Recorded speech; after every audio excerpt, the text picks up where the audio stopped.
Hi ನಮಸ್ತೆ ಎಲ್ಲರಿಗೂ Kannada study hub YouTube ಚಾನಲ್ಗೆ ಸ್ವಾಗತ. ಸೊ ಇವತ್ತಿನ ಸೆಷನಲ್ಲಿ ನಾವೇನು ನೋಡೋಣ ಅಂತ ಹೇಳಿದ್ರೆ 1ರಿಂದ 90ರವರೆಗೆ ವಿಧಿಗಳನ್ನು ಆರ್ಟಿಕಲ್ಸ್ ಬಗ್ಗೆ ತಿಳ್ಕೊಳ್ಳೋಣ, ಸರಿನಾ? ಸೊ ಯಾಕೆ ಅಂದರೆ ನಿಮ್ಮ RPF ಎಕ್ಸಾಮಲ್ಲಿ ನಿಮಗೆ 1ರಿಂದ 70ರವರೆಗೆ 75ರವರೆಗೆ ನಿಮಗೆ ಆರ್ಟಿಕಲ್ಸ್ ಬಗ್ಗೆ ಕೇಳ್ತಾ ಇದ್ದಾನೆ. ಸೊ ನೀವು SSC GDL ಆದರೂ ನೀವು ನೋಡಿರಬಹುದು, GDLಲ್ಲೂ ಕೂಡ ನಿಮಗೆ ಸೇಮ್ 1ರಿಂದ 70ರವರೆಗೆ ವಿಧಿಗಳನ್ನು ರಿಪೀಟ್ ಆಗಿ ಎಲ್ಲ ಶಿಫ್ಟ್ಗಳಲ್ಲೂ ಕೂಡ ಕೇಳ್ತಾ ಇದ್ದ. ಹಾಗೆ ಸೇಮ್ ನಿಮ್ಮ RPF ಎಕ್ಸಾಮಲ್ಲೂ ಕೂಡ ನಿಮಗೆ 1ರಿಂದ 75ರವರೆಗೆ ವಿಧಿಗಳೇನು ಬರ್ತಾವಲ್ವಾ, ಸೊ ಆ ವಿಧಿಗಳ ಬಗ್ಗೆ ಕೇಳ್ತಾ ಇದ್ದಾನೆ. ಸೊ ನೆಕ್ಸ್ಟ್ ನೀವು ಡಿ ಗ್ರೂಪ್ ಬರೆದ್ರೂ ಕೂಡ ನಿಮಗೆ ಅದರಲ್ಲೂ ಕೂಡ 1ರಿಂದ 70ರವರೆಗೆ ವಿಧಿಗಳು ರಿಪೀಟ್ ಆಗ್ತವೆ. ಹಾಗೆ ನೀವು NTPC ಬರೆದ್ರೂ ಕೂಡ ನಿಮಗೆ ಅಲ್ಲಿ ಕೂಡ ನಿಮಗೆ ಯೂಸ್ಫುಲ್ ಆಗುತ್ತೆ. ಸೊ ಈ ಸಂವಿಧಾನದ ವಿಧಿಗಳಿದಾವಲ್ವ 1ರಿಂದ 70, 75ರವರೆಗೆ, ಸೊ ನಿಮಗೆ ಆಲ್ವೇಸ್ ಯೂಸ್ಫುಲ್ ಆಗುತ್ತೆ ಅಂತ ಈ ಕ್ಲಾಸ್ನ ಮಾಡ್ತಾ ಇದ್ದೀನಿ, ಸರಿನಾ? ಸೊ ಇದು ಎಡಿಷನಲ್ ಸ್ವಲ್ಪ ಬೂಸ್ಟ್ ಅಪ್ ಥರ ಇದು, ಸರಿಯಾ? ಸೊ ಬನ್ನಿ ವಿಡಿಯೋನ ಸ್ಟಾರ್ಟ್ ಮಾಡೋಣ. ವಿಡಿಯೋ ಸ್ಟಾರ್ಟ್ ಮಾಡೋಕ್ಕಿಂತ ಮುಂಚೆ ವಿಡಿಯೋ ಕೊನೆವರೆಗೂ ನೋಡಿ ಅಂತ ಹೇಳ್ತಾ, ವಿಡಿಯೋ ಕೊನೆವರೆಗೂ ನೋಡಿದ ನಂತರ ವಿಡಿಯೋ ಇಷ್ಟ ಆದರೆ ಲೈಕ್ ಮಾಡಿ, ಸಬ್ಸ್ಕ್ರೈಬ್ ಮಾಡಿ. ಇಫ್ ನಿಮಗೆ ವಿಡಿಯೋ ಇಷ್ಟ ಆಗಲಿಲ್ಲ ಅಂದರೆ ಸೊ ಆಬ್ವಿಯಸ್ಲಿ ಡಿಸ್ಲೈಕ್ ಮಾಡಿ ಅಂತ ಹೇಳ್ತಾ ಮೊದಲ ಲೇಖನ. ಸೊ ನಿಮಗೆ ಸ್ವಲ್ಪ ಬ್ರೀಫಾಗಿ ಹೇಳ್ತೀನಿ. ಸಂವಿಧಾನ ಅಂದರೆ ಇವಾಗ ಸಂವಿಧಾನ ಅನ್ನೋದು ಒಂದು ಬುಕ್ ಇದೆ ಅಂತ ಅಂದ್ಕೊಳ್ಳಿ, ಓಕೆ? ಸಂವಿಧಾನ ಅನ್ನುವ ಒಂದು ಬುಕ್ ಇದೆ. ಇವಾಗ ಸಂವಿಧಾನ ಅನ್ನುವ ಒಂದು ಬುಕ್ ಇದೆ. ಆ ಬುಕ್ಕಲ್ಲಿ ಹೇಗೆ ಅಂದರೆ ಟೋಟಲಿ ಅಂದರೆ ಮೂಲವಾಗಿ ಪ್ರಿಂಟ್ ಮಾಡಿರ್ತಾರೆ, ಗೊತ್ತಾ? ನೀವು ಯಾವುದೋ ಒಂದು ಹೊಸದಾಗಿ ಒಂದು ಬುಕ್ ಖರೀದಿ ಮಾಡ್ಕೊಂಡು ಬರ್ತೀರಾ. ಸೊ ಅದರಲ್ಲಿ ಒರಿಜಿನಲ್ ಪ್ರಿಂಟ್ ಎಷ್ಟಿದೆ ಅಂದರೆ ಇವಾಗ ಅದರಲ್ಲಿ ಭಾಗಗಳು ಅಂತ ಬರ್ತವೆ, ಓಕೆ? ಭಾಗಗಳು ಅಂತ ಬರ್ತವೆ, ಹಾಗೆ ಅನುಸೂಚಿಗಳು ಅಂತ ಬರ್ತವೆ, ಹಾಗೆ ವಿಧಿಗಳು ಅಂತ ಬರ್ತವೆ. ಇದು ಯಾವುದು ಮೂಲ ಪ್ರಿಂಟಲ್ಲಿರುವ, ಓಕೆ? ಮೂಲ ಪ್ರಿಂಟಲ್ಲಿ ಎಷ್ಟು ಭಾಗಗಳಿದ್ವು ಅಂದರೆ ಟೋಟಲಿ 22 ಭಾಗಗಳು, 22 ಅಧ್ಯಾಯಗಳು ಇದ್ವು, ಸರಿನಾ? ಸೊ ಹಾಗೆ ಎಷ್ಟು ಅನುಸೂಚಿಗಳಿದ್ವು ಅಂದರೆ 8 ಅನುಸೂಚಿಗಳಿದ್ವು. ಅದಾದ ನಂತರ ನೆಕ್ಸ್ಟ್ ಎಷ್ಟು ವಿಧಿಗಳಿದ್ವು ಅಂದರೆ 395 ವಿಧಿಗಳಿರ್ತವೆ, ಸರಿನಾ? ಸೊ ಇದಕ್ಕೆ ನೀವು ಏನು ಯಾರೂ ಬರೆದಿರಲ್ಲ, ನೀವು ಕೂಡ ಒಂದು ಪೆನ್ ತೊಗೊಂಡು ಗೀಚ್ ಹಾಕಿರಲ್ಲ, ಏನೂ ಇಲ್ಲ. ಸೊ ಇದು ಯಾವಾಗ ಅಂದರೆ 1950, ಓಕೆ? 1950 ಜನವರಿ 26ರಂದು ಏನು ನಮ್ಮ ಸಂವಿಧಾನ ಜಾರಿಗೆ ಬಂತಲ್ವಾ, ಸೊ 26ನೇ ತಾರೀಕಿನಂದು ಈ ಭಾಗಗಳು 22 ಇರ್ತವೆ, ಅನುಸೂಚಿಗಳು 8 ಇರ್ತವೆ, ಹಾಗೆ ವಿಧಿಗಳು 375 ಇರ್ತವೆ. ಸೊ ಅದಾದ ನಂತರ ಮುಂದೆ ನಾವು ನಮ್ಮ ಕೈಯಲ್ಲಿ ಪೆನ್ ಇರುತ್ತೆ, ನಾವು ಸಿಕ್ಕ ಹಾಗೆ ಬರ್ಕೋದು ಬಂದಿದ್ದೀವಿ. ಸೊ ಪ್ರಸ್ತುತ ಆ ಥರ ಎಷ್ಟು ಸರಿ ಬರೆದಿದ್ದೀವಿ ಅಂದರೆ ಟೋಟಲ್ಲು 106 ಸರಿ ಬರೆದಿದ್ದೀವಿ. ಅಂದರೆ 106 ಸರಿ ತಿದ್ದುಪಡಿ ಆಗಿದೆ ಅಂತ ಅದರ ಅರ್ಥ, ಸರಿನಾ? 106ನೇ ತಿದ್ದುಪಡಿ ಇದಕ್ಕೆ ಸಂಬಂಧಿಸಿದೆ, ನಾರಿ ಶಕ್ತಿಗೆ ಸಂಬಂಧಿಸಿದೆ, ಸರಿನಾ? ಬಟ್ ಇಲ್ಲಿ ಪ್ರಸ್ತುತ ಎಷ್ಟು ಭಾಗಗಳಿದ್ದಾವೆ? ಭಾಗಗಳು ಅವಾಗ 22 ಇತ್ತು, ಪ್ಲಸ್ 3 ಹಾಕ್ಕೊಂಡು ಇವಾಗ 25 ಭಾಗಗಳಿದ್ದಾವೆ, ಸರಿನಾ? ಹಾಗೆ ಅವಾಗ ಅನುಸೂಚಿಗಳು ಎಷ್ಟಿತ್ತು? 8 ಇತ್ತು. ಪ್ರಸ್ತುತ ಒಂದು 4 ಎಡಿಷನಲ್ ಮಾಡ್ಕೊಂಡು ಇವಾಗ ಎಷ್ಟು ಮಾಡ್ಕೊಂಡಿದ್ದೀವಿ ಅಂದರೆ 12 ಅನುಸೂಚಿಗಳನ್ನ ಮಾಡ್ಕೊಂಡಿದ್ದೀವಿ, ಅಥವಾ 12 ವೇಳಾಪಟ್ಟಿಗಳಂತ ಹೇಳ್ಬೋದು, ಅಥವಾ 12 ಶೆಡ್ಯೂಲ್ಗಳಂತ ಹೇಳ್ಬೋದು, ಸರಿನಾ? ಸೊ ಹಾಗೆ ಅವಾಗ ವಿಧಿಗಳು ಎಷ್ಟಿದ್ವು ಅಂದರೆ 395. ಪ್ರಸ್ತುತ ಎಷ್ಟಿದ್ದಾವೆ? 475ಗಿಂತ ಹೆಚ್ಚಿಗೆ ಇದ್ದಾವೆ, ಸರಿನಾ? ಸೊ 475ಗಿಂತ ಹೆಚ್ಚಿಗೆ ಇದ್ದಾವೆ. ಸರ್ ಹಾಗಾದರೆ ಒಂದು ಪ್ರಶ್ನೆ ನಂದು ಏನು ಅಂದರೆ 396ನೇ ವಿಧಿ ಏನು ಹೇಳ್ತದೆ ಅಂತ ನಾನು ಕೇಳಿದಾಗ ನೀವೇನಂತ ಹೇಳ್ತೀರಾ? ಸರ್ ನನಗೆ ಗೊತ್ತಿಲ್ಲ ಅಂತ ಹೇಳಿದ್ರೆ ತಪ್ಪಾಗುತ್ತೆ. ಯಾಕೆ ಗೊತ್ತಾ? ಸರ್ ನೀವು ಕ್ವಶನ್ನೇ ಕರೆಕ್ಟ್ ಕೇಳ್ತಾ ಇಲ್ಲ ಅಂತ ಹೇಳಿದ್ರೆ ಅದು ಕರೆಕ್ಟ್ ಆಗುತ್ತೆ. ಯಾಕೆಂದರೆ 396ನೇ ವಿಧಿ ಇಲ್ಲ. ಇವಾಗ ನೋಡಿ 4 ಅಂತ ಬರುತ್ತೆ. ಆ 4 4ನೇದರಲ್ಲೇ ಒಂದು ಎ ಅಂತ ಸೇರಿಸ್ಬಿಟ್ಟಿರ್ತೀವಿ. ಇಲ್ಲಾಂದರೆ 21ನೇ ಒಂದು ವಿಧಿ ಇದೆ, ಆ 21ರಲ್ಲೇ ಮತ್ತೆ 86ನೇ ತಿದ್ದುಪಡಿ ಮಾಡಿ 21 ಎ ಅಂತ ಸೇರಿಸ್ಬಿಟ್ಟಿದ್ದೀವಿ, ಸರಿನಾ? ಸೊ 21 ಎ ಅಂತ ಸೇರಿಸ್ಬಿಟ್ಟಿದ್ದೀವಿ.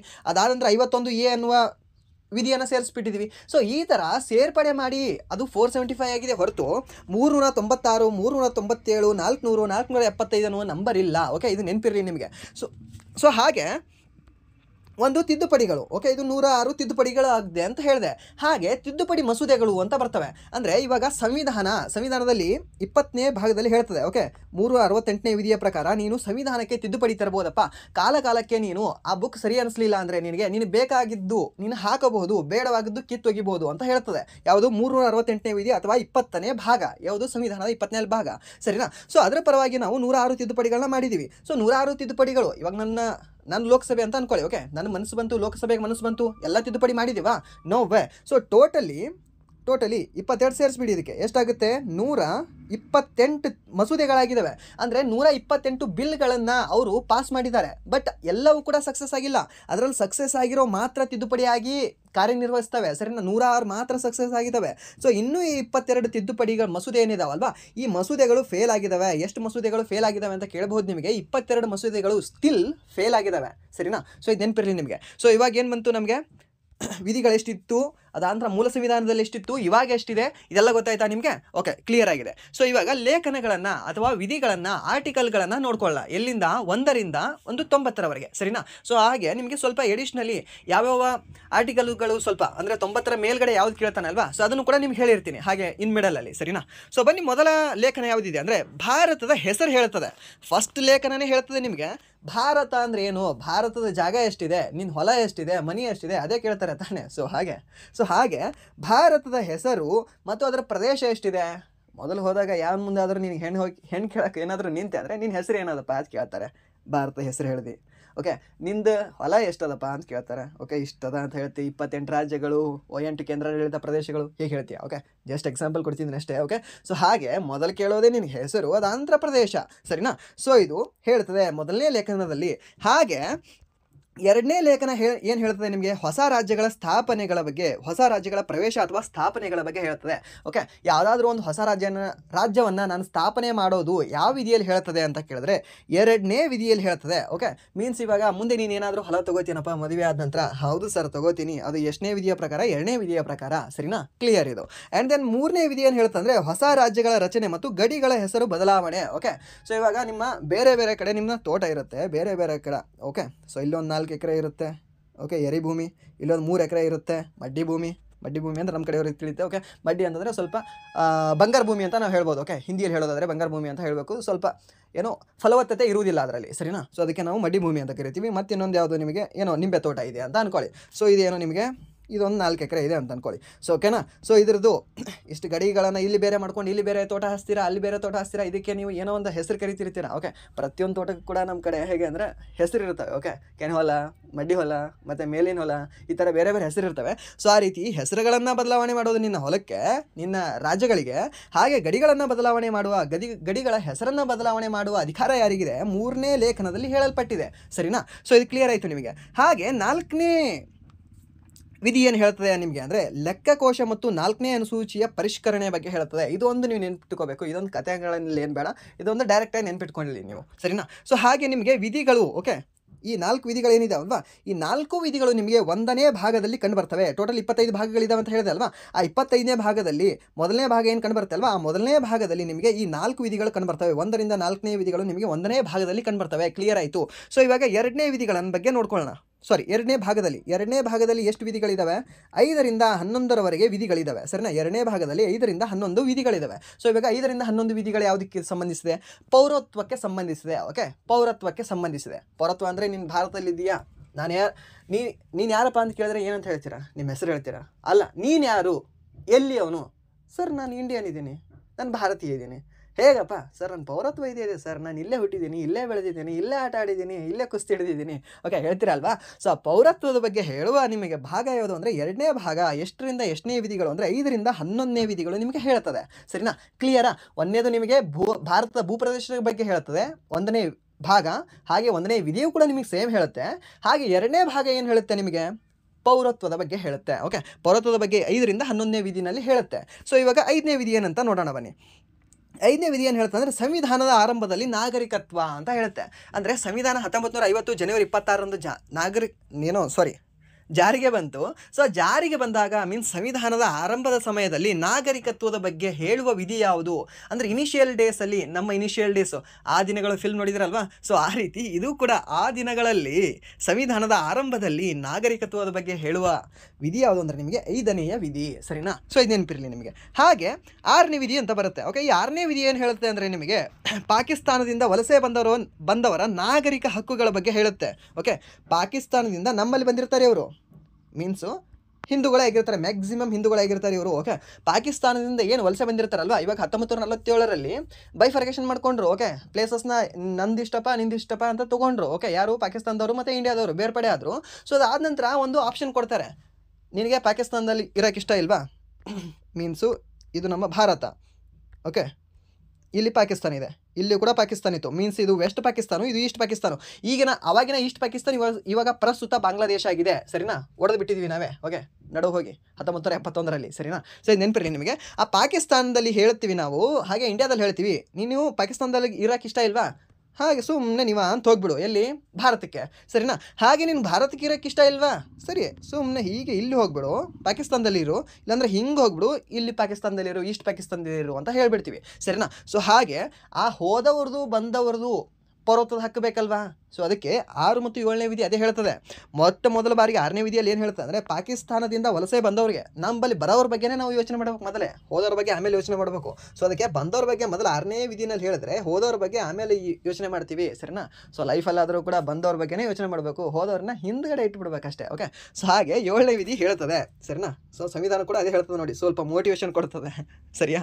ಸೊ 6ನೇ ವಿಧಿ ಏನು ಹೇಳ್ತದೆ ಅಂದರೆ, ಪಾಕಿಸ್ತಾನದಿಂದ ವಲಸೆ ಬಂದವರ ನಾಗರಿಕ ಹಕ್ಕುಗಳ ಬಗ್ಗೆ ಹೇಳ್ತದೆ. 7ನೇ ವಿಧಿ ಪಾಕಿಸ್ತಾನಕ್ಕೆ ವಲಸೆ ಹೋದವರ ನಾಗರಿಕ ಹಕ್ಕುಗಳ ಬಗ್ಗೆ ಹೇಳ್ತದೆ. ಮೀನ್ಸ್ ನಮ್ಮಿಂದ ಹೋದವರು ಹೋಗಲಿ. ಓಕೆ, ಸೊ ಅವ್ರದ್ದು 7ನೇ ವಿಧಿಯಲ್ಲಿ ಹೇಳ್ತದೆ.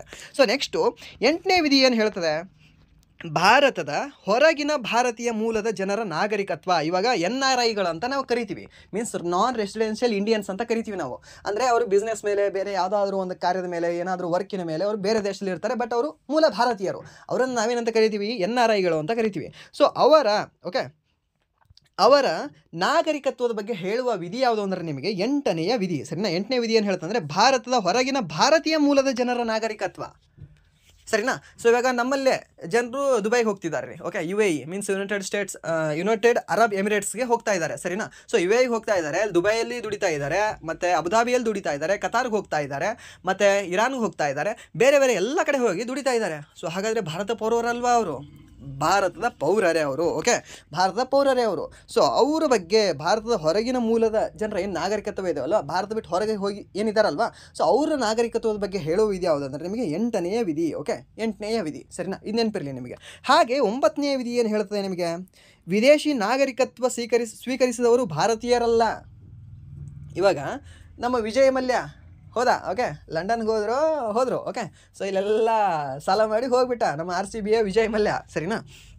ಸೊ ಹೋಗಿ ಅಲ್ಲಿದ್ದ ನಾಗರಿಕತ್ವ ಅವನು ಸ್ವೀಕರಿಸ್ಕೊಂಡ್ಬಿಟ್ಟ. ಓಕೆ, ಅಲ್ಲಿದ್ದ ನಾಗರಿಕತ್ವ ನನಗೆ ಬೇಕು ಅಂತ ಕುಂತ್ಬಿಟ್ಟ, ಅವ್ರು ಕೊಟ್ಬಿಟ್ರು. ಸೊ ಅವನೇನಾಗ್ತಾನೆ, ನಮ್ಮ ಭಾರತೀಯ ನಾಗರಿಕನಲ್ಲ, ನಮ್ಮ ಭಾರತದ ಪೌರತ್ವ ಅವನಿಗಿಲ್ಲ. ಯಾರಿಗೆ? ವಿಜಯ್ ಮಲ್ಯಗೆ. ಸೊ ಹಾಗೆ ಹೋದವನು ಹೋಗ್ಲಿ ಗುರು, ಬೇಕಾಗಿಲ್ಲ ಅಂತ ಹೇಳೋ ವಿಧಿ ಯಾವುದು ನಿಮಗೆ ಅಂದರೆ 9ನೇ ವಿಧಿ, ಸರಿನಾ? ಸೊ 9ನೇ ವಿಧಿ ಏನು ಹೇಳ್ತಾನೆ ನಿಮಗೆ, ಹೋದವನು ಹೋಗಲಿ, ನಮ್ಮ ಪೌರತ್ವ ಅಲ್ಲ, ನಮ್ಮ ಮನೆ ಬಿಟ್ಟು ಹೋಗ್ಯಾನ, ನಮ್ಮ ಅಲ್ಲವ, ಇಲ್ಲ ಬಿಲ್ಕುಲ್ ಇಲ್ಲ ಹೇಳ್ತಾರೆ, ಗೊತ್ತಾ? ಸೊ ಹಾಗೆ 9ನೇ ವಿಧಿ ಹೇಳ್ತದೆ, ಸರಿನಾ? ಆ್ಯಂಡ್ ನೆಕ್ಸ್ಟ್ 10ನೇ ವಿಧಿ ಏನು ಹೇಳ್ತದೆ ಅಂದರೆ, ನಾಗರಿಕ ಹಕ್ಕುಗಳ ಮುಂದುವರಿಕೆ. ಅಂದರೆ ಈ ನಾಗರಿಕ ಹಕ್ಕುಗಳೇನಿದಾವಲ್ವಾ, ಏನು 1950 ಜನವರಿ 26ರಂದು ಸಂವಿಧಾನ ಜಾರಿಗೆ ಬಂತು, ಅವಾಗೆ ಅದು ಸೀಮಿತ ಆಯಿತಾ? ಇಲ್ಲಾಂದರೆ 1973 ಅಲ್ಲಿವರೆಗೆ ಸೀಮಿತ ಆಯಿತಾ? 2000ವರೆಗೆ ಮಾತ್ರ ಸೀಮಿತ ಆಯಿತಾ? ನೋವೇ, ಇದು ಕಂಟಿನ್ಯೂಯೇಷನ್ ಆಗಿ ಹಾಗೆ ಮುಂದುವರಿತಾನೇ ಇರ್ತದೆ. ಇದು ಯಾವಾಗಲೂ ಕೂಡ ಸಂವಿಧಾನ ಇರೋವರೆಗೂ, ನಮ್ಮ ಭಾರತ ದೇಶ ಇರುವವರೆಗೂ ಕೂಡ ಇದು ಈ ಹಕ್ಕುಗಳು, ನಾಗರಿಕ ಹಕ್ಕುಗಳು, ನನಗೇನೋ ಒಂದು ಹಕ್ಕು ಇದೆ ಅಲ್ವಾ, ನಾನು ಭಾರತೀಯ ಪೌರತ್ವ ಅನ್ನುವ ನನಗೊಂದು ಹಕ್ಕಿದೆ ಅಲ್ವಾ, ನಾನು ಭಾರತೀಯ ಅನ್ನೋ ಹಕ್ಕಿದೆ ಅಲ್ವಾ, ಇವು ಯಾವಾಗಲೂ ಕೂಡ ಮುಂದುವರಿತದೆ ಅಂತ ಹೇಳೋ ವಿಧಿ ಯಾವುದಂದರೆ ನಿಮಗೆ 10ನೇ ವಿಧಿ, ಸರಿನಾ? ಸೊ 10ನೇ ವಿಧಿ. ಆ್ಯಂಡ್ ದೆನ್ 11ನೇ ವಿಧಿ ಏನು ಹೇಳ್ತದೆ ಅಂದರೆ ನಿಮಗೆ, ನಾಗರಿಕತ್ವ ನಿಯಂತ್ರಿಸಲು ಸಂಸತ್ತಿಗೆ ಅಧಿಕಾರ ಅಂತ ಹೇಳ್ತದೆ. ಅಂದರೆ ಈ ನಾಗರಿಕತ್ವದ ಬಗ್ಗೆ ಏನಾದರೂ ತಿದ್ದುಪಡಿ ಮಾಡಬೇಕು ನಿಮಗೆ ಅಂತ ಹೇಳೋದಾದರೆ, ಅದಕ್ಕೆ ಅಧಿಕಾರ ಯಾರಿಗಿದೆ ಅಂತ ಕೇಳಿದಾಗ ಏನಿಲ್ಲ, ಸಂಸತ್ತಿಗಿದೆ ಅಂತ ಹೇಳಬೇಕು, ಸರಿನಾ? ಸೊ ಸಂಸತ್ತಿಗೆ ಅಧಿಕಾರ ಕೊಟ್ಟಿರ್ತಾರೆ, ಮೀನ್ಸ್ ನಾಗರಿಕತ್ವ, ನಮ್ಮ ಪೌರತ್ವವನ್ನು ನಿಯಂತ್ರಣ ಮಾಡಲು ಸಂಸತ್ತಿಗೆ ಅಧಿಕಾರ ಇದೆ, ಸರಿನಾ? ಸೊ ಸಂಸತ್ತಿಗೆ ಅಧಿಕಾರ ಇದೆ. 2019ರಲ್ಲಿ ಪೌರತ್ವಕ್ಕೆ ತಿದ್ದುಪಡಿ ಆಯಿತು, ಸರಿನಾ? ಪೌರತ್ವ ಕಾಯ್ದೆಗೆ ತಿದ್ದುಪಡಿ ಆಯಿತು, ಸರಿಯಾ? ಮೀನ್ಸ್ ಏನೋ ಇಲ್ಲಿ ಪಾಕಿಸ್ತಾನದಿಂದ, ಹಾಗೆ ಅಫ್ಘಾನಿಸ್ತಾನದಿಂದ ಮತ್ತು ಬಾಂಗ್ಲಾದಿಂದ ಬಂದ ಏನು ಹಿಂದೂಸ್ ಏನಿದಾರಲ್ವಾ, ಮೀನ್ಸ್ ಹಿಂದೂಸ್ ಆಗಲಿ, ಅದಾದ ನಂತರ ನಿಮಗೆ ಸಿಕ್ಕು ಮತ್ತು ಕ್ರಿಶ್ಚಿಯನ್ ಬಿಟ್ಟು ಬೇರೆ ಧರ್ಮದವರು ಇದ್ದಾರಲ್ವ, ಅವರನ್ನು ಮತ್ತೆ ರಿಟರ್ನ್ ಅವ್ರ ದೇಶಕ್ಕೆ ಕಳಿಸ್ಬೇಕು ಅಂತ ಒಂದು ತಿದ್ದುಪಡಿಯನ್ನು ತರ್ತಾರೆ. ಓಕೆ, 2019ರಲ್ಲಿ, ಸರಿನಾ? ಅದಕ್ಕೆ ಎಷ್ಟೋ ದಂಗೆಗಳಾಗ್ತವೆ, ಏನೇನೋ ಆಗ್ತವೆ. ಅದು ನಮ್ಮ ಭಾರತೀಯ ಇಸ್ಲಾಂ ಧರ್ಮದವರಿಗೆ ಅದು ಏನು ಫರಕ್ ಬಿಡೋದಿಲ್ಲ, ಯಾಕಂದರೆ ನಮ್ಮ ಭಾರತೀಯ ಇಸ್ಲಾಂ ಧರ್ಮದವರು ನಮ್ಮ ಭಾರತೀಯರೇ ಅವರು. ಬಟ್ ಅಲ್ಲಿ ಏನು ಹೇಳಿತ್ತು ಅಂದರೆ, ಬೇರೆ ದೇಶದಿಂದ ಬಂದವರು, ಮೀನ್ಸ್ ಪಾಕಿಸ್ತಾನದಿಂದ ಅಥವಾ ಬಾಂಗ್ಲಾದಿಂದ ಅಥವಾ ಅಫ್ಘಾನಿಸ್ತಾನದಿಂದ, ಏನೋ ಕಳ್ಳದಾರಿಯಿಂದ, ಅಥವಾ ಇವಾಗ ವೀಸಾ ತೊಗೊಳ್ಳಾರ್ದೆ ಸುಮ್ಮನೆ ಗಡಿಯಿಂದ ನುಗ್ಗಿ ಬಂದಿರ್ತಾರೆ, ಗೊತ್ತಾ? ಸೊ ಅವ್ರ ಬಗ್ಗೆ ಹೇಳಿರ್ತದಲ್ಲ. ಓಕೆ, ಅದು ತಿದ್ದುಪಡಿ. ಹಾಗೆ ಮೊದಲ ನಾಗರಿಕ ಕಾಯ್ದೆ ಯಾವಾಗ ಬಂದಿರ್ತದೆ, ಮೊದಲ ಪೌರತ್ವ ಕಾಯ್ದೆ ಯಾವಾಗ ಬಂದಿರ್ತದೆ ಅಂತ ಕೇಳ್ತಾನೆ. 1955ರಲ್ಲಿ ಮೊದಲ ಬಾರಿಗೆ ಪೌರತ್ವ ಕಾಯ್ದೆ ಬರ್ತದೆ. ಸೊ ಪೌರತ್ವ ಕಾಯ್ದೆ ಎಷ್ಟರಲ್ಲಿ ಬಂತು ಅಂತ ಕೇಳ್ತಾನೆ ನಿಮಗೆ, 1955ರಲ್ಲಿ. ಹಾಗೆ ಕೊನೆಯದಾಗಿ ಪೌರತ್ವ ಕಾಯ್ದೆಗೆ ತಿದ್ದುಪಡಿ ಯಾವಾಗ ಇದೆ ಅಂತ ಕೇಳ್ತಾನೆ, 2019ರಲ್ಲಿ. ಎರಡು ಕೂಡ ನೆನ್ಪಿಟ್ಕೊಳ್ಳಿ, ಸರಿನಾ? ಹಾಗೆ ಪೌರತ್ವಕ್ಕೆ ಸಂಬಂಧಿಸಿದ ಭಾಗ ಯಾವುದು? 2ನೇ ಭಾಗ. ವಿಧಿಗಳ್ಯಾವುದು? 5ರಿಂದ 11ನೇ ವಿಧಿ, ಸರಿನಾ? ಕ್ಲಿಯರ್ ಆಯಿತಾ? ಓಕೆ, ಕ್ಲಿಯರ್ ನಿಮಗೆ. ಹಾಗೆ 3ನೇ ಭಾಗ ಅಂತ ಬರುತ್ತೆ. 3ನೇ ಭಾಗ ಮೂಲಭೂತ ಹಕ್ಕುಗಳು. ಓಕೆ, ಮೂಲಭೂತ ಹಕ್ಕುಗಳು 3ನೇ ಭಾಗ. 2 ಮೂ ಅಂತಲೇ ಇದೆ ನೋಡಿ. ಓಕೆ, ಮೂ ಅಂದರೆ ಬಾಯಲ್ಲ ಹಿಂದಿದಲ್ಲಿ. ಓಕೆ, ಬಟ್ ಇಲ್ಲಿ ಮೂಲಭೂತ ಹಕ್ಕುಗಳು 3ನೇ ಭಾಗದಲ್ಲಿ ಕಂಡುಬರುತ್ತೆ. ಇದರಲ್ಲಿ ಎಷ್ಟರಿಂದ ಎಷ್ಟನೇ ವಿಧಿಗಳು ಕಂಡು ಬರ್ತವೆ ಅಂತ ಕೇಳ್ತಾನೆ ಬುದ್ಧಿವಂತ. ಕ್ವಶನ್ ತೆಗೆಯೋಣ. ಓಕೆ, ಅಲ್ಲಿ ಹೇಳಬೇಕು 12ರಿಂದ 35 ಸಾರ್ ಅಂತ ಹೇಳಬೇಕು. ಓಕೆ, ಸೊ 12ರಿಂದ 35 ಯಾಕೆ 36 ಅಲ್ಲ ಸರ್? 36ರಿಂದ 51 ಅಲ್ಲಿ DPSP ಬಗ್ಗೆ ಹೇಳಿದೆ, ರಾಜನೀತಿ ನಿರ್ದೇಶಕ ತತ್ವಗಳ ಬಗ್ಗೆ ಹೇಳಿದೆ ಅಂತ ಹೇಳಬೇಕು. ಸರಿನಾ? ಸೊ ಇಲ್ಲಿ 12ರಿಂದ 35 ಏನಾಯಿತು? ಮೂಲಭೂತ ಹಕ್ಕುಗಳು. ಎಷ್ಟನೇ ಭಾಗದಲ್ಲಿ? 3ನೇ ಭಾಗದಲ್ಲಿ. ಸರಿನಾ? ಈ ಮೂಲಭೂತ ಹಕ್ಕುಗಳು ನ್ಯಾಯಸಮ್ಮತವಾಗಿದವ ಅಥವಾ ಇಲ್ಲವಾ ಅಂತ ಕೇಳಿದ್ರೆ ಹೌದು ನ್ಯಾಯಸಮ್ಮತವಾಗಿದ್ದಾವೆ. ಏನಾದರೂ ಇವಕ್ಕೆ ನಿನಗೆ ಧಕ್ಕೆ ಆದರೆ, ಇವು ನಿನಗೆ ಸಿಗಲಿಲ್ಲ ಅಂದರೆ ಹೋಗಿ ಕೋರ್ಟ್ ಒಳಗೆ ನಿಂತು ಬಿಡ್ಬೇಕು. ಸರ ಯಾರು? ಸಂಜೀವ್ ಖನ್ನಾ ಸುಪ್ರೀಂ ಕೋರ್ಟ್ ಒಳಗೆ ನಿಂತು ಬಿಡಬೇಕು. ಇವಾಗ ಪ್ರಸ್ತುತ ಮುಖ್ಯ ನ್ಯಾಯಮೂರ್ತಿ ಇದ್ದಾರೆ, ಅವರೇ ಸಂಜೀವ್ ಖನ್ನಾ ಇದ್ದಾರೆ. ಸರಿನಾ? ಸರ್ ಸಂಜೀವ್ ಖನ್ನಾ ಅವರೇ ನನಗೆ ಈ ಮೂಲಭೂತ ಹಕ್ಕು ನನಗೆ ಸಿಗ್ತಾ ಇಲ್ಲ, ಪ್ಲೀಸ್ ಹೆಂಗಾರೆ ಮಾಡಿ ಕೊಡಿಸ್ರಿ ಅಂತ ಹೋಗಿ ನಿಂತು ಬಿಡಬೇಕು. ಸರಿನಾ? ಸೊ ಇಲ್ಲಿ ಒಂದೇನು ನಿಮಗೆ ನೆನಪಿಟ್ಕೋಬೇಕು, ಮುಖ್ಯ ನ್ಯಾಯಮೂರ್ತಿ ಇವಾಗ ಪ್ರಸ್ತುತ ಯಾರಿದ್ದಾರೆ? ಸಂಜೀವ್ ಖನ್ನಾ ಇದ್ದಾರೆ. ಎಷ್ಟನೇ ನ್ಯಾಯಮೂರ್ತಿ? 51ನೇ ನ್ಯಾಯಮೂರ್ತಿ. ಸೊ ಹಾಗಾದರೆ ಮೂಲಭೂತ ಹಕ್ಕುಗಳಿಗೆ ನಮಗೆ ಚ್ಯುತಿ ಆದಾಗ, ಅದಕ್ಕೇನಾದರೂ ನಮಗೆ ಧಕ್ಕೆ ಆದಾಗ ನಾವು ಹೋಗಿ ನಿಲ್ಲಬಹುದಾ? ಹೌದು ನಿಲ್ಲಬಹುದು. ಮೀನ್ಸ್ ನ್ಯಾಯಸಮ್ಮತವಾಗಿದ್ದಾವ? ಹೌದು ನ್ಯಾಯಸಮ್ಮತವಾಗಿದ್ದಾವೆ. ಕ್ಲಿಯರ್ ಇದೆ. ಸೊ ಹಾಗೆ ಈ 12ರಿಂದ 35 ವಿಧಿ ಅಂತ ಹೇಳಿದೆ. ಈ 12ನೇ ವಿಧಿ ಏನು ಹೇಳ್ತದೆ? ರಾಜ್ಯದ ವ್ಯಾಖ್ಯಾನದ ಬಗ್ಗೆ ಹೇಳುತ್ತದೆ. ರಾಜ್ಯ ಅಂದರೆ ಏನು, ರಾಜ್ಯದಲ್ಲಿ ಏನೇನು ಇರಬೇಕು, ರಾಜ್ಯದ ಮೀನಿಂಗ್ ಏನಪ್ಪ ಹೇಳ್ತದೆ. ಲೈಕ್ ಇವಾಗ ಸ್ಕೂಲ್ ಅಂದರೆ ಏನಪ್ಪ, ಏನೋ ಒಂದು ಮೀನಿಂಗ್ ಹೇಳ್ತೀರಾ. ಶಿಕ್ಷಣ ಅಂದರೆ ಏನಪ್ಪ ಮೀನಿಂಗು, ಏನೋ ಒಂದು ಹೇಳ್ತೀರಾ. ಹಾಗೆ ರಾಜ್ಯ ಅಂದರೆ ಏನು ಅಂತ ಅದರ ವ್ಯಾಖ್ಯಾನ ಮಾಡೋದು, ಅದರ ಮೀನಿಂಗ್ ಹೇಳೋದು ನಿಮಗೆ ವಿಧಿ ಯಾವುದು ಅಂದರೆ 12ನೇ ವಿಧಿ. ಹಾಗೆ ಇನ್ನೊಂದು ವಿಧಿ ಬರ್ತದೆ ರೀ ನಿಮಗೆ, ಯಾವುದು? 36ನೇ ವಿಧಿ. ಈ 36ನೇ ವಿಧಿ ಕೂಡ ಸೇಮ್ ಹೇಳ್ತದೆ ನಿಮಗೆ. 12ನೇ ವಿಧಿಯು ಕೂಡ ನಿಮಗೆ ಸೇಮ್ ಹೇಳುತ್ತೆ, 36ನೇ ವಿಧಿಯು ಕೂಡ ನಿಮಗೆ ಸೇಮ್ ಹೇಳುತ್ತೆ. ಯಾವುದು? ರಾಜ್ಯದ ವ್ಯಾಖ್ಯಾನನೇ ಮಾಡುತ್ತೆ. ಸೊ ಇದು ನೋಡಿ, 3ನೇ ಭಾಗ 12ನೇ ವಿಧಿಯಿಂದ ಸ್ಟಾರ್ಟ್ ಆಗುತ್ತೆ, ರಾಜ್ಯದ ವ್ಯಾಖ್ಯಾನ ಮಾಡುತ್ತೆ. 4ನೇ ಭಾಗ 36ನೇ ವಿಧಿಯಿಂದ ಸ್ಟಾರ್ಟ್ ಆಗುತ್ತೆ, ಅದು ರಾಜ್ಯದ ವ್ಯಾಖ್ಯಾನ ಮಾಡುತ್ತೆ. ಸೊ ಎರಡು ನೆನಪುಳಿತದ? ಉಳಿತದೆ. ಹೇಗೆ ಇಲ್ಲ ನೆನ್ಪಿಟ್ಕೋಬೋದು? 12 ಒಂದಲೇ 12, 12 ಮೂರಲೇ 36, ಎರಡು ಕೂಡ 12ರಿಂದ ಭಾಗ ಹೋಗ್ತದೆ. ಸರಿನಾ? ಸೊ ನೆನ್ಪುಳಿಬೋದು, ಎರಡೂ ಕೂಡ ನಿಮಗೇನಂದರೆ ಭಾಗ ಹೋಗ್ತದೆ 12ರಿಂದ. ಸೊ ಅದಕ್ಕೆ ರಾಜ್ಯದ ವ್ಯಾಖ್ಯಾನ ಹೇಳುತ್ತೆ ಅಂತ ನೆನಪಿಟ್ಕೋಬೋದು. ಸೊ ಆ್ಯಂಡ್ ದೆನ್ 13ನೇ ವಿಧಿ ಏನು ಹೇಳುತ್ತದೆ ನಿಮಗೆ? 13ನೇ ವಿಧಿ. ಓಕೆ, ಈ 13ನೇ ವಿಧಿ ಏನು ಹೇಳ್ತಂದ್ರೆ ನಿಮಗೆ ಮೂಲಭೂತ ಹಕ್ಕುಗಳಿಗೆ ವಿರುದ್ಧವಾದ ಕಾನೂನುಗಳು ತರಂಗಿಲ್ಲ ಅಂತ ಹೇಳ್ತದೆ. ಇವಾಗ ಸಂಸತ್ತಿಗೆ ನಿನಗೆಲ್ಲ ಅಧಿಕಾರ ಕೊಟ್ಟಿದ್ದೀನಪ್ಪ ಗುರುವೇ, ನೀನು ಕೊಟ್ಟಿದೆ ಅಂತ ನೀನಿದ್ರೆ ಏನೋ ಫುಲ್ ಸರ್ವಾಧಿಕಾರಿ ಹಿಟ್ಲರ್ ಆಗಿ ಮೆರ್ಲಿಕ್ಕತ್ರ ಹೆಂಗೆ?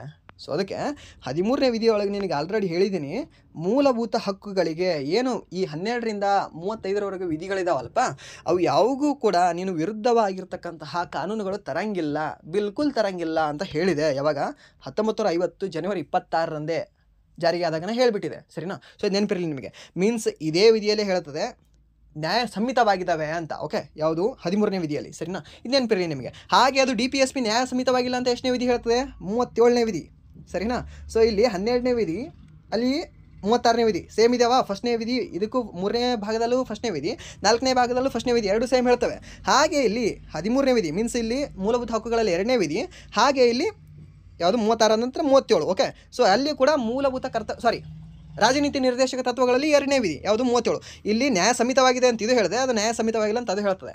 ಸರಿನಾ? ಸ್ವಲ್ಪ ಹಿಂಗೆ ಈಕ್ವಲ್ ಆಗಿ ಬರ್ಕೊಂತ ಎರಡು ನೆನ್ಪಿಟ್ಕೋಬೋದಾ? ಓಕೆ, ನೆನ್ಪಿಟ್ಕೋಬೋದು. ಸರಿನಾ? ಆ್ಯಂಡ್ ದೆನ್ 14ನೇ ವಿಧಿ ಏನು ಹೇಳ್ತದೆ ಅಂದರೆ ಕಾನೂನಿನ ಮುಂದೆ ಸಮಾನತೆ ಅಂತ ಹೇಳುತ್ತೆ. ಮೀನ್ಸ್ ಕಾನೂನು ಏನಿದೆ ಅಲ್ವಾ? ಸೊ ಇವಾಗ ನಾನೊಬ್ಬ ಹುಡುಗ ಇದ್ದೀನಿ. ಓಕೆ, ನಾನೇನು ಏನೋ ಒಂದು ಮರ್ಡ್ರ್ ಮಾಡಿಬಿಟ್ಟೆ ಇವತ್ತು. ಓಕೆ, ಸೊ ನಾನು ಮರ್ಡ್ರ್ ಮಾಡಿಬಿಟ್ಟೆ, ಕಣ್ಣು ಮುಂದೆ ಹೋಗಿ ನಿಲ್ತೀನಿ, ನನಗೆ ಒಂದು 10 ವರ್ಷ ಜೈಲಿಗೆ ಹಾಕಿಬಿಡ್ತಾರೆ. ಯಾರು? ನಮ್ಮ ಪ್ರಸ್ತುತ ಹೈಕೋರ್ಟ್ನ ಮುಖ್ಯ ನ್ಯಾಯಮೂರ್ತಿಯಾದ ಅಂಜಾರಿ ಅವರು. ಸರಿನಾ? ಸೊ ಅಂಜಾರಿ ಅವರು ನನಗೆ ಒಂದು 10 ವರ್ಷ ಜೈಲಿಗೆ ಹಾಕಿಬಿಡ್ತಾರೆ. ಅದೇ ನಾಳೆ ಒಂದು ಯಾವುದೋ ಒಂದು ಹುಡುಗಿ ಓಕೆ ಸೇಮ್ ಮರ್ಡರ್ ಮಾಡ್ತಾಳೆ, ಸೇಮ್ ಪ್ಯಾಟರ್ನಲ್ಲಿ, ಸೇಮ್ ಅದೇ ಒಂದು ಬೇರೆ ವ್ಯಕ್ತಿಗೆ. ಸರಿನಾ? ಸೊ ಅವಾಗ ಆ ಹುಡುಗಿಗೆ 5 ವರ್ಷ ಕೊಟ್ಟರೆ ಬೇಜಾರಾಗಲ್ವಾ ನನಗೆ? ಸೊ ಅದಕ್ಕೆ ಹೇಳ್ತದೆ ಕಾನೂನು ಮುಂದೆ ಎಲ್ಲರಿಗೂ ಕೂಡ ಸಮಾನತೆ. ನೀನು ತಪ್ಪು ಮಾಡಿದ್ರು ಅಷ್ಟೇ ಗುರು, ಅವಳು ತಪ್ಪು ಮಾಡಿದ್ರು ಅಷ್ಟೇ, ಮುಖ್ಯಮಂತ್ರಿ ತಪ್ಪು ಮಾಡಿದ್ರು ಅಷ್ಟೇ, ಪ್ರಧಾನಮಂತ್ರಿ ತಪ್ಪು ಮಾಡಿದ್ರು ಅಷ್ಟೇ ಅಂತ. ಸರಿನಾ? ಸೊ ಹಾಗೆ ಕಾನೂನಿನ ಮುಂದೆ ಸಮಾನತೆ ಬಗ್ಗೆ ಹೇಳೋ ವಿಧಿ ಯಾವುದು ಅಂದರೆ ನಿಮಗೆ 14ನೇ ವಿಧಿ. ಸರಿನಾ? 14ನೇ ವಿಧಿ ಏನು ಹೇಳ್ತಂದರೆ ಕಾನೂನಿನ ಮುಂದೆ ಎಲ್ಲರೂ ಸಮಾನರಪ್ಪ, ನೀನು ಬೇರೆ ಅಲ್ಲ, ಅವರು ಬೇರೆ ಅಲ್ಲ, ಅವರು ಬೇರೆ ಅಲ್ಲ, ನೀನು ಬೇರೆ ಅಲ್ಲ, ಎಲ್ಲರೂ ನನ್ನವರೇ ಅಂತ ಹೇಳ್ತದೆ ಕಾನೂನು. ಸರಿನಾ? ಸೊ ಅದಕ್ಕೆ ಕಾನೂನು ಮುಂದೆ ಸಮಾನತೆ ಹೇಳುವ ವಿಧಿ ಯಾವುದು ಅಂದರೆ ನಿಮಗೆ 14ನೇ ವಿಧಿ ಹೇಳ್ತದೆ. ಹಾಗೆ 15ನೇ ವಿಧಿ ಏನು ಹೇಳ್ತದೆ ಅಂದರೆ ಜಾತಿ, ನಂದು ಆ ಜಾತಿ ಇದೆ, ಈ ಜಾತಿ ಇದೆ, ನಂದು ಆ ಲಿಂಗ ಇದೆ, ಈ ಲಿಂಗ ಇದೆ, ನಂದು ಆ ಧರ್ಮ ಇದೆ, ಈ ಧರ್ಮ ಇದೆ ಅಂತ ಭೇದಾಭಿಪ್ರಾಯ ಮಾಡಂಗಿಲ್ಲ ಅಂತ ಹೇಳ್ತದೆ. ಸರಿನಾ? ಸೊ ಇವಾಗ ನಂದು ಯಾವುದೋ ಒಂದು ಜಾತಿ ಇದೆ ಅಂತ ಅಂದ್ಕೊಳ್ಳಿ. ಓಕೆ, ನಂದು ಯಾವುದೋ ಒಂದು ಜಾತಿ ಇದೆ, ನನ್ನ ಫ್ರೆಂಡ್ ಇನ್ನೊಂದು ಯಾವುದೇ ಜಾತಿ, ಎಲ್ಲೈ ನೀನು ಆ ಜಾತಿಗೇನು ಇದೆಯಾ ಅಂತ ನಾನು ಭೇದ ಭಾವ ಮಾಡೋಂಗಿಲ್ಲ. ಓಕೆ, ಸೊ ಹಂಗೆ ಮಾಡೋಂಗಿಲ್ಲ, ಇದು ಸರ್ಕಾರನೂ ಮಾಡೋಂಗಿಲ್ಲ, ನಾನು ಮಾಡೋಂಗಿಲ್ಲ, ನೀವು ಮಾಡೋಂಗಿಲ್ಲ. ಓಕೆ, ಇದು ಹೇಳ್ತದೆ. ಹಾಗೆ ಲಿಂಗದ ಮೇಲೆ ನೀನು ಹುಡುಗಿ ಇದೆಯಾ ನಿನಗೆ ಜಾಬ್ ಕೊಡ್ತೀನಿ, ನೀನು ಹುಡುಗ ಇದೆಯಾ ನಿನಗೆ ಜಾಬ್ ಕೊಡ್ತೀನಿ, ನೀನು ಬೇರೆ ಯಾವುದೋ ಥರ್ಡ್ ಜೆಂಡರ್ ಇದೆಯಾ ನಿನಗೆ ಜಾಬ್ ಕೊಡಲ್ಲ, ಹಾಗೆಲ್ಲ ಹೇಳೋಂಗಿಲ್ಲ. ಎಲ್ಲರಿಗೂ ಕೂಡ ಸಮಾನತೆ. ಓಕೆ, ಅವರಿಗೆ ಭೇದ ಅಭಿಪ್ರಾಯ ಮಾಡೋಂಗಿಲ್ಲ ಧರ್ಮದ ಆಧಾರದ ಮೇಲೆ. ನೀನು ಹಿಂದೂ ಇದೆಯಾ ನೀನು ಕೊಡ್ತೀನಿ, ನೀನು ಮುಸ್ಲಿಮ್ ಇದೆಯಾ ನೀನು ಕೊಡೋಲ್ಲ, ನೀನು ಕ್ರಿಶ್ಚಿಯನ್ ಇದೆಯಾ ನೀನು ಕೊಡ್ತೀನಿ, ಹೀಗೆಲ್ಲ ಹೇಳೋಂಗಿಲ್ಲ ಅಂತ ಯಾವ ವಿಧಿ ಹೇಳ್ತದೆ ನಿಮಗೆ? 15ನೇ ವಿಧಿ ಹೇಳ್ತದೆ, 15ನೇ ಲೇಖನ ಹೇಳುತ್ತೆ. ಓಕೆ, ಇದು ಕ್ಲಿಯರ್ ಇರಲಿ ನಿಮಗೆ. ಆ್ಯಂಡ್ ದೆನ್ 16ನೇ ವಿಧಿ ಏನು ಹೇಳುತ್ತೆ ನಿಮಗೆ? ಸಾರ್ವಜನಿಕ ಉದ್ಯೋಗಗಳಲ್ಲಿ ಸಮಾನಾವಕಾಶ. ಓಕೆ, ಸಾರ್ವಜನಿಕ ಉದ್ಯೋಗಗಳಲ್ಲಿ ಇವಾಗ RPF ಎಕ್ಸಾಮ್ ಬರೀತಿದ್ರೆ ನಿಮಗೆ ಎಲ್ಲರಿಗೂ ಕೂಡ ಸಮಾನಾವಕಾಶ ಕೊಡ್ತೀನಿ ಅಂತ ಹೇಳಿದೆ. ಎಷ್ಟು? 16ನೇ ವಿಧಿ, ಸರಿನಾ? ಸೊ ಕೊಟ್ಟಿದೆಯಾ? ಕೊಟ್ಟಿಲ್ಲ, ಅದು ಬೇರೆ. ಮತ್ತು ಯಾಕೆ ಕೊಟ್ಟಿಲ್ಲ ಅಂತ ಹೇಳ್ತಾ ಇದ್ದೀನಿ ಅಂದರೆ, ಇವಾಗ ರಿಸರ್ವೇಷನ್ ಇದೆ ಅಲ್ವಾ, ಸೊ ರಿಸರ್ವೇಷನ್ ಎಲ್ಲ ಇಟ್ಟಾಗ ಮತ್ತು ಸಮಾನತೆ ಹೇಗೆ ಕೊಟ್ಟಂಗಾಗುತ್ತೆ? ಅದು ಕೊಟ್ಟಂಗಾಗಲ್ಲ. ಸೊ ಯಾಕೆಂದರೆ ಸಾರ್ವಜನಿಕ ಉದ್ಯೋಗಗಳಲ್ಲಿ ಸಮಾನ ಅವಕಾಶ ಅಂತ ಹೇಳಿದೆ. ಎಷ್ಟನೇ ವಿಧಿಯಲ್ಲಿ? 16ನೇ ವಿಧಿಯಲ್ಲಿ. ಹಾಗೆ ನಾನಿವಾಗ ಹೇಳಿದೆ ಏನು ಸಮಾನತೆ ಕೊಟ್ಟಿಲ್ಲ ಅಂತ. ಅದು ಯಾಕೆ ಸಮಾನತೆ ಅಲ್ಲಿ ಯಾಕೆ ಕೊಟ್ಟಿಲ್ಲ ಅಂತ ಕೇಳಿದ್ರೆ 16/4 ವಿಧಿಯಲ್ಲಿ ಹೇಳ್ತದೆ, ಇವಾಗ ಏನಾದರೂ ಅವರು ಶೈಕ್ಷಣಿಕವಾಗಿ ಹಿಂದುಳಿದಿದ್ರು, ಅವರ ಒಂದು ಜನಾಂಗ ಹಿಂದುಳಿದಿತ್ತು, ಅವರ ಪ್ರದೇಶದಲ್ಲಿ ಅದು ಹಿಂದುಳಿದಿದ್ರು, ಅವರ ಒಂದು ಜಾತಿಯಲ್ಲಿ ಅವರು ಹಿಂದುಳಿದಿದ್ರು ಅಂದರೆ ಅವ್ರಿಗೇನು ಮಾಡಬೇಕು ಅಂದರೆ ಅವಕಾಶ ಕೊಡಬೇಕು. ಓಕೆ, ಅವ್ರಿಗೊಂದು ಸ್ಟೆಪ್ಪು ಮೇಲೆ ಎತ್ತಿಡಬೇಕು ಅಂತ ಹೇಳ್ತದೆ. ಎಷ್ಟನೇ ವಿಧಿ? 16/4 ವಿಧಿ, ಸರಿನಾ? 16/4 ವಿಧಿ. ಈ 16/4 ವಿಧಿ ಏನಂದರೆ ನಿಮಗೆ ರಿಸರ್ವೇಷನ್ ಕೊಡು ಅಂತ ಹೇಳ್ತದೆ. ಬಟ್ ರಿಸರ್ವೇಷನ್ ಕೊಡೋದು ಮೂಲಭೂತ ಹಕ್ಕಲ್ಲ, ಮೂಲಭೂತ ಹಕ್ಕಲ್ಲ. 16ನೇ ವಿಧಿ ಮಾತ್ರ. ಮೀನ್ಸ್ ಯಾವುದು? ಈ 16ನೇ ವಿಧಿ ಏನು ಹೇಳ್ತದೆ ಅಲ್ವಾ, ಸಾರ್ವಜನಿಕ ಉದ್ಯೋಗಗಳಲ್ಲಿ ಸಮಾನ ಅವಕಾಶ ಅನ್ನೋದು ಇದು ಮಾತ್ರ ನಿಮಗೆ ಮೂಲಭೂತ ಹಕ್ಕಾಗಿದೆ. ಈ 16/4 ಕೊಟ್ಟಿದ್ದು ಮೂಲಭೂತ ಹಕ್ಕೋ ಅಲ್ಲವೋ ಅಂತ ಕೇಳಿದ್ರೆ ಇಂಟು ಹಾಕಿ ಬಂದುಬಿಡ್ಬೇಕಷ್ಟೇ. ಅಲ್ಲ, ಅದು ಮೂಲಭೂತ ಹಕ್ಕಲ್ಲ. 16/4 ಏನಿದೆ ಅಲ್ವಾ, ಅದು ಮೂಲಭೂತ ಹಕ್ಕಲ್ಲ. ನೆನಪಿಟ್ಕೊಳ್ಳಿ ಇದನ್ನು. ಓಕೆ, ಯಾಕಂದರೆ ನಿಮಗೆ ಅದು ಮುಂದೆ ತೆಗಿಬಹುದು, ಇನ್ನೊಂದು 10 ವರ್ಷ ಆದ ನಂತರ ತೆಗಿಬೋದು ಅದು. ಬಟ್ ಇದನ್ನು ತೆಗಿಯೋಕ್ಕಾಗಲ್ಲ ನೀವು, ಯಾವುದು ಇದನ್ನು ತೆಗಿಯೋಕ್ಕಾಗಲ್ಲ, ಸರಿನಾ? ಯಾಕಂದರೆ ನಮ್ಮ ಸಂವಿಧಾನದ ಮೂಲ ಆಕರಣವೇ ಇವೆಲ್ಲವೂ ಕೂಡ. ಯಾಕಂದರೆ ಸಮಾನತೆ ಕೊಡುವುದೇ ನಮ್ಮ ಸಂವಿಧಾನದ ಮೂಲ ಆಕಾರ ಗ್ರಂಥವಾಗಿದೆ. ಓಕೆನಾ? ಸೊ ಅದಕ್ಕೆ ನೆನಪಿರಲಿ ನಿಮಗೆ ಇದು, ಸರಿನಾ? ಆ್ಯಂಡ್ ದೆನ್ ನೆಕ್ಸ್ಟ್ 17ನೇ ಲೇಖನ ಏನು ಹೇಳುತ್ತೆ ನಿಮಗೆ? ಅಸ್ಪರ್ಶತೆಯ ನಿರ್ಮೂಲನೆಯ ಬಗ್ಗೆ ಹೇಳುತ್ತೆ. ಓಕೆ, ಅಸ್ಪರ್ಶರು, ನೀವು ಅಸ್ಪರ್ಶರಿದ್ದೀನಿ ನಾನು ಮುಟ್ಟಬೇಡ್ರಿ, ನಾ ಅಸ್ಪರ್ಶ ಇದ್ದೀನಿ ನಿಮಗೆ ಮುಟ್ಟಬೇಡ, ಸೊ ಹೀಗೆಲ್ಲ ಹೇಳೋಂಗಿಲ್ಲ. ಓಕೆ, ಎಲ್ಲರೂ ಒಂದೇ, ನಾವು ಭಾರತೀಯರು ಅಂತ ಚೆನ್ನಾಗಿರಬೇಕು ಅಂತ ಹೇಳುತ್ತೆ. ಎಷ್ಟನೇ ವಿಧಿ? 17ನೇ ವಿಧಿ. ಓಕೆ, 17ನೇ ವಿಧಿ ಏನು ಹೇಳುತ್ತೆ? ಅಸ್ಪರ್ಶತೆಯ ನಿರ್ಮೂಲನೆಯ ಬಗ್ಗೆ ಹೇಳುತ್ತೆ. ಹಾಗೆ 18ನೇ ವಿಧಿ ಎದ್ರ ಬಗ್ಗೆ ಹೇಳುತ್ತೆ? ಪದವಿಗಳ ನಿಷೇಧದ ಬಗ್ಗೆ ಹೇಳುತ್ತೆ. ಹೇಗೆ? ಪದವಿಗಳ ನಿಷೇಧದ ಬಗ್ಗೆ ಹೇಗೆ ಹೇಳುತ್ತೆ? ಕಿಂಗ್ ಕೊಹ್ಲಿ ಕರಿತೀವಿ ನಾವು, ಪೋಸ್ಟೆಲ್ಲ ಹಾಕ್ತೀವಿ, ಎಲ್ಲಿ ಇನ್ಸ್ಟಾದಲ್ಲೆಲ್ಲ ಫ್ಯಾನ್ ಪೇಜಲ್ಲೇ ಇರ್ಬೋದೇನೋ ಕಿಂಗ್ ಕೊಹ್ಲಿದು. ಓಕೆ, ಸೊ ಫ್ಯಾನ್ ಪೇಜಲ್ಲೇ ಇರುತ್ತೆ. ಸೊ ಹಾಗೆ ಕಿಂಗ್ ಕೊಹ್ಲಿ ಅಂತ ಕರಿತೀವಿ, ಅವರಿಗೆ ಅಷ್ಟು ನೇಮ್ ಇದೆ ಅಂತ ಯಾವುದಾದ್ರೂ ಒಂದು ವೋಟರ್ ID-ಯಲ್ಲೋ ಇಲ್ಲ ಆಧಾರ್ ಕಾರ್ಡಲ್ಲೋ ಕಿಂಗ್ ಕೊಹ್ಲಿ ಅಂತ ಬರೆಸಿದ್ರೆ ಬಿಡ್ತಾರ? ಅವರಿಗೆ ಬಿಡಲ್ಲ. ಯಾರಿಗೆ? ಒಂದು ಕೊಹ್ಲಿ ಆಗಲಿ, ಅವರು ಏನು ಸಚಿನ್ ಅವರು ಗಾಡ್ ಆಫ್ ದ ಕ್ರಿಕೆಟ್ ಅಂತ ಅವ್ರ ಮುಂದೆ ಹಾಕೊಂಡ್ರೆ ಅವರಿಗೂ ಬಿಡಲ್ಲ, ಸರಿನಾ? ಸೊ ಅದಕ್ಕೆ ಆ ಪದವಿಗಳನ್ನು ಎಲ್ಲದನ್ನು ಕೂಡ ನಿಷೇಧ ಮಾಡೋದು ವಿಧಿ ಯಾವುದಂದ್ರೆ ನಿಮ್ಗೆ 18. ಯಾಕೆ ವಿರಾಟ್ ಕೊಹ್ಲಿ ಇದೆ ಹೇಳಿದೆ ನಾನಿಲ್ಲಿ? ನೆನಪುಳಿತದ ರೀ. ಯಾಕೆ? ವಿರಾಟ್ ಕೊಹ್ಲಿ ಜರ್ಸಿ ನಂಬರ್ ಎಷ್ಟು? 18 ಅಲ್ವಾ? ಸೊ ಅದಕ್ಕೆ ಪದವಿಗಳನ್ನು, ಅವರ ಕಿಂಗ್ ಕೊಹ್ಲಿ ಅನ್ನುವ ಪದವಿಯನ್ನು ಕೂಡ ಇದು ನಿಷೇಧ ಮಾಡ್ತದೆ. ಎಷ್ಟನೇದು? 18ನೇ ವಿಧಿ, ಸರಿನಾ? ಸೊ ಹಾಗೆ 17ನೇ ವಿಧಿ ಹೇಗೆ ನೆನ್ಪಿಟ್ಕೋಬಹುದು? ABDಗೆ ಲವ್ ಮಾಡೋಕ್ಕೆ ಯಾರು ಅಸ್ಪರ್ಶರು, ಅದು ಆದ ನಂತರ ನಾವು ಮೇಲ್ಜಾತಿಯವರು ಕೆಳಜಾತಿಯವರು ಏನಾದರೂ ಯೋಚನೆ ಮಾಡ್ತೀರಾ? ನೆವರ್ ಯೋಚನೆ ಮಾಡೋದಿಲ್ಲ. ನಮ್ಮ ABD ಮಾತ್ರ, ಸರಿನಾ? ಸೊ ಹಾಗೆ ABDಯ ಜರ್ಸಿ ನಂಬರ್ ಎಷ್ಟು? 17. ಸೊ ಹಾಗೆ ಅಸ್ಪರ್ಶತೆ ನಿರ್ಮೂಲನೆ ಅದೇ ABD ಮಾಡ್ತಾರೆ. ಸೊ ಆಲ್ಮೋಸ್ಟ್ ಅವ್ರದ್ದು ಇವಾಗ ಬೆಂಗಳೂರಲ್ಲಿ ಒಂದು ಸರ್ಕಲ್ಗೆ, ಒಂದು ಸ್ಟ್ರೀಟ್ಗೆ ಅವ್ರ ಹೆಸರು ಇರಬಹುದು ABD ಅವ್ರದ್ದು, ಸರಿನಾ? ಸೊ ನೆನಪಿರಲಿ ನಿಮಗೆ. ಹಾಗೆ 19ನೇ ವಿಧಿ ಏನು ಹೇಳ್ತಂದರೆ ಮೌಲಿಕ ಸ್ವಾತಂತ್ರ್ಯಗಳ ರಕ್ಷಣೆ ಬಗ್ಗೆ ಹೇಳ್ತದೆ. ಓಕೆ, ನಿಮ್ಮ ವಾಕ್ ಸ್ವಾತಂತ್ರ್ಯ ಇದೆ ಅಲ್ವಾ, ಆ ವಾಕ್ ಸ್ವಾತಂತ್ರ್ಯ ನಿಮಗೆ ಎಷ್ಟನೇ ವಿಧಿಯಲ್ಲಿ ಹೇಳ್ತಂದರೆ ಇದೇ 19ನೇ ವಿಧಿಯಲ್ಲಿ ಹೇಳ್ತದೆ. ಹಾಗೆ ಈ ನ್ಯೂಸಲ್ಲೇ ಇರೋರೆಲ್ಲ ಸುಮ್ಮನೆ ಸುಳ್ಳು ಕಂತೆಗಳೆಲ್ಲ ಹೇಳ್ತಾರೆ ಗೊತ್ತಾ? ಸೊ ಅವ್ರ ಬಗ್ಗೆ ಹೇಳುವ ವಿಧಿ ಕೂಡ ಇದೇ 19ನೇ ವಿಧಿಯಲ್ಲೇ ಹೇಳ್ತದೆ ಅವರಿಗೆ ಕೂಡ, ಸರಿನಾ? ಸೊ ಅವರು ಕೂಡ ಅವರಿಗೆ ಅನಿಸಿದ್ದು ಹೇಳಬಹುದು, ಭಾರತದಲ್ಲಿ ಮಾತಾಡಬಹುದು ಅಂತ ಹೇಳೋ ವಿಧಿ ಯಾವುದಂದ್ರೆ ನಿಮಗೆ 19ನೇ ವಿಧಿ, ಸರಿನಾ? 19ನೇ ವಿಧಿ. ಹಾಗೆ 20ನೇ ವಿಧಿ ಏನು ಹೇಳ್ತದೆ ಅಂದರೆ ನಿಮಗೆ ಅಪರಾಧ ಪ್ರಕರಣಗಳಲ್ಲಿ ರಕ್ಷಣೆಯ ಬಗ್ಗೆ ಹೇಳ್ತದೆ, ಸರಿನಾ? ಇವಾಗ ಯಾವುದೋ ಒಂದು ಅಪರಾಧ ಮಾಡಿರ್ತೀರಾ ಅಥವಾ ಮಾಡಿದ್ದು ನಿಮ್ಮ ಮೇಲೆ ಬಂದಿರ್ತದೆ, ನೀವು ಮಾಡಿರಲ್ಲ ಅಂದ್ಕೊಳ್ಳಿ. ಓಕೆ, ಮಾಡಿದ್ದು ನಿಮ್ಮ ಮೇಲೆ ಬಂದಿರ್ತದೆ. ಸೊ ಆ ಟೈಮಲ್ಲಿ ನಿಮಗೆ ರಕ್ಷಣೆಯನ್ನು ಕೊಡ್ತದೆ. ಓಕೆ, ಅಪರಾಧ ಪ್ರಕರಣಗಳಲ್ಲಿ ರಕ್ಷಣೆ ಕೊಡೋ ವಿಧಿ ಯಾವುದಂದ್ರೆ ನಿಮಗೆ 20ನೇ ವಿಧಿ, ಸರಿನಾ?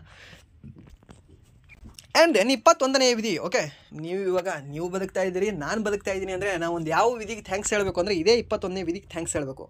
ಯಾವುದಾದ್ರೂ ಮರೆತುಬಿಡಿ, ಇದೊಂದು ನೆನಪಿಟ್ಕೊಂಡ್ಬಿಡಿ. 21 ಗಣೇಶನಿಗೆ ನಮಸ್ಕಾರಗಳು. ಲೇಖನ 21, ವಿಧಿ 21 ಜೀವನ ಮತ್ತು ವೈಯಕ್ತಿಕ ಸ್ವಾತಂತ್ರ್ಯದ ರಕ್ಷಣೆ ಬಗ್ಗೆ ಹೇಳುತ್ತದೆ. ಓಕೆ, ನಿಮ್ಮ ಜೀವನ ಏನು ಮಾಡ್ತಾ ಇದ್ದೀರಲ್ವ ನೀವು, ನಾನೇನು ಮಾಡ್ತಾ ಇದ್ದೀನಲ್ವ, ನನ್ನ ಜೀವನದ ಬಗ್ಗೆ, ನಿಮ್ಮ ಜೀವನದ ಬಗ್ಗೆ ಹೇಳುವ ವಿಧಿ ಯಾವುದು? 21ನೇ ವಿಧಿ. ಹಾಗೆ ವೈಯಕ್ತಿಕ ಸ್ವಾತಂತ್ರ್ಯದ ಬಗ್ಗೆ ರಕ್ಷಣೆ ಕೊಡುವ ವಿಧಿ ಯಾವುದು ನಿಮಗೆ? 21ನೇ ವಿಧಿ. ನೀವೇನೋ ವಾಟ್ಸಪ್ಪಲ್ಲಿ ಯಾರಿಗೋ ಮೆಸೇಜ್ ಮಾಡ್ತಿರ್ತೀರಾ, ಮತ್ತೊಮ್ಮೆ ಏನೋ ಬಂದು ಕದ್ದು ನೋಡ್ತಾನೆ ನಿಮ್ಮ ಫ್ರೆಂಡು, ಅವನ ಮೇಲೆ ನೀವು ಕೇಸ್ ಹಾಕ್ಬೋದು. ನನ್ನ ವೈಯಕ್ತಿಕ ಸ್ವಾತಂತ್ರ್ಯವನ್ನು ಇವನು ಕಿತ್ಕೋತಾ ಇದ್ದಾನೆ, ಇವನು ನನ್ನ ವೈಯಕ್ತಿಕ ಸ್ವಾತಂತ್ರ್ಯನ ಕೊಡ್ತಾ ಇಲ್ಲ, ಹಾಗೆ ಹಿಂಗೆ ಅಂತ ಅಲ್ಲಿ ಕೇಸ್ ಹಾಕ್ಬೋದು. ಯಾವ ವಿಧಿಯ ಪ್ರಕಾರ? 21ನೇ ವಿಧಿಯ ಪ್ರಕಾರ. ಸೊ ಅದು ಪ್ರೈವಸಿಯ ಹಕ್ಕು. ಓಕೆ, ಪ್ರೈವಸಿಯ ಹಕ್ಕಿನ ಬಗ್ಗೆ ಎಷ್ಟನೇ ವಿಧಿ ಹೇಳ್ತದೆ? ಇದೇ 21ನೇ ವಿಧಿ ಹೇಳ್ತದೆ, ಸರಿನಾ? ನೆನಪಿರಲಿ ನಿಮಗೆ. ಪ್ರೈವಸಿ ಹಕ್ಕು. ಹಾಗೆ 21A ವಿಧಿ ಅಂತ ಬರುತ್ತೆ. ಈ 21A ವಿಧಿ ಯಾವಾಗ ಬಂತು ಅಂದರೆ 2002ರಲ್ಲಿ 86ನೇ ತಿದ್ದುಪಡಿ ಮಾಡಿ ತರ್ತಾರೆ. ಇದಕ್ಕೆ 2002ರಲ್ಲಿ 86ನೇ ತಿದ್ದುಪಡಿ ಮಾಡಿ 21A ವಿಧಿ ಸೇರ್ಪಡೆ ಮಾಡ್ತಾರೆ. ಈ 21A ವಿಧಿ ಏನು ಹೇಳ್ತಂದರೆ 6ರಿಂದ 14 ವರ್ಷದ ಮಕ್ಕಳಿಗೆ ಕಡ್ಡಾಯ ಶಿಕ್ಷಣ ಕೊಡಬೇಕು ಅಂತ ಹೇಳ್ತದೆ. ಗೌರ್ಮೆಂಟ್ ಕೊಡಿಸ್ಲೇಬೇಕಪ್ಪ, ನೀ ಏನು ಮಾಡ್ತಿ ಗೊತ್ತಿಲ್ಲ ಗೌರ್ಮೆಂಟ್. ನೀನು ತಿನ್ನು, ರೋಡಲ್ಲಾದರೂ ತಿನ್ನು, ಟಾಯ್ಲೆಟಲ್ಲಾದರೂ ತಿನ್ನು, ಏನಾದರೂ ತಿನ್ನು, ಇಲ್ಲಾಂದರೆ ಜಲ್ ಜೀವನ್ ಮಿಷನ್ ಬಂದಿದೆಯಲ್ಲ ಅಲ್ಲಾದರೂ ದುಡ್ಡು ಹೊಡಿ, ಗೊತ್ತಿಲ್ಲ ನನಗೆ. ಬಟ್ 6ರಿಂದ 14 ವರ್ಷದ ಮಕ್ಕಳಿಗೆ ನೀನು ಶಿಕ್ಷಣವನ್ನು ಕೊಡಿಸ್ಬೇಕಪ್ಪ ಅಂತ ಹೇಳ್ತದೆ. ಸರಿನಾ? ಸೊ ಇದು ಯಾವುದು ನಾನು ಸೀರಿಯಸ್ ಆಗಿ ಹೇಳ್ತಾ ಇಲ್ಲ, ಸೀರಿಯಸ್ ಹತ್ಕೊಂಡ್ರೆ ಪ್ರಾಬ್ಲಮ್ ಇಲ್ಲ ನನಗೆ. ಓಕೆ, ಬಟ್ ಏನಂದರೆ ನಿಮ್ಗೆ ತಿಳಿಬೇಕು ಅಂತ ಹೇಳೋದು ನಂದು ಅಷ್ಟೇ. ಓಕೆ, ನನ್ನ ಒಂದು ಪ್ರೈಮರಿ ಗೋಲ್ ಏನು ಅಂದರೆ ನಿಮ್ಗೆ ತಿಳಿಬೇಕು ಅನ್ನೋದು ಅಷ್ಟೇ. ಓಕೆ, ಸೊ ಇದು ನೆನಪಿರಲಿ ನಿಮಗೆ ಅಷ್ಟೇ. ಓಕೆ, ಆ್ಯಂಡ್ ದೆನ್ ಇದು 21ನೇ ವಿಧಿ ಏನು ಹೇಳ್ತೇನೆ ನಿಮಗೆ 6ರಿಂದ 14ನೇ ವಿಧಿಯವರೆಗೆ. ಓಕೆ, 6ರಿಂದ 14ನೇ ವಿಧಿ ಏನಿರುತ್ತೆ ಅಲ್ಲ, ಸೊ ಈ 6ರಿಂದ 14ನೇ ವಯಸ್ಸಿನ ಮಕ್ಕಳಿಗೆ ಶಿಕ್ಷಣ ಕೊಡಿಸುವುದು ಒಂದು ಸರ್ಕಾರದ ಕರ್ತವ್ಯ ಅಂತ ಹೇಳುತ್ತೆ. ಹಾಗೆ 11ನೇ ಮೂಲಭೂತ ಕರ್ತವ್ಯ ಕೂಡ ಆ್ಯಡ್ ಮಾಡಿದ್ದಾರೆ. ಯಾವುದರ ಮುಖಾಂತರ 2002ರಲ್ಲಿ 86ನೇ ತಿದ್ದುಪಡಿ ಮುಖಾಂತರ. ಸರಿನಾ? 11ನೇ ಮೂಲಭೂತ ಕರ್ತವ್ಯ ಏನಿದೆ ಅಂದರೆ ಇವಾಗ ತಂದೆ ತಾಯಿ ಗಾರ್ಡಿಯನ್ ನೀವು ನಿಮ್ಮ ಮಕ್ಕಳಿಗೆ 6ರಿಂದ 14 ವರ್ಷದ ಒಳಗೆ ಮಕ್ಕಳಿಗೆ ಆ ಶಿಕ್ಷಣವನ್ನು ಕೊಡಲೇಬೇಕು. 8ನೇವರೆಗೂ ನೀವು ಅವರಿಗೆ ಶಿಕ್ಷಣವನ್ನು ಕಲಿಸಲೇಬೇಕು ಅಂತ ಹೇಳ್ತದೆ. ಸರಿನಾ? ಸೊ ಇದು ನೆನಪಿರಲಿ ನಿಮಗೆ. ಹಾಗೆ 22ನೇ ವಿಧಿ ಏನು ಹೇಳ್ತಂದರೆ ಬಂದಿ ಮತ್ತು ಗೃಹ ಬಂಧನದ ವಿರುದ್ಧ ರಕ್ಷಣೆ ನೀಡುತ್ತದೆ. ಓಕೆ, ಇದು ಕೂಡ ಬಂಧನದ ವಿರುದ್ಧ ರಕ್ಷಣೆ ನೀಡುತ್ತದೆ. ಅದು ಆರೋಪದ ಸಂದರ್ಭದಲ್ಲಿ ರಕ್ಷಣೆ ನೀಡೋದು ನಿಮಗೆ 20ನೇ ವಿಧಿ. ಹಾಗೆ ಬಂಧನದ ಸಂದರ್ಭದಲ್ಲಿ ಗೃಹ ಬಂಧನದ ಅಥವಾ ಬಂಧನದ ಸಂದರ್ಭದಲ್ಲಿ ನಿಮಗೆ ರಕ್ಷಣೆ ನೀಡುವ ವಿಧಿ ಯಾವುದು ಅಂದರೆ ನಿಮಗೆ 22ನೇ ವಿಧಿ. ಸರಿನಾ? ಹಾಗೆ ಇಮ್ಮಡಿ ವಿಪತ್ತು ನಿಮಗೆ ಎಷ್ಟನೇ ವಿಧಿಯಲ್ಲಿ ಕಂಡುಬರುತ್ತೆ ಅಂತ ಹೇಳ್ತಾನೆ. 20 ಸಬ್ ಆರ್ಟಿಕಲ್ 2 ಅಂತ ಬರುತ್ತೆ. ಇದರಲ್ಲಿ ನಿಮಗೆ ಇಮ್ಮಡಿ ವಿಪತ್ತು ಬಗ್ಗೆ ಹೇಳುತ್ತೆ. ಓಕೆ, ಯಾವುದು ಇಮ್ಮಡಿ ವಿಪತ್ತು ಅಂದರೆ ಇವಾಗ ಯಾವುದೋ ಒಂದು ಲೈಕ್ ಇವಾಗ ಏನೋ ಒಂದು ಕಳ್ತನ ಮಾಡಿದ್ದೀರಾ ಅಂತ ಅಂದ್ಕೊಳ್ಳಿ. ಓಕೆ, ಸೊ ಇವಾಗ ಎಲ್ಲೋ ಕಳ್ತನ ಮಾಡಿದ್ದೀರಾ, ವಿಧಾನಸೌಧಕ್ಕೆ ಹೋಗಿದ್ದೀರಾ, ಏನೋ ಅಲ್ಲಿ ಒಂದು TV ಎತ್ಕೊಂಡು ಬಂದಿದ್ದೀರಾ, ಕಳ್ತನ ಮಾಡಿದ್ದೀರಾ. ಸೊ ನಿಮ್ಮ ಮೇಲೆ ಒಂದು ಕೇಸ್ ಹಾಕ್ತಾನೆ. ಯಾವಾಗ ಇವತ್ತಿನ ಡೇಟ್ ಎಷ್ಟಿದೆ? ಓಕೆ, ಇವಾಗ ಮಾರ್ಚ್ ಇದೆ. ಓಕೆ, ಈ ಮಾರ್ಚ್ 25 ನಿಮ್ಮ ಮೇಲೆ ಒಬ್ಬ ಕೇಸ್ ಹಾಕ್ತಾನೆ.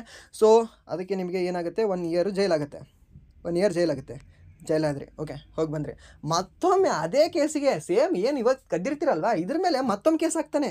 ನೆಕ್ಸ್ಟ್ 2026ರಲ್ಲಿ ಅವತ್ತು ಕದ್ದಿದ್ದೇವೆ ಇವನಿಗೆ ನಮ್ಗೆ ಜೈಲಿಗೆ ಹಾಕ್ರಿ ಅಂತೇಳಿ. ಹಾಂಗೆ ಜೈಲಿಗೆ ಹಾಕಕ್ಕೆ ಬರಲ್ಲಪ್ಪ ಚಿನ್ನ ಅಂತ ಹೇಳೋದು ಯಾವುದು ಅಂದರೆ ನಿಮಗೆ 20/2 ವಿಧಿ ಹೇಳ್ತದೆ ನಿಮಗೆ. ಓಕೆ, ಇಮ್ಮಡಿ ವಿಪತ್ತು ಅಂತ ಕರಿತೀವಿ. ಇಮ್ಮಡಿ ಅಂದರೆ ಏನು? 2 ಸರಿ ನಿನಗೆ ವಿಪತ್ತು ಮೇಲೆ ನೂಕಂಗಿಲ್ಲ ಅಂತ ಹೇಳ್ತದೆ. ಯಾವುದು? 20/2 ವಿಧಿ. ಓಕೆ, 20/2. ಓಕೆ, ಇದು ನೆನಪಿರಲಿ ನಿಮಗೆ. ಹಾಗೆ 23ನೇ ವಿಧಿ ಏನು ಹೇಳ್ತಂದರೆ ಮಾನವ ಕಳ್ಳ ಸಾಗಾಣಿಕೆ ಮತ್ತು ಬಲವಂತದ ಕೆಲಸ ನಿಷೇಧ. ಓಕೆ, ಇವಾಗ ನಾನು ಇಲ್ಲಿ ಸುಮ್ಮನೆ ರೋಡ್ ಮೇಲೆ ಹೊರಟಿರ್ತೀನಿ, ಯಾರನ್ನ ಕಿಡ್ನಾಪ್ ಮಾಡ್ಕೊಂಡು ಹೋಗಿಬಿಡ್ತಾನೆ.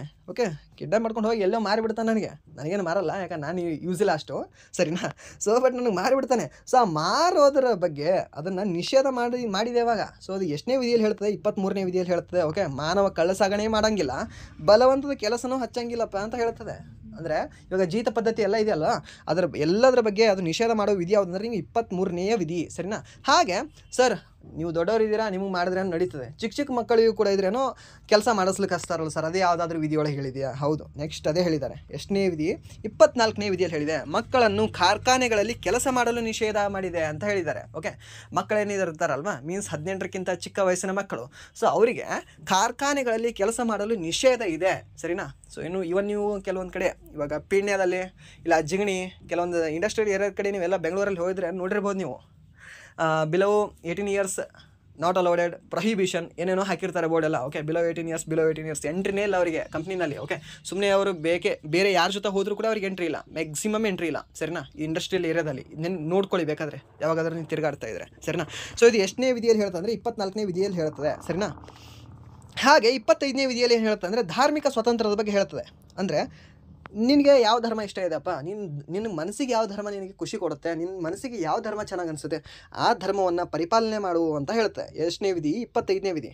ಓಕೆ, ನನ್ನ ಮನಸ್ಸಿಗೆ ನನಗೆ ಹಿಂದೂ ಧರ್ಮ ನನಗೆ ಇಷ್ಟ ಆಗ್ತಿದೆ, ನಾನು ಹಿಂದೂ ಧರ್ಮದಲ್ಲಿ ಹುಟ್ಟಿದ್ದೀನಿ, ಸೊ ನಾನು ಹಿಂದೂ ಧರ್ಮವನ್ನು ಪರಿಪಾಲನೆ ಮಾಡ್ತೀನಿ. ಅಥವಾ ನೀವು ಹಿಂದೂ ಧರ್ಮನ ಪರಿಪಾಲನೆ ಮಾಡಿ, ಇಲ್ಲಾಂದರೆ ನನ್ನ ಫ್ರೆಂಡ್ ಯಾರೋ ಒಬ್ಬ ಇದ್ದಾನೆ, ಅವನು ಇಸ್ಲಾಂ ಧರ್ಮವನ್ನು ಪರಿಪಾಲನೆ ಮಾಡ್ತಾನೆ, ನನ್ನ ಫ್ರೆಂಡ್ ಇನ್ನೊಬ್ಬಳು ಯಾರೋ ಇದ್ದಾಳೆ, ಅವಳು ಕ್ರಿಶ್ಚಿಯನ್ ಧರ್ಮವನ್ನು ಪರಿಪಾಲನೆ ಮಾಡ್ತಾಳೆ. ಆ ರೀತಿ ಅವರ ಮನಸ್ಸಿಗೆ ಬಂದದ್ದ. ಓಕೆ, ಅವ್ರ ಮನಸ್ಸಿಗೆ ಬರಬೇಕು. ಓಕೆ, ಈ ಹಾರ್ಟ್ ಇದೆ ಅಲ್ವಾ, ಇಲ್ಲಿ ಅನಿಸ್ಬೇಕು, ಆ ಸೋಲ್ ಒಳಗೆ ಅನಿಸ್ಬೇಕು, ನನಗೆ ಈ ಧರ್ಮ ಚೆನ್ನಾಗಿದೆ, ಈ ಧರ್ಮದಲ್ಲಿ ನಾನು ಇರ್ತೀನಿ ಅಂತ. ಸೊ ಆ ಧರ್ಮದ ಧಾರ್ಮಿಕ ಸ್ವಾತಂತ್ರ್ಯದ ಬಗ್ಗೆ ಹೇಳುವ ವಿಧಿ ಯಾವುದಂದ್ರೆ 25ನೇ ವಿಧಿ. ಹಾಗಂತ ಧಾರ್ಮಿಕ ಸ್ವಾತಂತ್ರ್ಯ ಇದೆ ಅಂತ ಯಾವನಿಗೊಬ್ಬನಿಗೆ ತಂದು ಮೋಸದಿಂದ ಮತ್ತೊಬ್ಬನಿಗೆ ಅವನಿಗೆ ಮತಾಂತರ ಮಾಡೋಂಗಿಲ್ಲ ಅಂತ ಕೂಡ ಹೇಳ್ತದೆ. ಯಾವುದು? ಇದೇ ವಿಧಿ. ಓಕೆ, ಸೊ ಇದೇ ಹೇಳ್ತದೆ ನಿಮಗೆ. ಸರಿನಾ? ಇದು ನೆನಪಿರಲಿ ನಿಮಗೆ.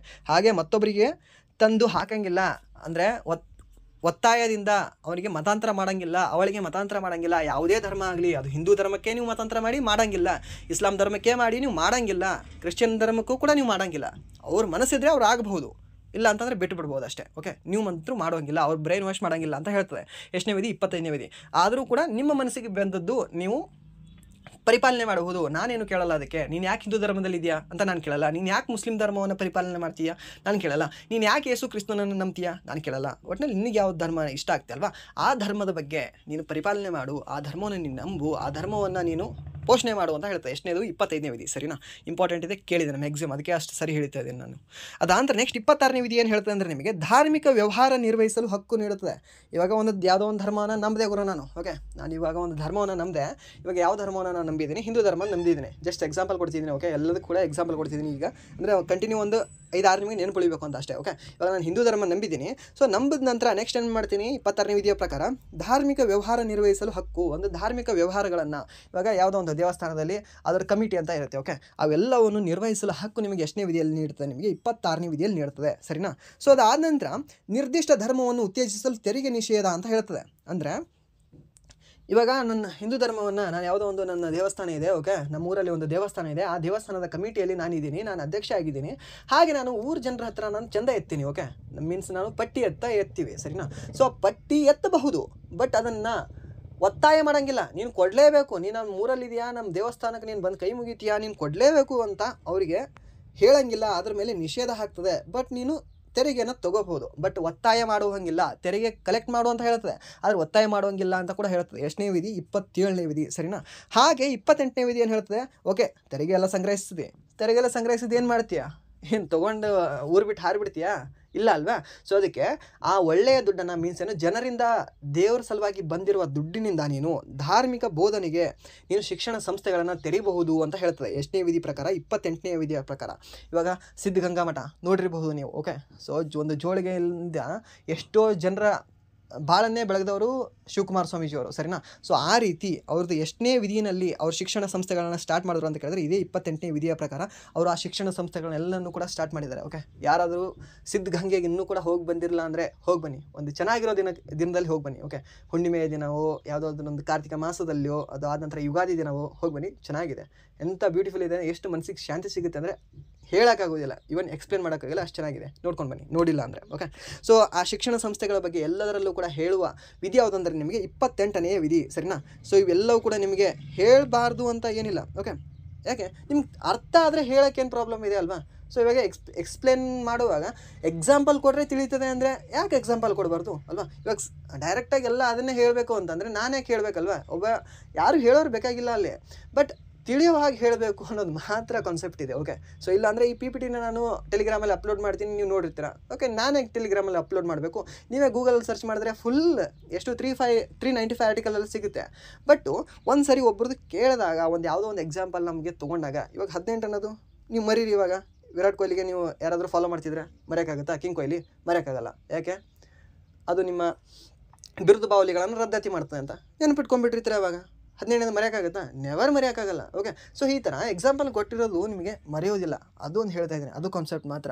ಸೊ ಬೇರೆ ಏನಾದರೂ ತಿಳ್ಕೊಬೇಡಿ please. Okay, so just class ಮಾತ್ರ ನೀವು ನೌಕರಿ ಹಿಡಿಬೇಕು, ಅದೇ ಫೈನಲ್ ಗೋಲ್ ಅಂದ್ಕೊಳ್ಳಿ. ಓಕೆ, ಸೊ ಇದಾದ ನಂತರ ನೆಕ್ಸ್ಟ್ 29ನೇ ವಿಧಿ ಏನು ಹೇಳುತ್ತೆ ಅಂದರೆ ಅಲ್ಪಸಂಖ್ಯಾತರ ಹಕ್ಕುಗಳ ರಕ್ಷಣೆಯ ಬಗ್ಗೆ ಹೇಳ್ತದೆ. ಮೀನ್ಸ್ ಈ ಅಲ್ಪಸಂಖ್ಯಾತರು ಏನಿದಾರಲ್ವ, ಸೊ ಅಲ್ಪಸಂಖ್ಯಾತರು ಅಂತಂದರೆ ಅವರ ಜನ ಕಡಿಮೆ ಇರ್ತದೆ. ಸರಿನಾ? ಸೊ ಅಲ್ಪಸಂಖ್ಯಾತರ ಹಕ್ಕುಗಳ ರಕ್ಷಣೆ ಬಗ್ಗೆ ಹೇಳೋದು ಯಾವುದು ಅಂದರೆ ನಿಮಗೆ 29ನೇ ವಿಧಿ. ಸರಿನಾ? ಹಾಗೆ ಆ ಅಲ್ಪಸಂಖ್ಯಾತರ ಶಿಕ್ಷಣ ಸಂಸ್ಥೆ ಸ್ಥಾಪನೆ ಮಾಡಲಿಕ್ಕೆ. ಓಕೆ, ಈಗ ಅಲ್ಪಸಂಖ್ಯಾತರು ಇದ್ದಾರೆ, ಅವರು ಭಾಳ ಕಡಿಮೆ ಜನ ಇರ್ತಾರೆ. ಇವಾಗ ನಮ್ಮ ಒಂದು ಮೆಜಾರಿಟಿ ತೊಗೊಂಡ್ರೆ ಅವರು ಮೈನಾರಿಟಿ ಆಗಿರ್ತಾರೆ. ಮೀನ್ಸ್ ಇವಾಗ ಭಾರತದಲ್ಲಿ ನಾವು ಹಿಂದೂಗಳನ್ನು ಯಾಕ್ರಿ ನಾವು ಬಹುಸಂಖ್ಯಾತರ ಅಂತ ಕರಿತೀವಿ? ಹಿಂದೂಗಳನ್ನು ಬಹುಸಂಖ್ಯಾತರ ಅಂತ ಕರಿತೀವಿ. ಹಾಗೆ ಮುಸ್ಲಿಂ ಧರ್ಮ, ಹಾಗೆ ನಿಮಗೆ ಯಾವುದು ಕ್ರಿಶ್ಚಿಯನ್ ಧರ್ಮ, ಸಿಖ್ ಧರ್ಮ, ಬುದ್ಧಿಸಮು ಮತ್ತು ಸಿಕ್ಕಿಸಮ್. ಓಕೆ, ಸಿಖ್ ಧರ್ಮ. ಓಕೆ, ಹೇಳಿದಲ್ವ? ಸೊ ಎಲ್ಲ ಧರ್ಮಗಳನ್ನು, ಪಾರ್ಸಿ ಧರ್ಮವನ್ನು ಮತ್ತು ಜುಡಾಯಿಸಮ್ ಧರ್ಮವನ್ನು ನಾವು ಯಾಕೆ ಅಲ್ಪಸಂಖ್ಯಾತರ ಅಂತ ಹೇಳ್ತೀವಿ? ಹಿಂದೂ ಧರ್ಮವನ್ನು ಯಾಕೆ ಅಲ್ಪಸಂಖ್ಯಾತ ಅಂತ ಹೇಳೋದಿಲ್ಲ ಅಂದರೆ, ಇವಾಗ ನೋಡಿ ಭಾರತದಲ್ಲಿ 78%, ಎಕ್ಸಾಕ್ಟ್ ನಂಬರ್ ಗೊತ್ತಿಲ್ಲ, ಅದು ಸ್ವಲ್ಪ ಮರ್ತೋಗಿದೆ. ಓಕೆ, 78% ಆ ಆಸ್ಪಾಸಲ್ಲಿ ನಿಮಗೆ ಹಿಂದೂ ಧರ್ಮದವರು ಇದ್ದಾರೆ. 100ರಲ್ಲಿ ನಿಮಗೆ ಒಂದು 70 ಮೇಲೆ ನಿಮಗೆ ಹಿಂದೂ ಧರ್ಮದವರು ಸಿಗ್ತಾರೆ. ಸೊ ಕಡಿಮೆ ಸಿಗೋರು ಯಾರು ನಿಮಗೆ? ಒಂದು 22% ಅಥವಾ ಒಂದು 25% ಯಾರು ಸಿಗ್ತಾರೆ ನಿಮಗೆ, ಈ ಬೇರೆ ಬೇರೆ ಧರ್ಮದವ್ರು ಸಿಗ್ತಾರೆ. ಸೊ ಅದಕ್ಕೆ ಅಲ್ಪಸಂಖ್ಯೆ ಅಂದರೆ ಕಡಿಮೆ ಸಂಖ್ಯೆ ಹೊಂದಿರತಕ್ಕಂತಹ ಒಂದು ಜನಾಂಗ, ಒಂದು ಧರ್ಮದವರು, ಒಂದು ಭಾಷೆಯವರು, ಸರಿನಾ. ಸೊ ಇದು ನಿಮಗೆ ಈ ಶಿಕ್ಷಣ ಸಂಸ್ಥೆಯನ್ನು ಸ್ಥಾಪಿಸಲು ಯಾವ ಅಲ್ಪಸಂಖ್ಯಾತರಿಗೆ ಮಾನ್ಯತೆ ಇದೆ, ಯಾವ ಅಲ್ಪಸಂಖ್ಯಾತರು ಸ್ಟಾರ್ಟ್ ಮಾಡ್ಬೋದು ಅಂತ ಕೇಳ್ತಾನೆ. ಭಾಷಾ ಅಲ್ಪಸಂಖ್ಯಾತರ ಅಥವಾ ಧಾರ್ಮಿಕ ಅಲ್ಪಸಂಖ್ಯಾತರ ಅಥವಾ ಲಿಂಗತ್ವ ಅಲ್ಪಸಂಖ್ಯಾತರ ಅಂತ. ಓಕೆ, ಲಿಂಗತ್ವ ಅಲ್ಪಸಂಖ್ಯಾತರ ಅಂದರೆ ಇವಾಗ ಥರ್ಡ್ ಜೆಂಡರ್ ಬರ್ತಾರೆ ಗೊತ್ತಾ, ಆ ಥರ್ಡ್ ಜೆಂಡರ್ ಅವರು ನಿಮಗೆ ಲಿಂಗತ್ವ ಅಲ್ಪಸಂಖ್ಯಾತರ ಆಗ್ತಾರೆ, ಸರಿನಾ. ಯಾಕಂದರೆ ಅವ್ರ ಜನಸಂಖ್ಯೆ ಕಡಿಮೆ ಇದೆ ಅಲ್ವಾ. ಸೊ ಅದಕ್ಕೆ ಅದಾದ ನಂತರ ಧಾರ್ಮಿಕ ಅಲ್ಪಸಂಖ್ಯಾತ ಅಂದರೆ ಇವಾಗಲೇ ನಾನು ಜಸ್ಟ್ ಹೇಳಿದೆ ಅಲ್ವಾ, ಅಂದರೆ ಇವಾಗ ಇಸ್ಲಾಂ ಆಗಲಿ, ಮತ್ತು ಕ್ರಿಶ್ಚಿಯಾನಿಟಿ ಆಗಲಿ, ಮತ್ತು ಸಿಕ್ಕಿಸಮು, ಬುದ್ಧಿಸಮು ಇವೆಲ್ಲ ಬರ್ತಾವೆ ಗೊತ್ತಾ, ಜೈನಿಸಮು, ಇವೆಲ್ಲ ನಿಮಗೆ ಧಾರ್ಮಿಕ ಅಲ್ಪಸಂಖ್ಯಾತರಾಗ್ತಾರೆ. ಹಾಗೆ ಇನ್ನೊಂದು ಭಾಷಾ ಅಲ್ಪಸಂಖ್ಯಾತರ ಅಂತ ಬರ್ತಾರೆ. ಅಂದರೆ ಇವಾಗ ನೋಡಿ, ನಮ್ಮ ಕರ್ನಾಟಕದಲ್ಲಿ ನಮ್ಮ ಕನ್ನಡ ಭಾಷೆ ಇದೆ ಅಲ್ವಾ, ಇದು ಬಹುಭಾಷೆಯಾಗಿದೆ. ಓಕೆ, ಬಹುಭಾಷೆಯಾಗಿದೆ. ಹಾಗೆ ನಮ್ಮ ಭಾರತದಲ್ಲಿ ಉರ್ದು ಇದೆ ಅಲ್ವಾ, ಉರ್ದು ಏನಿದೆ ಅಲ್ವಾ, ಅಲ್ಪಸಂಖ್ಯಾತ ಭಾಷೆ ಇದೆ ಆ್ಯಕ್ಚುಲಾಗಿ. ಈ ಅಲ್ಪಸಂಖ್ಯಾತ ಭಾಷೆಗೆ ನಾವು ಶಿಕ್ಷಣ ಸಂಸ್ಥೆಗಳನ್ನು ಸ್ಥಾಪಿಸಲು ಹಕ್ಕು ನೀಡಲಾಗಿದೆ, ಸರಿನಾ. ಯಾಕಂದರೆ ಅವ್ರು ಮಾತನಾಡೋರು, ಇವಾಗ ಉರ್ದು ಮಾತನಾಡೋರು, ಇವಾಗ ಇಸ್ಲಾಂ ಇದ್ದವರೆಲ್ಲರೂ ಉರ್ದು ಮಾತಾಡಬೇಕಂತ ರೂಲ್ಸ್ ಇಲ್ಲ. ಓಕೆ, ಎಷ್ಟೋ ಜನ ಮಾತಾಡುವುದಿಲ್ಲ, ಅವರು ಕನ್ನಡ ಮಾತಾಡ್ತಾರೆ, ಎಷ್ಟು ಚೆನ್ನಾಗಿ ಕನ್ನಡ ಮಾತಾಡ್ತಾರೆ, ಎಷ್ಟು ಚೆನ್ನಾಗಿ ಹಿಂದಿ ಮಾತಾಡ್ತಾರೆ, ಬೇರೆ ಬಂಗಾಳಿ ಮಾತಾಡ್ತಾರೆ, ಮರಾಠಿ ಮಾತಾಡ್ತಾರೆ, ಸರಿನಾ. ಸೊ ಅದರಲ್ಲೂ ಕೂಡ ಕೆಲವೊಬ್ಬರು ಮೀನ್ಸ್ ಹಿಂದೂ ಧರ್ಮದವರಾದರೂ ಕೂಡ ಅವರಿಗೆ ಉರ್ದು ಬರಬಾರ್ದು ಅಂತಲೇ ರೂಲ್ಸ್ ಇಲ್ಲ. ಇವಾಗ ನಿಮಗೆ ಭಗತ್ ಸಿಂಗ್ ಅವರಿಗೆ, ಓಕೆ, ಅವರಿಗೆ 4-5 ಭಾಷೆಗಳು ಬರ್ತಿತ್ತು, ಅದರಲ್ಲಿ ಉರ್ದು ಎಲ್ಲಕ್ಕಿಂತ ಚೆನ್ನಾಗಿ ಬರ್ತಿತ್ತು ಅವರಿಗೆ, ಸರಿನಾ. ಸೊ ಆ ರೀತಿ ಈ ಭಾಷಾ ಅಲ್ಪಸಂಖ್ಯಾತರು ಯಾರು ಇರ್ತಾರಲ್ವಾ, ಸೊ ಅವರಿಗೆ ಶಿಕ್ಷಣ ಸಂಸ್ಥೆಗಳನ್ನು ಸ್ಟಾರ್ಟ್ ಮಾಡೋಕ್ಕೆ ಹೇಳಿದ ವಿಧಿ ಯಾವುದು ಅಂದರೆ ನಿಮಗೆ 30ನೇ ವಿಧಿ ಹೇಳ್ತದೆ, ಸರಿನಾ. ಅಲ್ಪಸಂಖ್ಯಾತರಿಗೆ ಸಂಬಂಧಿಸಿದ ವಿಧಿಗಳು ಯಾವುದು ಅಂದರೆ ನಿಮಗೆ 29 ಮತ್ತು 30 ಅಂತ ಬರ್ತವೆ, ಸರಿನಾ. ಸೊ ಹಾಗೆ ಇವೆಲ್ಲವೂ ಕೂಡ ನಮಗೆ ಏನಾದರೂ ಸಿಗಲಿಲ್ಲ ಅಂದರೆ ಏನು ಮಾಡ್ಬೋದು ನಾವು, 32ನೇ ವಿಧಿಯ ಪ್ರಕಾರ ಸಾಂವಿಧಾನಿಕ ಪರಿಹಾರ ಹಕ್ಕಿನಲ್ಲಿ ನಾವು ಕೇಳ್ಕೊಳ್ಬಹುದು. ಓಕೆ, ಸುಪ್ರೀಂ ಕೋರ್ಟ್ಗೆ, ಸರಿನಾ. ಸೊ ಸಾಂವಿಧಾನಿಕ ಪರಿಹಾರಗಳ ಹಕ್ಕಿನ ಬಗ್ಗೆ ಹೇಳುವ ವಿಧಿ ಯಾವುದಂದರೆ ನಿಮಗೆ 32ನೇ ವಿಧಿ ಅಂತ ಬರುತ್ತೆ, ಸರಿನಾ. ಹಾಗೆ ಆಸ್ತಿಯ ಹಕ್ಕು ಬರುತ್ತೆ ನಿಮಗೆ. ಓಕೆ, ಅಂದರೆ ಆಸ್ತಿಯ ಹಕ್ಕಿನ ಬಗ್ಗೆ ಹೇಳುವ ವಿಧಿ ಯಾವುದು ಅಂತ ಕೇಳ್ತಾ ನಿಮಗೆ 31ನೇ ವಿಧಿ. ಬಟ್ ಇವಾಗ ಪ್ರಸ್ತುತ ರದ್ದಾಗಿದೆ. ಎಷ್ಟನೇ ತಿದ್ದುಪಡಿಯ ಮುಖಾಂತರ ರದ್ದಾಗಿದೆ ಅಂದರೆ 44ನೇ ತಿದ್ದುಪಡಿ 1978ರಲ್ಲಿ ಬರ್ತಾ ಇದು. 44ನೇ ತಿದ್ದುಪಡಿ 1978ರಲ್ಲಿ ಮೊರಾರ್ಜಿ ದೇಸಾಯಿ ಅವರು ಮಾಡಿ ಇದನ್ನು ಆಸ್ತಿಯ ಹಕ್ಕನ್ನು ತೆಗೆದು ಕಾನೂನಾತ್ಮಕ ಹಕ್ಕನ್ನಾಗಿ ಮಾಡ್ತಾರೆ. ಕಾನೂನಾತ್ಮಕ ಹಕ್ಕನ್ನಾಗಿ ಇವಾಗ ಈ 31 ವಿಧಿ ಏನಿದೆ ಅಲ್ವಾ, ಈ 31ನೇ ವಿಧಿ ಇವಾಗ ಪ್ರಸ್ತುತ ಎಷ್ಟೇ ವಿಧಿಯಲ್ಲಿದೆ ಅಂದರೆ 300A ವಿಧಿಯಾಗಿ ಕಾನೂನಾತ್ಮಕ ಹಕ್ಕನ್ನಾಗಿ ಮಾಡಿದ್ದಾರೆ. ಆಸ್ತಿಯ ಹಕ್ಕು ಪ್ರಸ್ತುತ ಮೂಲಭೂತ ಹಕ್ಕಲ್ಲ, ಅದೊಂದು ಕಾನೂನಾತ್ಮಕ ಹಕ್ಕು, ಸರಿನಾ. ಹಾಗೆ ಸಂವಿಧಾನ ಏನು ಜಾರಿಗೆ ಬಂದಾಗ ಎಷ್ಟು ಮೂಲಭೂತ ಹಕ್ಕುಗಳಿದ್ವು ಹೇಳಿದ್ದು, ಸರಿನಾ. ಬಟ್ ಪ್ರಸ್ತುತ ಎಷ್ಟಿದ್ದಾವೆ, 6 ಇದ್ದಾವೆ. ಯಾಕೆ, ಇದೊಂದು ಆಸ್ತಿಯ ಹಕ್ಕು ರದ್ದಾಗಿದೆ. ಮೀನ್ಸ್ 7 - 1 = 6 ಅಲ್ವಾ. ಸೊ 7 - 1 = 6. ಪ್ರಸ್ತುತ ಎಷ್ಟು ಮೂಲಭೂತ ಹಕ್ಕುಗಳಿದ್ದಾವೆ, 6 ಇದ್ದಾವೆ. ಎಲ್ಲಿಂದ 6 ಆದವು, 1978ರಿಂದ 44ನೇ ತಿದ್ದುಪಡಿ ಆದ ನಂತರ 6 ಆದವು, ಸರಿನಾ. ಇದು ನೆನಪಿರಲಿ ನಿಮಗೆ. ಆ್ಯಂಡ್ ದೆನ್ 33ನೇ ವಿಧಿ ಏನು ಹೇಳ್ತದೆ ನಿಮಗೆ, ಸಂಸತ್ತಿಗೆ ಸಶಸ್ತ್ರ ಪಡೆಗಳ ಹಕ್ಕು ಬದಲಾವಣೆಗೆ ಅಧಿಕಾರವಿದೆ. ಓಕೆ, ಇವಾಗ ನೀವು SSC GD ಆಗ್ತೀರಾ. ಓಕೆ, SSC GD ಆಗ್ತೀರಾ, ಆರ್ಮಿ ಆಗ್ತೀರಾ, BSF ಅಲ್ಲಿ ಹೋಗ್ತೀರಾ, ಅದಾಂತರ ITBP ಹೋಗ್ತೀರಾ, ಮತ್ತು CRPF ಹೋಗ್ತೀರಾ, CISF ಹೋಗ್ತೀರಾ. ಓಕೆ, ಒಟ್ಟಿನಲ್ಲಿ ನಿಮ್ಮ ಹತ್ರ ಸಶಸ್ತ್ರ ಇರುತ್ತೆ. ಓಕೆ, ಒಂದು ಗನ್ ಇರುತ್ತೆ. ಓಕೆ, ನಿಮ್ಮ ಪಡೆಗಳೇನಿದೆ ಅಲ್ವಾ, ನಿಮ್ಮ ಪಡೆಗಳಿಗೆ ಇವೆಲ್ಲವೂ ಕೂಡ ಮೂಲಭೂತ ಹಕ್ಕುಗಳು ಕೊಡಲೇಬೇಕು ಅಂತ ಗೌರ್ಮೆಂಟ್ ಇಲ್ಲ. ಓಕೆ, ಯಾಕಂದರೆ ನಿಮ್ಮ ಈ ಎಷ್ಟೋ ಮೂಲಭೂತ ಹಕ್ಕುಗಳಿದಾವಲ್ವಾ ನಿಮಗೆ ಸಿಗೋದಿಲ್ಲ, ಸರಿನಾ. ಸೊ ಅದ್ರ ಬಗ್ಗೆ ಹೇಳೋ ವಿಧಿ ಯಾವುದು ಅಂದರೆ ನಿಮಗೆ 33ನೇ ವಿಧಿ. ಓಕೆ, 33ನೇ ವಿಧಿ ಅಂದರೆ ನಿಮಗೇನು ಬೇರೆ ಎಲ್ಲ ನಿಮಗೆ ಹಕ್ಕುಗಳು, ನಿಮಗೆ ಸೌಕರ್ಯಗಳು ಸಿಗಬಹುದು. ಬಟ್ ಈ ಮೂಲಭೂತ ಹಕ್ಕುಗಳೇನಿದಾವಲ್ವ ಇವೆಲ್ಲವೂ ಕೂಡ ನಿಮಗೆ ಸಿಗಬಹುದು, ಸಿಗದೇನೂ ಇರ್ಬೋದು. ಆ ನಿರ್ಧಾರ ತಗೊಳ್ಳೋದು ಹಕ್ಕು ಯಾರಿಗಿದೆ ಅಂದರೆ ಸಂಸತ್ತಿಗಿದೆ. ಓಕೆ, ಸಂಸತ್ತಿಗಿದೆ. ಮೀನ್ಸ್ ಸಶಸ್ತ್ರ ಪಡೆಗಳ ಬಗ್ಗೆ ಅವರ ಹಕ್ಕುಗಳ ಬದಲಾವಣೆಗೆ ಸಂಬಂಧಿಸಿದ ಯಾವುದೇ ಒಂದು ತೀರ್ಮಾನ ತಗೊಳ್ಳೋದು ಯಾರಿಗೆ ಹಕ್ಕಿದೆ ಅಂದರೆ ಸಂಸತ್ತಿಗಿದೆ, ಸರಿನಾ. ನೆನಪಿರಲಿ ನಿಮಗೆ, ಸಂಸತ್ತಿಗೆ ಇದೆ. ಯಾರಿಗೆ, ನೀವೇನು ಆರ್ಮಿಗೆ ಹೋಗ್ತಿರಲ್ವಾ ನಿಮ್ಮೆಲ್ಲರದು ಕೂಡ ಸಂಸತ್ತಿಗಿದೆ, ಸರಿನಾ. ಅದು ನೆನಪಿರಲಿ. ಯಾಕಂದರೆ ನೀವು ದೇಶಕ್ಕಾಗಿ ದುಡಿತಾ ಇರ್ತೀರಾ. ಸೊ ದೇಶಕ್ಕಾಗಿ ನಿಮ್ಮ ಜೀವನವನ್ನೇ ಮುಡಿಪಾಗಿಟ್ಟಿರ್ತೀರ. ಸೊ ಅದಕ್ಕೆ ನಿಮ್ಮ ಮೇಲೆ ದೇಶ ನಿಂತಿರ್ತದೆ. ಸೊ ಅದಕ್ಕೆ ನಿಮ್ಮ ಮೇಲೆ ಸಂಸತ್ತು ಸ್ವಲ್ಪ ಹೆಚ್ಚಿಗೆ ಅಧಿಕಾರ ಹೊಂದಿದೆ, ಸರಿನಾ. ಇದು ನೆನಪಿರಲಿ ನಮಗೆ. ಹಾಗೆ 34ನೇ ವಿಧಿ ಏನು ಹೇಳ್ತದೆ ಅಂದರೆ ನಿಮಗೆ ಯುದ್ಧದ ಸ್ಥಿತಿಯಲ್ಲಿ ಹಕ್ಕುಗಳ ನಿರ್ಬಂಧ. ಮೀನ್ಸ್ ಇವಾಗ ಮಾರ್ಷಲ್ ಕಾನೂನು ಅಂತ ಬರುತ್ತೆ. ಇವಾಗ ಪ್ರಸ್ತುತ 356ನೇ ವಿಧಿಯ ಪ್ರಕಾರ 356ನೇ ವಿಧಿ ಏನು ಹೇಳ್ತದೆ ನಿಮಗೆ, ರಾಷ್ಟ್ರಪತಿ ಆಡಳಿತ. ಇಲ್ಲಿ ರಾಜ್ಯದಲ್ಲಿ ಏನಾದರೂ ಸಂವಿಧಾನ ಕುಸಿದು ಬಿದ್ದರೆ, ಓಕೆ, ಯಾವುದಾದ್ರೂ ರಾಜ್ಯ ಸರ್ಕಾರ ಕುಸಿದು ಬಿದ್ದರೆ ಅಲ್ಲಿ ರಾಷ್ಟ್ರಪತಿ ಆಡಳಿತ ಬರುತ್ತೆ. ಅದು ಎಷ್ಟನೇ ವಿಧಿ ಹೇಳುತ್ತಂದರೆ ನಿಮಗೆ 356ನೇ ವಿಧಿ ಹೇಳುತ್ತೆ. ಮೀನ್ಸ್ ಸ್ಟೇಟ್ ಎಮರ್ಜೆನ್ಸಿ ಬೀಳುತ್ತೆ ಅಲ್ಲಿ, ಸರಿನಾ. ಇವಾಗ ಪ್ರಸ್ತುತ ಎಲ್ಲಿದೆ, ಮಣಿಪುರದಲ್ಲಿ ಸ್ಟೇಟ್ ಎಮರ್ಜೆನ್ಸಿ ಹಾಕಿದ್ದಾರೆ ಸರಿನಾ. ಸೊ ಸ್ಟೇಟ್ ಎಮರ್ಜೆನ್ಸಿ ಇದೆ, ರಾಷ್ಟ್ರಪತಿ ಆಡಳಿತ ಇದೆ ಅಲ್ಲಿ. ಸೊ ಅಲ್ಲಿ ಏನು ಮಾಡುತ್ತೆ ಅಂದರೆ ಈಗ ಯುದ್ಧ ಸ್ಥಿತಿಯಾಗಿದೆ ಅಲ್ಲಿ ಸರಿನಾ. ಸೊ ಯುದ್ಧ ಸ್ಥಿತಿ ಇದೆ. ಸೊ ಅಲ್ಲಿ ಹಕ್ಕುಗಳ ನಿರ್ಬಂಧ ಆಗಿದೆ. ಸೊ ಇವಾಗ ಪ್ರಸ್ತುತದಲ್ಲಿ ನೀವು ಹೋದರೆ ಜಿಯೋ ನೆಟ್ವರ್ಕ್ ನಿಮಗೆ ಸಿಗೋದಿಲ್ಲ, ಏರ್ಟೆಲ್ ನೆಟ್ವರ್ಕ್ ಸಿಗೋದಿಲ್ಲ, ನಿಮಗೆ ವೈಫೈ ಕನೆಕ್ಟ್ ಆಗೋದಿಲ್ಲ. ಯಾಕಂದರೆ ಮತ್ತೆ ಅದನ್ನು ಏನಾದರೂ ಯೂಸ್ ಮಾಡಿಕೊಂಡು ಫುಲ್ ನೆಟಲ್ಲೆಲ್ಲ ಏನಾದರೂ ಸ್ಪ್ರೆಡ್ ಮಾಡಿ ಬಾಂಬ್ ಗಿಮ್ ತಂದಲ್ಲಿ ಹಾಕ್ತೀರಾ ಅಂತ. ಓಕೆ, ಸೊ ಅಲ್ಲೆಲ್ಲ ಹಕ್ಕುಗಳಿಗೆ ನಿರ್ಬಂಧ ಮಾಡ್ತದೆ. ಎಷ್ಟನೇ ವಿಧಿ? 34ನೇ ವಿಧಿ ಸರಿನಾ. ಸೊ ಈಗ ಹೋಗಿ ನೀವು ಕೋರ್ಟಲ್ಲಿ ನಿಲ್ಲಂಗಿಲ್ಲ, ಸರ್ ನಂದು ಇದೆಲ್ಲ ಹಕ್ಕುಗಳನ್ನ ಚ್ಯುತಿ ಆಗ್ತಿದೆ, ಹೋಗಿ ನನಗೆ ಇದು ಕೊಡ್ರಿ ಅಣ್ಣ, ನಿಂದು ಮೊದಲೇ ರಾಜ್ಯದಲ್ಲಿ 356ನೇ ಆರ್ಟಿಕಲ್ ಇಂಪ್ಲಿಮೆಂಟ್ ಇದೆ, ಹೋಗೋಣ ಅಂತ ಕಳಿಸ್ತಾರೆ. ಯಾರು? ಸುಪ್ರೀಂ ಕೋರ್ಟ್ದವರು ಸರಿನಾ. ಸುಪ್ರೀಂ ಕೋರ್ಟ್ ಆಗಲಿ ಹೈಕೋರ್ಟ್ ಆಗಲಿ. ಆ್ಯಂಡ್ ದೆನ್ 35ನೇ ವಿಧಿ ಏನು ಹೇಳ್ತಂದ್ರೆ ಈ ಭಾಗದ ಹಕ್ಕುಗಳನ್ನು ಅನುಷ್ಠಾನಗೊಳಿಸಲು ಕಾನೂನಿನ ಬಗ್ಗೆ ಹೇಳ್ತದೆ. ಓಕೆ, ಇವೆಲ್ಲ ಹಕ್ಕುಗಳನ್ನು ಅನುಷ್ಠಾನಗೊಳಿಸುವ ಬಗ್ಗೆ ಹೇಳುವ ವಿಧಿ ಯಾವುದು ಅಂದರೆ ನಿಮಗೆ 35ನೇ ವಿಧಿ ಸರಿನಾ. ಸೊ ಇವೆಲ್ಲವೂ ಏನಾಗಿತ್ತು? ಮೂಲಭೂತ ಹಕ್ಕುಗಳಾಗಿತ್ತು ಸರಿನಾ. ಆ್ಯಂಡ್ ದೆನ್ ಮೂಲಭೂತ ಕರ್ತವ್ಯಗಳು. ಓಕೆ, ಮೂಲಭೂತ ಕರ್ತವ್ಯಗಳ ಬಗ್ಗೆ ನಿಮಗೆ ಎಷ್ಟರಿಂದ ಎಷ್ಟು ವಿಧಿ ಹೇಳ್ತಂದರೆ 36ರಿಂದ 51ರವರೆಗೆ ರಾಜನೀತಿ ನಿರ್ದೇಶಕ ತತ್ವಗಳು, ರಾಜನೀತಿ ನಿರ್ದೇಶಕ ತತ್ವಗಳು ಅಥವಾ 4ನೇ ಭಾಗ. Okay, directive principles of state policy ಬಗ್ಗೆ ನಿಮಗೆ ಹೇಳುವ ವಿಧಿಗಳು ಯಾವುದು ಅಂದರೆ 36ರಿಂದ 51ನೇ ವಿಧಿ ಏನಿದೆ ಅಲ್ವಾ, ನಿಮಗೆ directive principles of state policy ಬಗ್ಗೆ, DPSPಯ ಬಗ್ಗೆ ಅಥವಾ ರಾಜನೀತಿ ನಿರ್ದೇಶಕ ತತ್ವಗಳ ಬಗ್ಗೆ ಹೇಳ್ತದೆ ಅಥವಾ 4ನೇ ಭಾಗದಲ್ಲಿ ಹೇಳ್ತದೆ ಸರಿನಾ. ಸೊ ಅವುಗಳನ್ನು ನೋಡ್ಕೊಳ್ಳೋಣ. ನಿಮಗೆ ಮ್ಯಾಕ್ಸಿಮಮ್ ಅಂದರೆ ಮ್ಯಾಕ್ಸಿಮಮ್ ನಿಮಗೆ ಹೇಳೋದು ಕೇಳೋದು ಇದೇ ವಿಧಿಗಳನ್ನು 36ರಿಂದ 51ನೇ ವಿಧಿಗಳು. ಇಲ್ಲಿವರೆಗೂ ಹೇಳಿದ್ದು ಯೂಸ್ ಇಲ್ಲವಾ ಸರ್? ಇಲ್ಲ, ಅದನ್ನು ಯೂಸ್ ಇದೆ. ಬಟ್ ನಾನು ಮೆಜಾರಿಟಿ ಹೇಳ್ತಾ ಇದ್ದೀನಿ, ಅದನ್ನು ಕನ್ಸಿಡರ್ ಮಾಡಿದ್ರೆ ಇದನ್ನು ಸ್ವಲ್ಪ ಜಾಸ್ತಿ ಕೇಳ್ತಾ ಇದ್ದೀನಿ. ಯಾಕೋ ಏನೋ ಅಂದರೆ ನೀವು ಅದನ್ನು ಓದ್ಕೊಂಡಿದ್ರೆ ಇದನ್ನು ಓದ್ಕೊಂಡಿರಲ್ಲ, ಸ್ವಲ್ಪ ಜಾಸ್ತಿ ಇದ್ದಾವೆ ಅಂತ ಕೇಳ್ತಾ ಇದ್ದಾನೋ ಏನೋ ಗೊತ್ತಿಲ್ಲ, ಬಟ್ ಇದನ್ನು ಕೇಳ್ತಾ ಇದ್ದಾನೆ. ಸೊ ಅದಕ್ಕೆ ನೋಡ್ಕೊಳ್ಳಿ ಅಷ್ಟೇ. ಓಕೆ, ಈ 36ನೇ ವಿಧಿ ಏನು ಹೇಳ್ತದೆ? ನಿಮಗೆ ರಾಜ್ಯಗಳ ಬಗ್ಗೆ ವ್ಯಾಖ್ಯಾನ ಮಾಡುತ್ತೆ. ಓಕೆ, ರಾಜ್ಯದ ಬಗ್ಗೆನೇ ವ್ಯಾಖ್ಯಾನ ಮಾಡುತ್ತೆ ಅಂತ ಅಷ್ಟೇ ನೆನ್ಪಿಟ್ಕೊಳ್ಳಿ, ಅಷ್ಟೇ ಸಾಕು. ಓಕೆ, 12ನೇ ವಿಧಿ ಕೂಡ ನಿಮಗೆ ರಾಜ್ಯಗಳ ಬಗ್ಗೆ ವ್ಯಾಖ್ಯಾನ ಮಾಡುತ್ತೆ, 36ನೇ ವಿಧಿ ಕೂಡ ನಿಮಗೆ ರಾಜ್ಯಗಳ ಬಗ್ಗೆನೇ ವ್ಯಾಖ್ಯಾನ ಮಾಡುತ್ತೆ ಸರಿನಾ. ಆನಂತರ 37ನೇ ವಿಧಿ ಏನು ಹೇಳುತ್ತೆ? ಇದು ನ್ಯಾಯ ಸಮ್ಮತವಾಗಿಲ್ಲ ಅಂತ ಹೇಳುತ್ತೆ. ಯಾವುದು? ಈ ರಾಜನೀತಿ ನಿರ್ದೇಶಕ ತತ್ವಗಳಿದಾವಲ್ವಾ, ಇವು ನ್ಯಾಯ ಸಮ್ಮತವಾಗಿಲ್ಲ ಅಂತ ಹೇಳುತ್ತೆ. ಅಲ್ಲಿ ಬರೆದಿದ್ದನ್ನು ಕೇಳಬೇಡಿ, ನೋಡಬೇಡಿ, ನಾನು ಹೇಳೋದನ್ನು ಕೇಳಿ. ಓಕೆ, ಸೊ ಅಲ್ಲಿ ಬರೆದಿದ್ದನ್ನು ನೋಡಬೇಡಿ, ನಾನು ಹೇಳೋದನ್ನು ಕೇಳಿ. ಸೊ 37ನೇ ವಿಧಿ ಏನು ಹೇಳುತ್ತೆ ಅಂದರೆ ಇವು ನ್ಯಾಯ ಸಮ್ಮತವಾಗಿಲ್ಲ ಅಂತ ಹೇಳುತ್ತೆ. ಯಾವುದು? ರಾಜನೀತಿ ನಿರ್ದೇಶಕ ತತ್ವಗಳು. ಹಾಗೆ 38ನೇ ವಿಧಿ ಏನು ಹೇಳುತ್ತೆ ಅಂದರೆ ಸಾಮಾಜಿಕ ಆರ್ಥಿಕ ನ್ಯಾಯಗಳ ಬಗ್ಗೆ ಹೇಳುತ್ತೆ. ಓಕೆ, ಸಾಮಾಜಿಕ ಮತ್ತು ಆರ್ಥಿಕ ನ್ಯಾಯಗಳ ಬಗ್ಗೆ ಹೇಳುವ ವಿಧಿ ಯಾವುದು ಅಂತ ಕೇಳುತ್ತೆ ನಿಮಗೆ 38ನೇ ವಿಧಿ. ಹಾಗೆ ರಾಜನೀತಿಯ ಕೆಲವು ತತ್ವಗಳ ಬಗ್ಗೆ ಹೇಳುವ ವಿಧಿ ಯಾವುದು ಅಂದರೆ ನಿಮಗೆ 39ನೇ ವಿಧಿ ಬರುತ್ತೆ ಸರಿನಾ. ಹಾಗೆ ಸಮಾನ ಕೆಲಸಕ್ಕೆ ಸಮಾನ ವೇತನ 38A ವಿಧಿಯಲ್ಲಿ ಬರುತ್ತಾ ಅಥವಾ 39A ವಿಧಿಯಲ್ಲಿ ಬರುತ್ತಾ? ಇದೊಂದು ಹೇಳ್ಬೋದಾ? ನೀವು ಹೇಳಿ ನೋಡೋಣ. ಓಕೆ, ಅದಾದ ನಂತರ 40ನೇ ಭಾಗದಲ್ಲಿ 40ನೇ ವಿಧಿಯಲ್ಲಿ ಏನು ಕಂಡು ಬರುತ್ತೆ ಅಂದರೆ ನಿಮಗೆ ಗ್ರಾಮ ಪಂಚಾಯತಿಗಳ ಸ್ಥಾಪನೆ ಬಗ್ಗೆ ಹೇಳುತ್ತೆ, ಗ್ರಾಮ ಪಂಚಾಯತಿಗಳ ರಚನೆಗಳ ಬಗ್ಗೆ. ಸರ್ 9ನೇ ಭಾಗದಲ್ಲಿ ಹೇಳಿದೆ ಸರ್, ಮತ್ತೆ ಯಾಕೆ 40ನೇ ವಿಧಿಯಲ್ಲಿ ಹೇಳಿದ್ದಾನೆ ಸರ್? ನಾನು ಹೇಳ ನಿಮಗೆ 1950 ಜನವರಿ 26ರಂದು ಏನು ಈ 9ನೇ ಭಾಗದಲ್ಲಿ ಪಂಚಾಯತಿ ಇದೆಯಲ್ವಾ, ಈ ಪಂಚಾಯತಿ ಇರಲಿಲ್ಲ ಸರ್. ಓಕೆ, ಪಂಚಾಯತಿ ಇರಲಿಲ್ಲ. ಅಲ್ಲಿ ರಾಜ್ಯಗಳ ಬಗ್ಗೆ ಕೆಲವೊಂದು ಬಿ ಟೈಪ್ ರಾಜ್ಯಗಳ ಬಗ್ಗೆ ಅಲ್ಲಿ ಮೆನ್ಷನ್ ಇತ್ತು ಸರಿನಾ. ಸೊ ಅದು ತಿದ್ದುಪಡಿ ಮಾಡಿ ಅದನ್ನು ರದ್ದು ಮಾಡಿದ್ದಾರೆ. ಅದಾದ ನಂತರ 73ನೇ ತಿದ್ದುಪಡಿಯಾಗಿ ನಿಮಗೆ 1992ರಲ್ಲಿ ಈ ಪಂಚಾಯತಿಗಳ ಸೇರ್ಪಡೆ ಆಗುತ್ತೆ. ಸೊ ಹಾಗಾದರೆ ಅದಕ್ಕಿಂತ ಮುಂಚೆ ಇಲ್ಲಿ ಪಂಚಾಯತಿನೇ ಇರಲಿಲ್ಲ ಅಂದರೆ ಪಂಚಾಯತಿ ಅದಕ್ಕಿಂತ ಮುಂಚೆ ಯಾವುದಾದ್ರೂ ಒಂದು ವಿಧಿನಲ್ಲಿ ಇರಬೇಕಲ್ವಾ. ಸೊ ಅದಕ್ಕೆ ಈ 40ನೇ ವಿಧಿಯಲ್ಲಿ ಹೇಳಿದ್ದಾರೆ, ಮೊದಲೇ ಸಂವಿಧಾನದಲ್ಲಿ ಹೇಳಿದ್ದಾರೆ ಸರಿನಾ. ಸೊ 40ನೇ ವಿಧಿಯಲ್ಲಿ ಗ್ರಾಮ ಪಂಚಾಯತಿಗಳ ರಚನೆಗಳ ಬಗ್ಗೆ ಹೇಳಿದ್ದಾರೆ. ಓಕೆ, ಯಾವುದು? 40ನೇ ವಿಧಿಯಲ್ಲಿ ಸರಿನಾ. ಇನ್ನೇನಿರಲಿ ನಿಮಗೆ. ಹಾಗೆ ಭಾಗ ಅಂತ ಕೇಳಿದ್ರೆ ಏನಿಲ್ಲ 9ನೇ ಭಾಗ. ಹಾಗೆ ತಿದ್ದುಪಡಿ ಅಂತ ಕೇಳಿದ್ರೆ ಏನಿಲ್ಲ 73ನೇ ತಿದ್ದುಪಡಿ. ವರ್ಷ ಅಂತ ಕೇಳಿದ್ರೆ ಏನಿಲ್ಲ 1992. ಹಾಗೆ ಈ ಪಂಚಾಯತಿಗಳ ದಿನ ಅಂತ ಕೇಳಿದ್ರೆ ಏನು ಪ್ರಾಬ್ಲಮ್ ಇಲ್ಲ, ಏಪ್ರಿಲ್ 24. ಓಕೆ, ಏಪ್ರಿಲ್ 24 ಸರಿನಾ. ಇವೆಲ್ಲವೂ ಕೂಡ ನೆನಪಿರಲಿ ನಿಮಗೆ. ಓಕೆ, ಇವೆಲ್ಲವೂ ಕೂಡ ಇಂಪಾರ್ಟೆಂಟ್ ಆಗುತ್ತೆ, ಎಲ್ಲವೂ ಕೂಡ ಇಂಪಾರ್ಟೆಂಟ್ ಆಗುತ್ತೆ. ಆ್ಯಂಡ್ ದೆನ್ ನೆಕ್ಸ್ಟ್ ಏನಿದೆ ಅಂದರೆ 41ನೇ ವಿಧಿ ಅಂತ ಕೊಟ್ಟಿದ್ದಾರೆ. ಓಕೆ, 41ನೇ ವಿಧಿ ಏನಂದರೆ ಉದ್ಯೋಗ, ಶಿಕ್ಷಣ, ಸಾರ್ವಜನಿಕ ಸಹಾಯದ ಹಕ್ಕು. ಓಕೆ, ಇವಾಗ ನನಗೇನೋ ಉದ್ಯೋಗ ಇಲ್ಲಪ್ಪ. ಓಕೆ, ಇವಾಗ MG ನರೇಗಾ ಬಂದಿದೆ.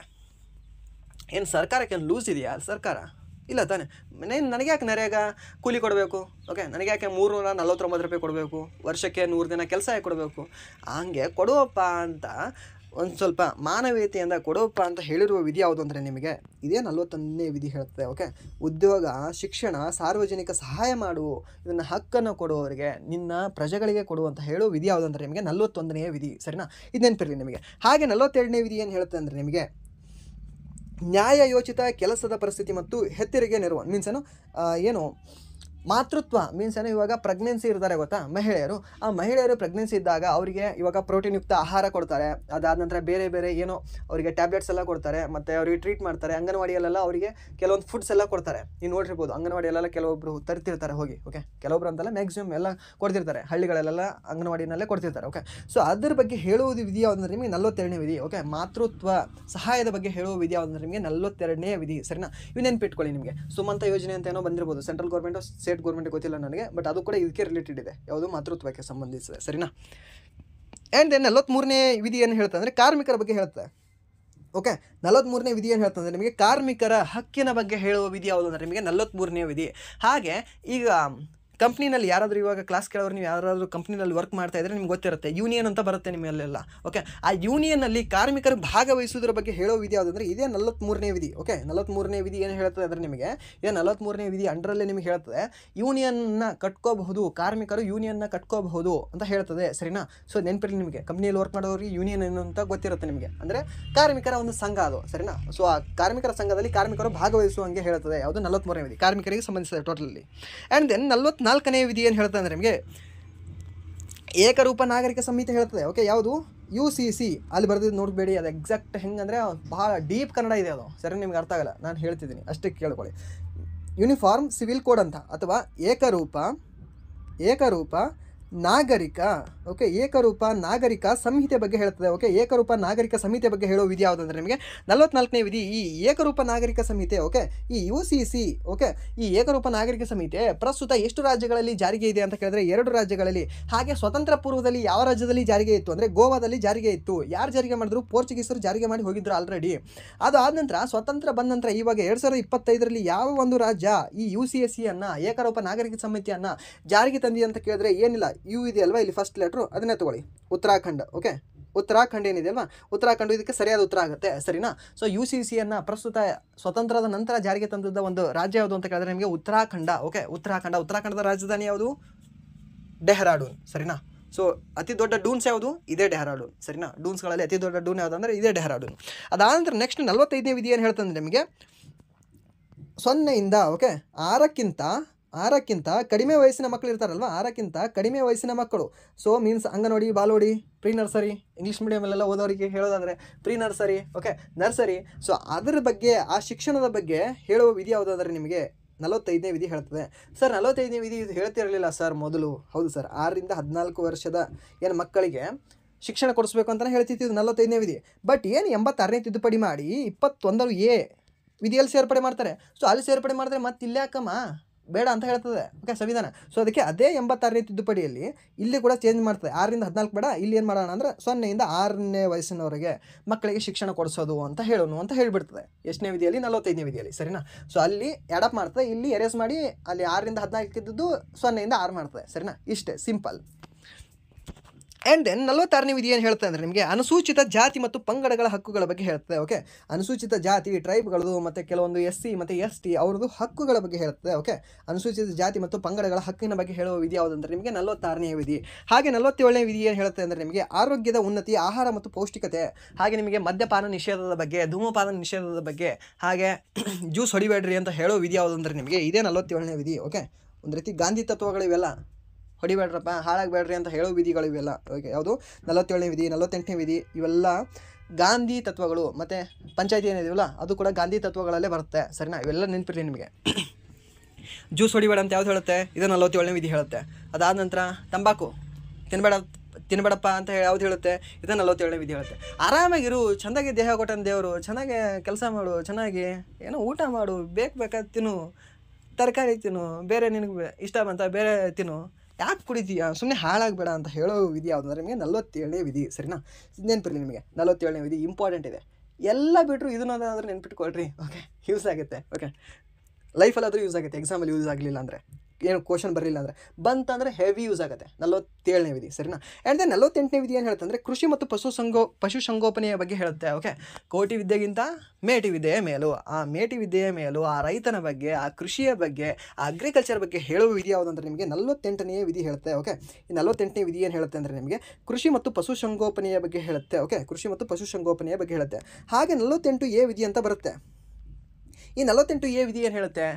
ವನ್ಯ ಮೃಗಗಳ ರಕ್ಷಣೆಯ ಬಗ್ಗೆ ಹೇಳುತ್ತೆ. ಓಕೆ, ಈ ನ್ಯಾಷನಲ್ ಪಾರ್ಕ್ಸ್ ಎಲ್ಲ ಏನಿದಾವಲ್ವಾ, ಸೊ ವನ್ಯ ಮೃಗಗಳಿಗೆ ರಕ್ಷಣೆ ಮಾಡುತ್ತಲ್ವಾ, ಸೊ ಅದೆಲ್ಲ ಹೇಳುವ ವಿಧಿ ಯಾವುದು ಅಂದರೆ ನಿಮಗೆ 48A ವಿಧಿ ಅಂತ ಬರುತ್ತೆ. ಓಕೆ, ಇದು ಎಷ್ಟನೇ ತಿದ್ದುಪಡಿಯಾಗಿ ಎಡಪಾಯಿತು? 42ನೇ ತಿದ್ದುಪಡಿಯಾಗಿ 1976ರಲ್ಲಿ ಎಡಪ್ ಆಗ್ತದೆ. ಯಾರು ಎಡಪ್ ಮಾಡಿದ್ರು?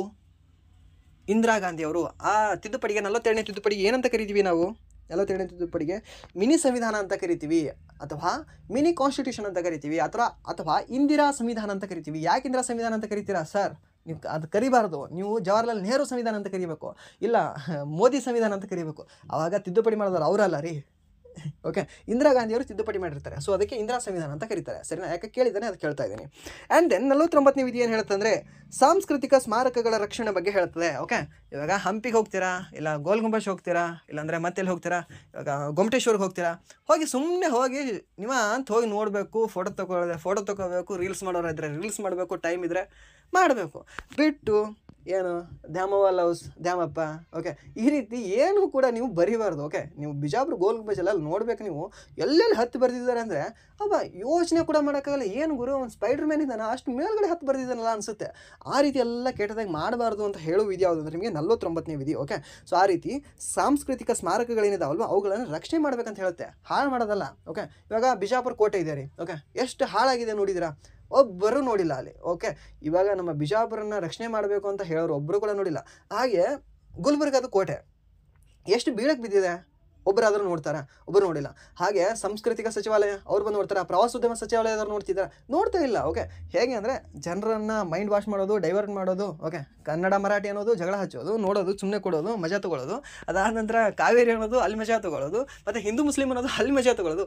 ಹೀಗೆ ಮಾಡ್ತಾ ಇದೆ. ಓಕೆ, ಗೌರ್ಮೆಂಟ್ ಎಲ್ಲ ಕೂಡ ಹೀಗೆ ಮಾಡ್ತಾ ಇದೆ. ಸೊ ಅದಕ್ಕೆ ಅದರಲ್ಲಿ ಡಿಸ್ಟ್ರ್ಯಾಕ್ಟ್ ಆಗದೆ ಕೆಲವೊಂದನ್ನು ನೋಡ್ಕೊಳ್ಳಿ. ಓಕೆ, ಈ ಥರ ಇರೋದು. ಇವಾಗ ನೋಡಿ ನಿಮಗೆ ಹಂಪಿ. ಓಕೆ, ಹಂಪಿ ನಿಮಗೆ ಇವಾಗ ನಿಮ್ಮ ಪೀಳಿಗೆಗೆ ಸಿಗ್ಬೋದು. ನೀವು ಈ ಥರನೇ ಮಾಡಿದ್ರೆ, ನಾವು ಈ ಥರನೇ ಮಾಡಿದ್ರೆ ನೆಕ್ಸ್ಟ್ ನಮ್ಮ ಏನೋ ಮೊಮ್ಮಕ್ಕಳಿಗೆ ಅಥವಾ ನಿಮ್ಮ ಮೊಮ್ಮಕ್ಕಳಿಗೆ ಸಿಗದೇನೋ ಇರ್ಬೋದು ಅದು. ಓಕೆ, ಅದಾದ ನಂತರ ನೆಕ್ಸ್ಟ್ ಇವಾಗ ಗುಲ್ಬರ್ಗ ಕೋಟೆ ಯಾಕೆ ಮುಂದೆ ನಾವೇ ಇನ್ನೂ ಒಂದು ಸ್ವಲ್ಪ ವಯಸ್ಸಾದರೆ ನಮ್ಗೆ ಸಿಗುತ್ತೆ ಇಲ್ವೇನೋ, ಆ ರೀತಿ ಇದ್ರೇನೋ ಚೆನ್ನಾಗಿ ನೋಡ್ಕೊಳ್ತಾ ಇಲ್ಲ ಅದಕ್ಕೆ. ಸರಿನಾ? ಸೊ ಅದೆಲ್ಲ ಸಾಂಸ್ಕೃತಿಕ ಸ್ಮಾರಕಗಳ ರಕ್ಷಣೆ ಬಗ್ಗೆ ಹೇಳೋದು ವಿಧಿ ಯಾವುದು ಅಂದರೆ ನಿಮಗೆ 49ನೇ ವಿಧಿ. ಇಂಪಾರ್ಟೆಂಟ್ ಇದೆ, ನೆನ್ಪಿಟ್ಕೊಳ್ಳಿ. ಓಕೆ, ಲೈಫ್ಗೂ ಕೂಡ ಎಕ್ಸಾಮ್ಗೂ ಕೂಡ. ಆ್ಯಂಡ್ ದೆನ್ 50ನೇ ವಿಧಿ ಏನು ಹೇಳ್ತಂದರೆ ಕಾರ್ಯಾಂಗದಿಂದ ನ್ಯಾಯಾಂಗವನ್ನು ವಿಭಜನೆ ಮಾಡ್ತದೆ. ನ್ಯಾಯಾಂಗನೇ ಬೇರೆ, ಕಾರ್ಯಾಂಗನೇ ಬೇರೆ, ಎರಡು ಒಂದೇ ಆದರೆ ನಮಗೆ ನ್ಯಾಯ ಎಲ್ಲಿ ಸಿಗುತ್ತೆ ರೀ? ಇವಾಗ ಎರಡು ಬೇರೆ ಬೇರೆ ಇದ್ದರೂ ಕೂಡ ಇವಾಗ ನ್ಯಾಯ ಸಿಗ್ತಾ ಇಲ್ಲ. ನೀವೆಲ್ಲ ನೋಡಿರ್ಬೋದು ಸ್ಟ್ರೈಕ್ ಎಲ್ಲ ಇವಾಗ ಮಹಿಳಾ ದಿನದಂದು. ಓಕೆ, ಸೊ ಕೆಲವೊಂದು ಯೂಟ್ಯೂಬ್ ಚಾನಲ್ಸಲ್ಲಿ ಕೆಲವೊಂದು ಫುಲ್ ನ್ಯೂಸಲ್ಲೆಲ್ಲ ನೋಡಿರ್ಬೋದು. ಸಿಗ್ತಾ ಇದೆಯಾ? ಇಲ್ಲ. ಕಾರ್ಯಾಂಗ ಮತ್ತು ನ್ಯಾಯಾಂಗ ಬೇರೆ ಆದರೂ ಸಿಗ್ತಾ ಇಲ್ಲ. ಇಫ್ ಇವನ್ ಎರಡೂ ಕೂಡ ಒಂದೇ ಆಗಿದ್ದರೆ ಏನು ಗತಿ ಇರ್ಬೋದೇನೋ ಅಲ್ವಾ? ಸೊ ಅದರ ಬಗ್ಗೆ ಆ ಕಾರ್ಯಾಂಗ ಮತ್ತು ನ್ಯಾಯಾಂಗದ ವಿಭಜನೆಯ ಬಗ್ಗೆ ಹೇಳುವ ವಿಧಿ ಯಾವುದಂದ್ರೆ ನಿಮಗೆ 50ನೇ ವಿಧಿ ಅದರ ವಿಭಜನೆಯ ಬಗ್ಗೆ ಹೇಳ್ತದೆ. ಸರಿನಾ? ಇದು ನೆನಪಿರ್ರಿ ನಿಮಗೆ. ಆ್ಯಂಡ್ ದೆನ್ 51ನೇ ವಿಧಿ ಏನು ಹೇಳ್ತದೆ? ಅಂತಾರಾಷ್ಟ್ರೀಯ ಶಾಂತಿ ಸಹಕಾರದ ಬಗ್ಗೆ ಹೇಳ್ತದೆ. ಓಕೆ, ಅಂತಾರಾಷ್ಟ್ರೀಯ ಶಾಂತಿ ಮತ್ತು ಸಹಕಾರದ ಬಗ್ಗೆ ಯಾವ್ದು ಹೇಳ್ತದೆ ಅಂದರೆ ನಿಮಗೆ 51ನೇ ವಿಧಿ ಹೇಳ್ತದೆ. ಸುಮ್ಮನೆ ಹೋಗಿ ಪಾಕಿಸ್ತಾನದ ಮೇಲೆ ಇದ್ರೆ ಕೆಣಕಂಗಿಲ್ಲ, ನಾವು ಅವ್ರು ಕೆಣಕಿದ್ರೆ ಬಿಡಂಗಿಲ್ಲ, ಅದು ಸೆಕೆಂಡ್ರಿ. ಬಟ್ ಸುಮ್ಮನೆ ಹೋಗಿದ್ರೆ ನಾವೇ ಕೆಣಕಂಗಿಲ್ಲ. ಸುಮ್ಮನೆ ಹೋಗಿ ಚೀನಾ ಜೊತೆ ಕೆಣಕಂಗಿಲ್ಲ, ಸುಮ್ಮನೆ ಹೋಗಿ ಬಾಂಗ್ಲಾ ಜೊತೆ ಕೆಣಕಂಗಿಲ್ಲ. ಯಾವ್ದು ಹೇಳ್ತದೆ? 51ನೇ ವಿಧಿ ಹೇಳ್ತದೆ. ಅಂತಾರಾಷ್ಟ್ರೀಯ ನೆರೆಹೊರೆಯವ್ರ ಜೊತೆ ಸುಮ್ಮನೆ ಚಂದಾಗಿರುಪ್ಪ, ಶಾಂತಾಗಿರು, ಸಹಕಾರದಿಂದಿರು, ಹೂವನು ಹಾನು ಅಂತ ಹೇಳ್ತದೆ. ಎಷ್ಟನೇ ವಿಧಿ? 51ನೇ ವಿಧಿ. ಸರಿನಾ? ಆ್ಯಂಡ್ ದೆನ್ 52ನೇ ವಿಧಿ ಏನು ಹೇಳ್ತದೆ? ಇಲ್ಲಿ ಬಂತು ನೋಡಿ ನಿಮಗೆ. ಮತ್ತೆ ಇಲ್ಲಿ 51ನೇ ವಿಧಿವರೆಗೂ ಏನೈತಿ ನಿಮಗೆ? 36ರಿಂದ 51 ರಾಜನೀತಿ ನಿರ್ದೇಶಕ ತತ್ವಗಳು 4ನೇ ಭಾಗ ಮುಗೀತು. ಇವಾಗ ನೆಕ್ಸ್ಟು ಈ 52ರಿಂದ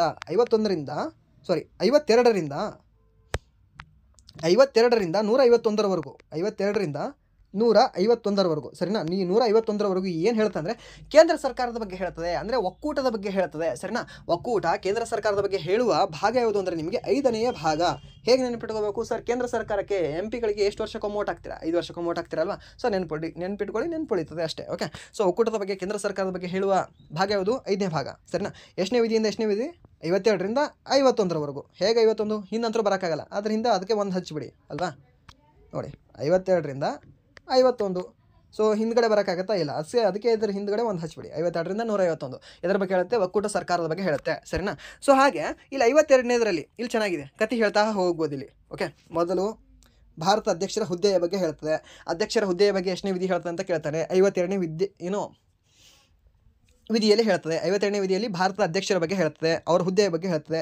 ಹಾಗೆ ಅವ್ರಿಗೆ ಏನು ಕೆಲಸ ಮಾಡಬೇಕಂತ ನೆಕ್ಸ್ಟ್ ವಿಧಿನಲ್ಲೇ ಹೇಳ್ತಾನೆ. ಅದಾದ ನಂತರ ಆಯ್ತಪ್ಪ, ಅವ್ರ ಹುದ್ದೆಯ ಬಗ್ಗೆ ಹೇಳಿದೆ 52ನೇ ವಿಧಿಯಲ್ಲಿ. 53ನೇ ವಿಧಿಯಲ್ಲಿ ಅವ್ರು ಏನು ಕೆಲಸ ಮಾಡಬೇಕು ಅಂತ ಹೇಳಿದೆ. 54ನೇ ವಿಧಿಯಲ್ಲಿ ಅವ್ರಿಗೆ ಆಯ್ಕೆ ಹೆಂಗೆ ಮಾಡೋಣಪ್ಪ ಅದು ಹೇಳ್ತದೆ. ಆಯ್ಕೆ ಹೆಂಗೆ ಮಾಡೋನು, ಅದರ ವಿಧಾನ ಏನು ಅಂತ ಕೇಳ್ತದೆ. ಹಾಗೆ ಓಕೆ, ಆಯ್ಕೆ ಹೆಂಗೆ ಮಾಡೋನು, ಓಕೆ, ಅದನ್ನು ಎಲೆಕ್ಷನ್ ಮುಖಾಂತರ ಮಾಡೋನು ಅಂತ 55ನೇ ವಿಧಿ ಹೇಳ್ತದೆ. ಓಕೆ, ಆಯ್ಕೆ ಹೆಂಗೆ ಮಾಡೋನು, ಅದರ ವಿಧಾನ ಏನು ಅಂತ 54ನೇ ವಿಧಿ ಹೇಳಿದ್ರೆ ಅವರಿಗೆ ಹೆಂಗೆ ಮಾಡೋನು, ಹೆಂಗೆ ಎಲೆಕ್ಷನ್ ಮಾಡೋನು ಅಂತ 55ನೇ ವಿಧಿ ಹೇಳ್ತದೆ. ಸರಿನಾ?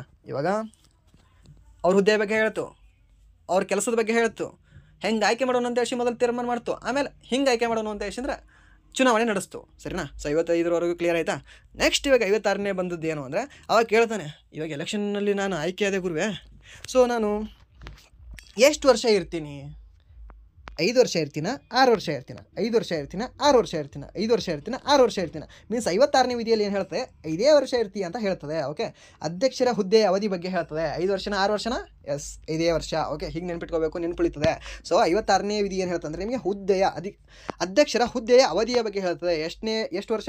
5-6 ವರ್ಷ ಸರ್. 56ನೇ ವಿಧಿಯಲ್ಲಿ 5 ವರ್ಷ ಅಂತ ಹೇಳ್ತದೆ. ಹೀಗೆ ಹೇಳಬೇಕು ನೀವು. ಓಕೆ, ಕ್ಲೀನಾಗಿದೆ. ಆ್ಯಂಡ್ ದೆನ್ 57ನೇದು ಏನು ಹೇಳ್ತದೆ? ಓಕೆ, ಆಯ್ಕೆ ಇದೆ, 5 ವರ್ಷ ಆಯಿತು. 5 ವರ್ಷ ಕಡಿಮೆ ಆಗಲ್ವಾ?